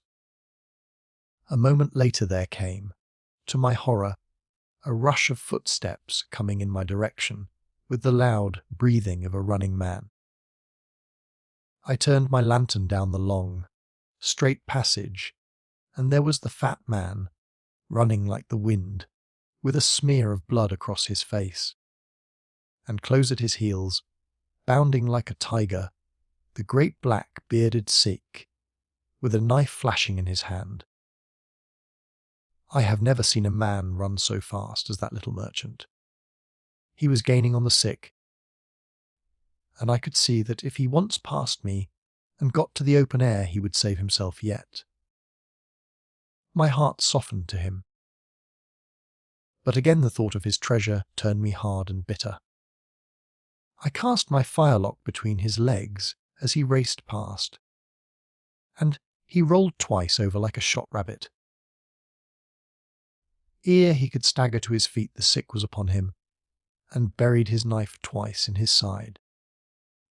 The man never uttered moan nor moved muscle, but lay where he had fallen. I think myself that he may have broken his neck with the fall. You see, gentlemen, that I am keeping my promise. I am telling you every work of the business, just exactly as it happened, whether it is in my favour or not. He stopped, and held out his manacled hands for the whisky and water which Holmes had brewed for him. For myself, I confess that I had now conceived the utmost horror of the man, not only for this cold, blooded business in which he had been concerned, but even more for the somewhat flippant and careless way in which he narrated it. Whatever punishment was in store for him, I felt that he might expect no sympathy from me. Sherlock Holmes and Jones sat with their hands upon their knees, deeply interested in the story, but with the same disgust written upon their faces. He may have observed it, for there was a touch of defiance in his voice and manner as he proceeded. "It was all very bad, no doubt," said he. "I should like to know how many fellows in my shoes would have refused a share of this loot when they knew that they would have their throats cut for their pains. Besides, it was my life or his when once he was in the fort. If he had got out, the whole business would come to light, and I should have been court-martialed and shot as likely as not, for people were not very lenient at a time like that." "Go on with your story," said Holmes shortly, while we carried him in Abdullah Bar and I. A fine weight he was too, for all that he was so short. Mahomet Singh was left to guard the door. We took him to a place which the Sikhs had already prepared. It was some distance off, where a winding passage leads to a great empty hall, the brick walls of which were all crumbling to pieces. The earth floor had sunk in at one place, making a natural grave, so we left Achmet the merchant there, having first covered him over with loose bricks. This done, we all went back to the treasure. It lay where he had dropped it when he was first attacked. The box was the same which now lies open upon your table. A key was hung by a silken cord to that carved handle upon the top. We opened it, and the light of the lantern gleamed upon a collection of gems such as I have read of and thought about when I was a little lad at Pershore. It was blinding to look upon them. When we had feasted our eyes, we took them all out and made a list of them. There were 143 diamonds of the first water, including one which has been called, I believe, the Great Mogul, and is said to be the second largest stone in existence. Then there were 97 very fine emeralds, and 170 rubies, some of which, however, were small. There were 40 carbuncles, 210 sapphires, 61 agates, and a great quantity of beryls, onyxes, cat's eyes, turquoises, and other stones, the very names of which I did not know at the time, though I have become more familiar with them since. Besides this, there were nearly 300 very fine pearls, 12 of which were set in a gold coronet. By the way, these last had been taken out of the chest and were not there when I recovered it. After we had counted our treasures, we put them back into the chest and carried them to the gateway to show them to Mahomet Singh. Then we solemnly renewed our oath to stand by each other and be true to our secret. We agreed to conceal our loot in a safe until the country should be at peace again, and then to divide it equally among ourselves. There was no use dividing it at present, for if gems of such value were found upon us, it would cause suspicion. And there was no privacy in the fort nor any place where we could keep them. We carried the box, therefore, into the same hall where we had buried the body, and there, under certain bricks in the best preserved wall, we made a hollow and put our treasure. We made careful note of the place, and next day I drew 4 plans, one for each of us, and put the sign of the 4 of us at the bottom. For we had sworn that we should each always act for all, so that none might take advantage. That is an oath that I can put my hand to my heart and swear that I have never broken. Well, there's no use my telling you, gentlemen, what came of the Indian Mutiny. After Wilson took Delhi and Sir Colin relieved Lucknow, the back of the business was broken. Fresh troops came pouring in, and Nana Sahib made himself scarce over the frontier. A flying column under Connaught Greathed came round to Agra, and cleared the Pandis away from it. Peace seemed to be settling upon the country, and we 4 were beginning to hope that the time was at hand when we might safely go off with our shares of the plunder. In a moment, however, our hopes were shattered by our being arrested as the murderers of Achmet. It came about in this way. When the Raja put his jewels into the hands of Achmet, did it because he knew that he was a trusty man. They are suspicious folk in the East, however. So what does this Raja do but take a second, even more trusty servant and set him to play the spy upon the first? This second man was ordered never to let Achmet out of his sight, and he followed him like his shadow. He went after him that night and saw him pass through the doorway. Of course he thought he had taken refuge in the fort, and applied for admission there himself next day, but could find no trace of Achmet. This seemed to him so strange that he spoke about it to a sergeant of guides, who brought it to the ears of the commandant. A thorough search was quickly made, and the body was discovered. Thus, at the very moment that we thought all was safe, we were all 4 seized and brought to trial on a charge of murder. 3 of us because we had held the gate that night, and the 4th because he was known to have been in the company of the murdered man. Not a word about the jewels came out at the trial, for the Raja had been deposed and driven out of India, so no one had any particular interest in them.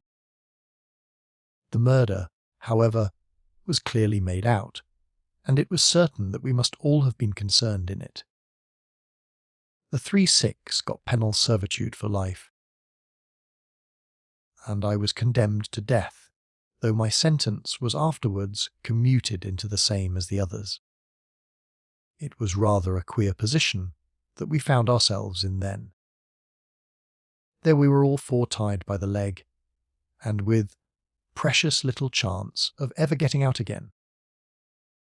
While we each held a secret which might have put each of us in a palace, if we could only have made use of it. It was enough to make a man eat his heart out, to have to stand the kick and the cuff of every petty jack in office, to have rice to eat and water to drink, when that gorgeous fortune was ready for him outside, just waiting to be picked up. It might have driven me mad, but I was always a pretty stubborn one, so I just held on and bided my time. At last it seemed to me to have come. I was changed from Agra to Madras, and from there to Blair Island in the Andamans.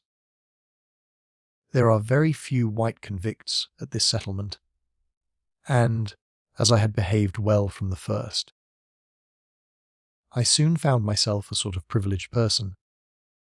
I was given a hut in Hope Town, which is a small place on the slopes of Mount Harriet, and I was left pretty much to myself.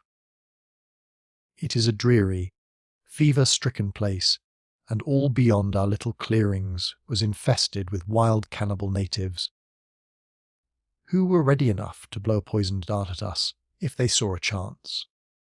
There was digging and ditching and yam planting, and a dozen other things to be done, so we were busy enough all day, though in the evening we had a little time to ourselves. Among other things, I learned to dispense drugs for the surgeon and picked up a smattering of his knowledge. All the time I was on the lookout for a chance of escape. But it is hundreds of miles from any other land, and there is little or no wind in those seas. So it was a terribly difficult job to get away. The surgeon, Dr. Sumpton, was a fast, sporting young chap, and the other young officers would meet in his rooms of an evening and play cards. The surgery, where I used to make up my drugs, was next to his sitting room, with a small window between us. Often, if I felt lonesome, I used to turn out the lamp in the surgery, and then, standing there, I could hear their talk and watch their play. I am fond of a hand at cards myself, and it was almost as good as having one to watch the others. There was Major Sholto, Captain Morstan, and Lieutenant Bromley Brown, who were in command of the native troops, and there was the surgeon himself, and 2 or 3 prison officials, a crafty old hands who played a nice sly safe game. A very snug little party they used to make.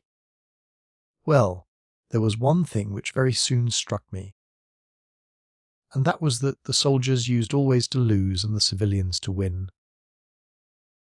Mind, I don't say that there was anything unfair, but so it was.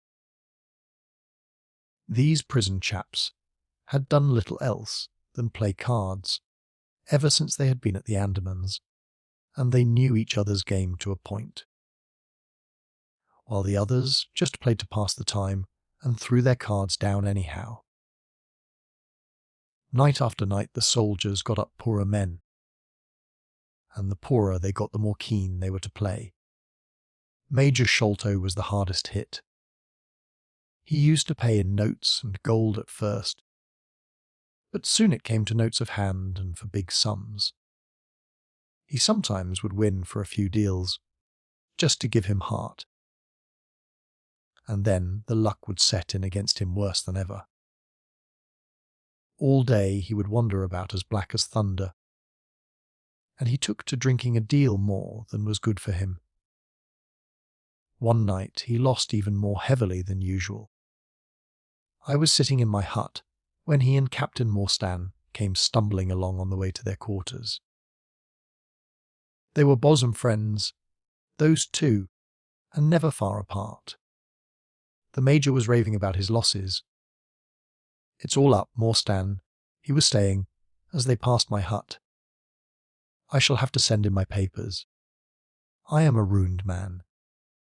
"Nonsense, old chap," said the other, slapping him upon the shoulder. "I've had a nasty face of myself, but that was all I could hear." But it was enough to set me thinking. A couple of days later, Major Sholto was strolling on the beach. So I took the chance of speaking to him. "I wish to have your advice, Major," said I. "Well, Small, what is it?" he asked, taking his cherry from his lips. "I wanted to ask you, sir," said I, "who is the proper person to whom hidden treasure should be handed over? I know where 500,000 worth lies, and, as I cannot use it myself, I thought perhaps the best thing that I could do would be to hand it over to the proper authorities, and then perhaps they would get my sentence shortened for me." 500,000, Small. He gasped, looking hard at me to see if I was in earnest. "Quite that, sir, in jewels and pearls. It lies there ready for anyone. And the queer thing about it is that the real owner is outlawed and cannot hold property, so that it belongs to the first comer." "To government, Small," he stammered, "to government." But he said it in a halting fashion, and I knew in my heart that I had got him. "You think, then, sir, that I should give the information to the Governor-General?"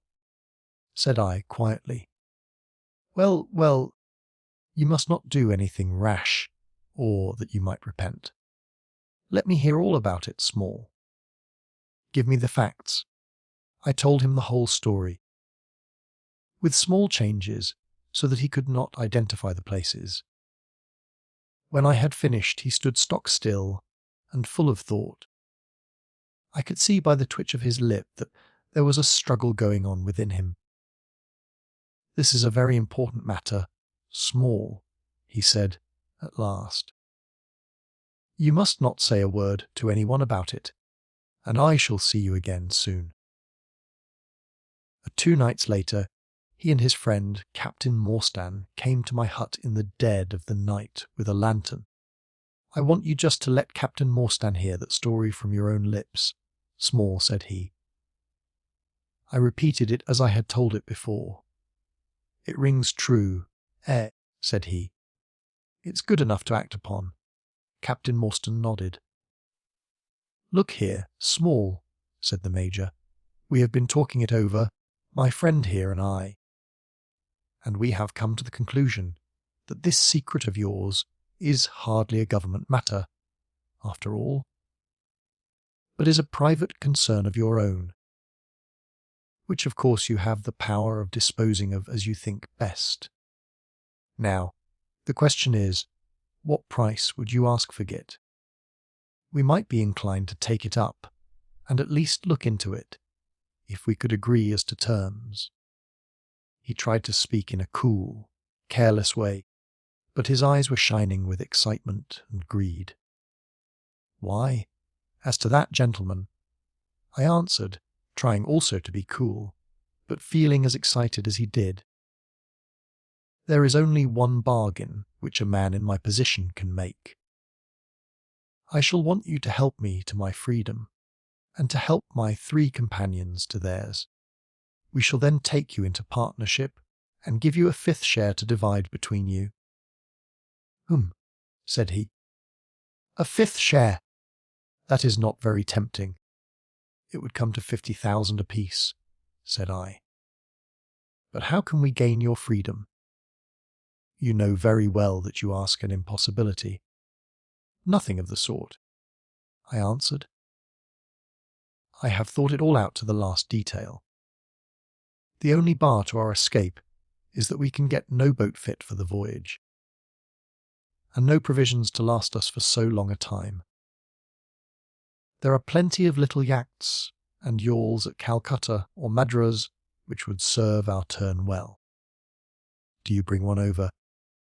We shall engage to get aboard her by night.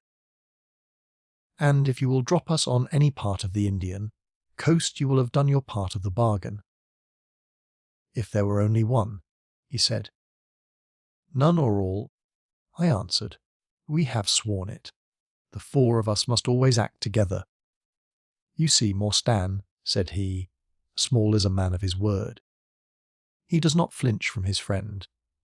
I think we may very well trust him." "It's a dirty business," the other answered. "Yet, as you say, the money would save our commissions handsomely." "Well, Small," said the Major, "we must, I suppose, try and meet you. We must first, of course, attest the truth of your story. Tell me where the box is hid, and I shall get leave of absence and go back to India in the monthly relief boat to inquire into the affair." "Not so fast," said I, growing colder as he got hot. "I must have the consent of my 3 comrades. I tell you that it is 4 or none with us." "Nonsense," he broke in. "What have 3 black fellows to do with our agreement?" "Black or blue," said I. "They are in with me, and we all go together." Well, the matter ended by a second meeting, at which Mahomet Singh, Abdullah Khan, and Dost Akbar were all present. We talked the matter over again, and at last we came to an arrangement. We were to provide both the officers with charts of the part of the Agra fort, and mark the place in the wall where the treasure was hid. Major Sholto was to go to India to test our story. If he found the box, he was to leave it there, to send out a small yacht provisioned for a voyage, which was to lie off Rutland Island, and to which we were to make our way, and finally to return to his duties. Captain Morstan was then to apply for leave of absence to meet us at Agra, and there we were to have a final division of the treasure, he taking the Major's share as well as his own. All this we sealed by the most solemn oaths that the mind could think or the lips utter. I sat up all night with paper and ink, and by the morning I had the 2 charts all ready, signed with the sign of 4, that is, of Abdullah, Akbar, Mahomet, and myself. Well, gentlemen, I weary you with my long story, and I know that my friend Mr. Jones is impatient to get me safely stowed in chokey. I'll make it as short as I can. The villain Sholto went off to India, but he never came back again. Captain Morstan showed me his name among a list of passengers in one of the mail boats very shortly afterwards. His uncle had died, leaving him a fortune, and he had left the army, yet he could stoop to treat 5 men as he had treated us. Morstan went over to Agra shortly afterwards, and found, as we expected, that the treasure was indeed gone. The scoundrel had stolen it all, without carrying out one of the conditions on which we had sold him the secret. From that day I lived only for vengeance. I thought of it by day, and I nursed it by night. It became an overpowering, absorbing passion with me. I cared nothing for the law, nothing for the gallows. To escape, to track down Sholto, to have my hand upon his throat, that was my one thought. Even the Agra treasure had come to be a smaller thing in my mind than the slaying of Sholto. Well, I have set my mind on many things in this life, and never one which I did not carry out. But it was weary years before my time came. I have told you that I had picked up something of medicine. One day, when Dr. Sumpton was down with a fever, a little Ambon Islander was picked up by a convict gang in the woods. He was sick to death, and had gone to a lonely place to die. I took him in hand, though he was as venomous as a young snake. And after a couple of months I got him all right and able to walk. He took a kind of fancy to me thin, and would hardly go back to his woods, but was always hanging about my hut. I learned a little of his lingo from him, and this made him all the fonder of me. Tonga, for that was his name, was a fine boatman, and owned a big, roomy canoe of his own. When I found that he was devoted to me and would anything to serve me, I saw my chance of escape. I talked it over with him. He was to bring his boat round on a certain night to an old wharf, which was never guarded, and there he was to pick me up. I gave him directions to have several gourds of water and a lot of yams, cocoa nuts, and sweet potatoes. He was stanch and true, was little Tonga. No man ever had a more faithful mate. At the night named he had his boat at the wharf. As it chanced, however, there was one of the convict guard down there, a vile Pathan who had never missed a chance of insulting and injuring me. I had always vowed vengeance, and now I had my chance. It was as if fate had placed him in my way, that I might pay my debt before I left the island. He stood on the bank with his back to me, and his carbine on his shoulder. I looked about for a stone to beat out his brains with, but none could I see. Then a queer thought came into my head and showed me where I could lay my hand on a weapon. I sat down in the darkness and unstrapped my wooden leg. With 3 long hops I was on him. He put his carbine to his shoulder, but I struck him full and knocked the whole front of his skull in. You can see the split in the wood now where I hit him. We both went down together, for I could not keep my balance. But when I got up I found him still lying quiet enough. I made for the boat, and in an hour we were well out at sea. Tonga had brought all his earthly possessions with him, his arms and his gods. Among other things, he had a long bamboo spear, and some Andaman cocoa nut matting, with which I made a sort of sail. For 10 days we were beating about, trusting to luck, and on the 11th we were picked up by a trader which was going from Singapore to Jeddah with a cargo of Malay pilgrims. They were a rum crowd, and Tonga and I soon managed to settle down among them. They had one very good quality. They let you alone and asked no questions. Well, if I were to tell you all the adventures that my little chum and I went through, you would not thank me. For I would you've here until the sun was shining. Here and there we drifted about the world, something always turning up to keep us from London. All the time, however, I never lost sight of my purpose. I would dream of Sholto at night. 100 times I have killed him in my sleep. At last, however, some 3 or 4 years ago, we found ourselves in England. I had no great difficulty in finding where Sholto lived, and I set to work to discover whether he had realized the treasure, or if he still had it. I made friends with someone who could help me. I name no names, for I don't want to get anyone else in a hole, and I soon found that he still had the jewels. Then I tried to get at him in many ways, but he was pretty sly, and had always 2 prize fighters, besides his sons and his kitmugger on guard over him. One day, however, I got word that he was dying. I hurried at once to the garden, mad that he should slip out of my clutches like that, and, looking through the window, I saw him lying in his bed, with his sons on each side of him. I'd have come through and taken my chance with the 3 of them.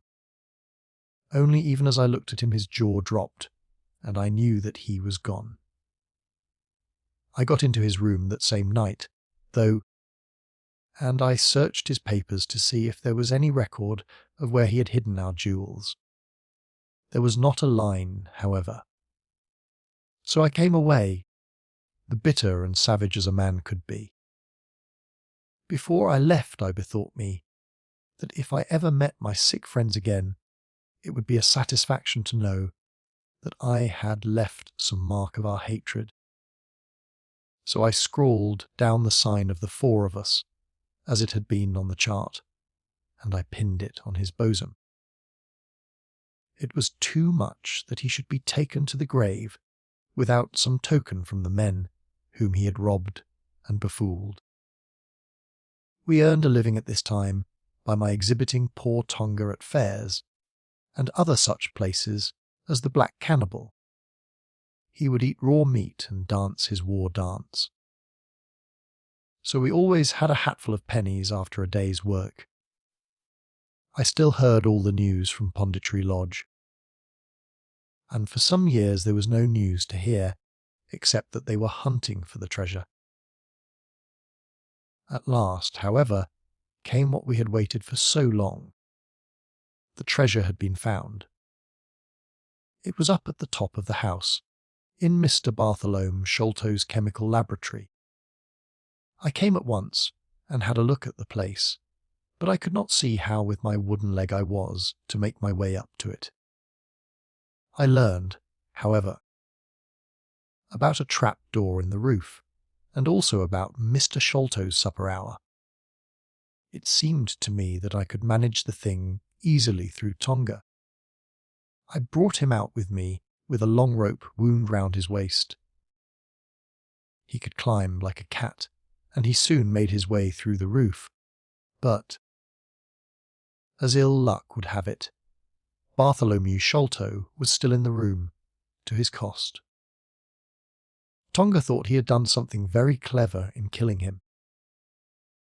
For when I came up by the rope I found him strutting about as proud as a peacock. Very much surprised was he when I made at him with the rope's end, and cursed him for a little blood-thirsty imp. I took the treasure box and let it down, and then slid down myself, having first left the sign of the four upon the table, to show that the jewels had come back at last to those who had most right to them. Tonga then pulled up the rope, closed the window, and made off the way that he had come. I don't know that I have anything else to tell you. I had heard a waterman speak of the Smiths launched the Aurora, so I thought she would be a handicraft for our escape. I engaged with old Smith, and was to give him a big sum if he got us safe to our ship. He knew, no doubt, that there was some screw loose, but he was not in our secrets. All this is the truth, and if I tell it to you, gentlemen, it is not to amuse you, for you have not done me a very good turn. But it is because I believe the best defence I can make is just to hold back nothing. But let all the world know how badly I have myself been served by Major Sholto, and how innocent I am of the death of his son. A very remarkable account, said Sherlock Holmes. A fitting wind-up to an extremely interesting case. There is nothing at all new to me in the latter part of your narrative, except that you brought your own rope. That I did not know. By the way, I had hoped that Tonga had lost all his darts, yet he managed to shoot one at us in the boat. He had lost them all, sir, except the one which was in his blowpipe at the time. Ah, of course, said Holmes. I had not thought of that. Is there any other point which you would like to ask about? Asked the convict affably. I think not. Thank you. My companion answered. Well, Holmes, said Athelney Jones, you are a man to be humoured, and we all know that you are a connoisseur of crime. But duty is duty, and I have gone rather far in doing what you and your friend asked me. I shall feel more at ease when we have our story teller here safe under lock and key. The cab still waits, and there are 2 inspectors downstairs. I am much obliged to you both for your assistance. Of course you will be wanted at the trial. Good night to you. Good night, gentlemen both, said Jonathan Small. You first, Small, remarked the wary Jones as they left the room. I'll take particular care that you don't club me with your wooden leg, whatever you may have done to the gentleman at the Andaman Isles. Well, and there is the end of our little drama, I remarked, after we had sat some time smoking in silence. I fear that it may be the last investigation in which I shall have the chance of studying your methods. Miss Morstan has done me the honour to accept me as a husband in prospective. He gave a most dismal groan. I feared as much, said he. I really cannot congratulate you. I was a little hurt. Have you any reason to be dissatisfied with my choice? I asked. Not at all. I think she is one of the most charming young ladies I ever met, and might have been most useful in such work as we have been doing. She had a decided genius that way. Witness the way in which she preserved that a grey plan from all the other papers of her father. But love is an emotional thing, and whatever is emotional is opposed to that true cold reason which I place above all things. I should never marry myself, lest I bias my judgment. I trust, said I, laughing, that my judgment may survive the ordeal. But you look wary. Yes, the reaction is already upon me. I shall be as limp as a rag for a week. Strange, said I. How terms of what in another man I should call laziness alternate with your fits of splendid energy and vigour.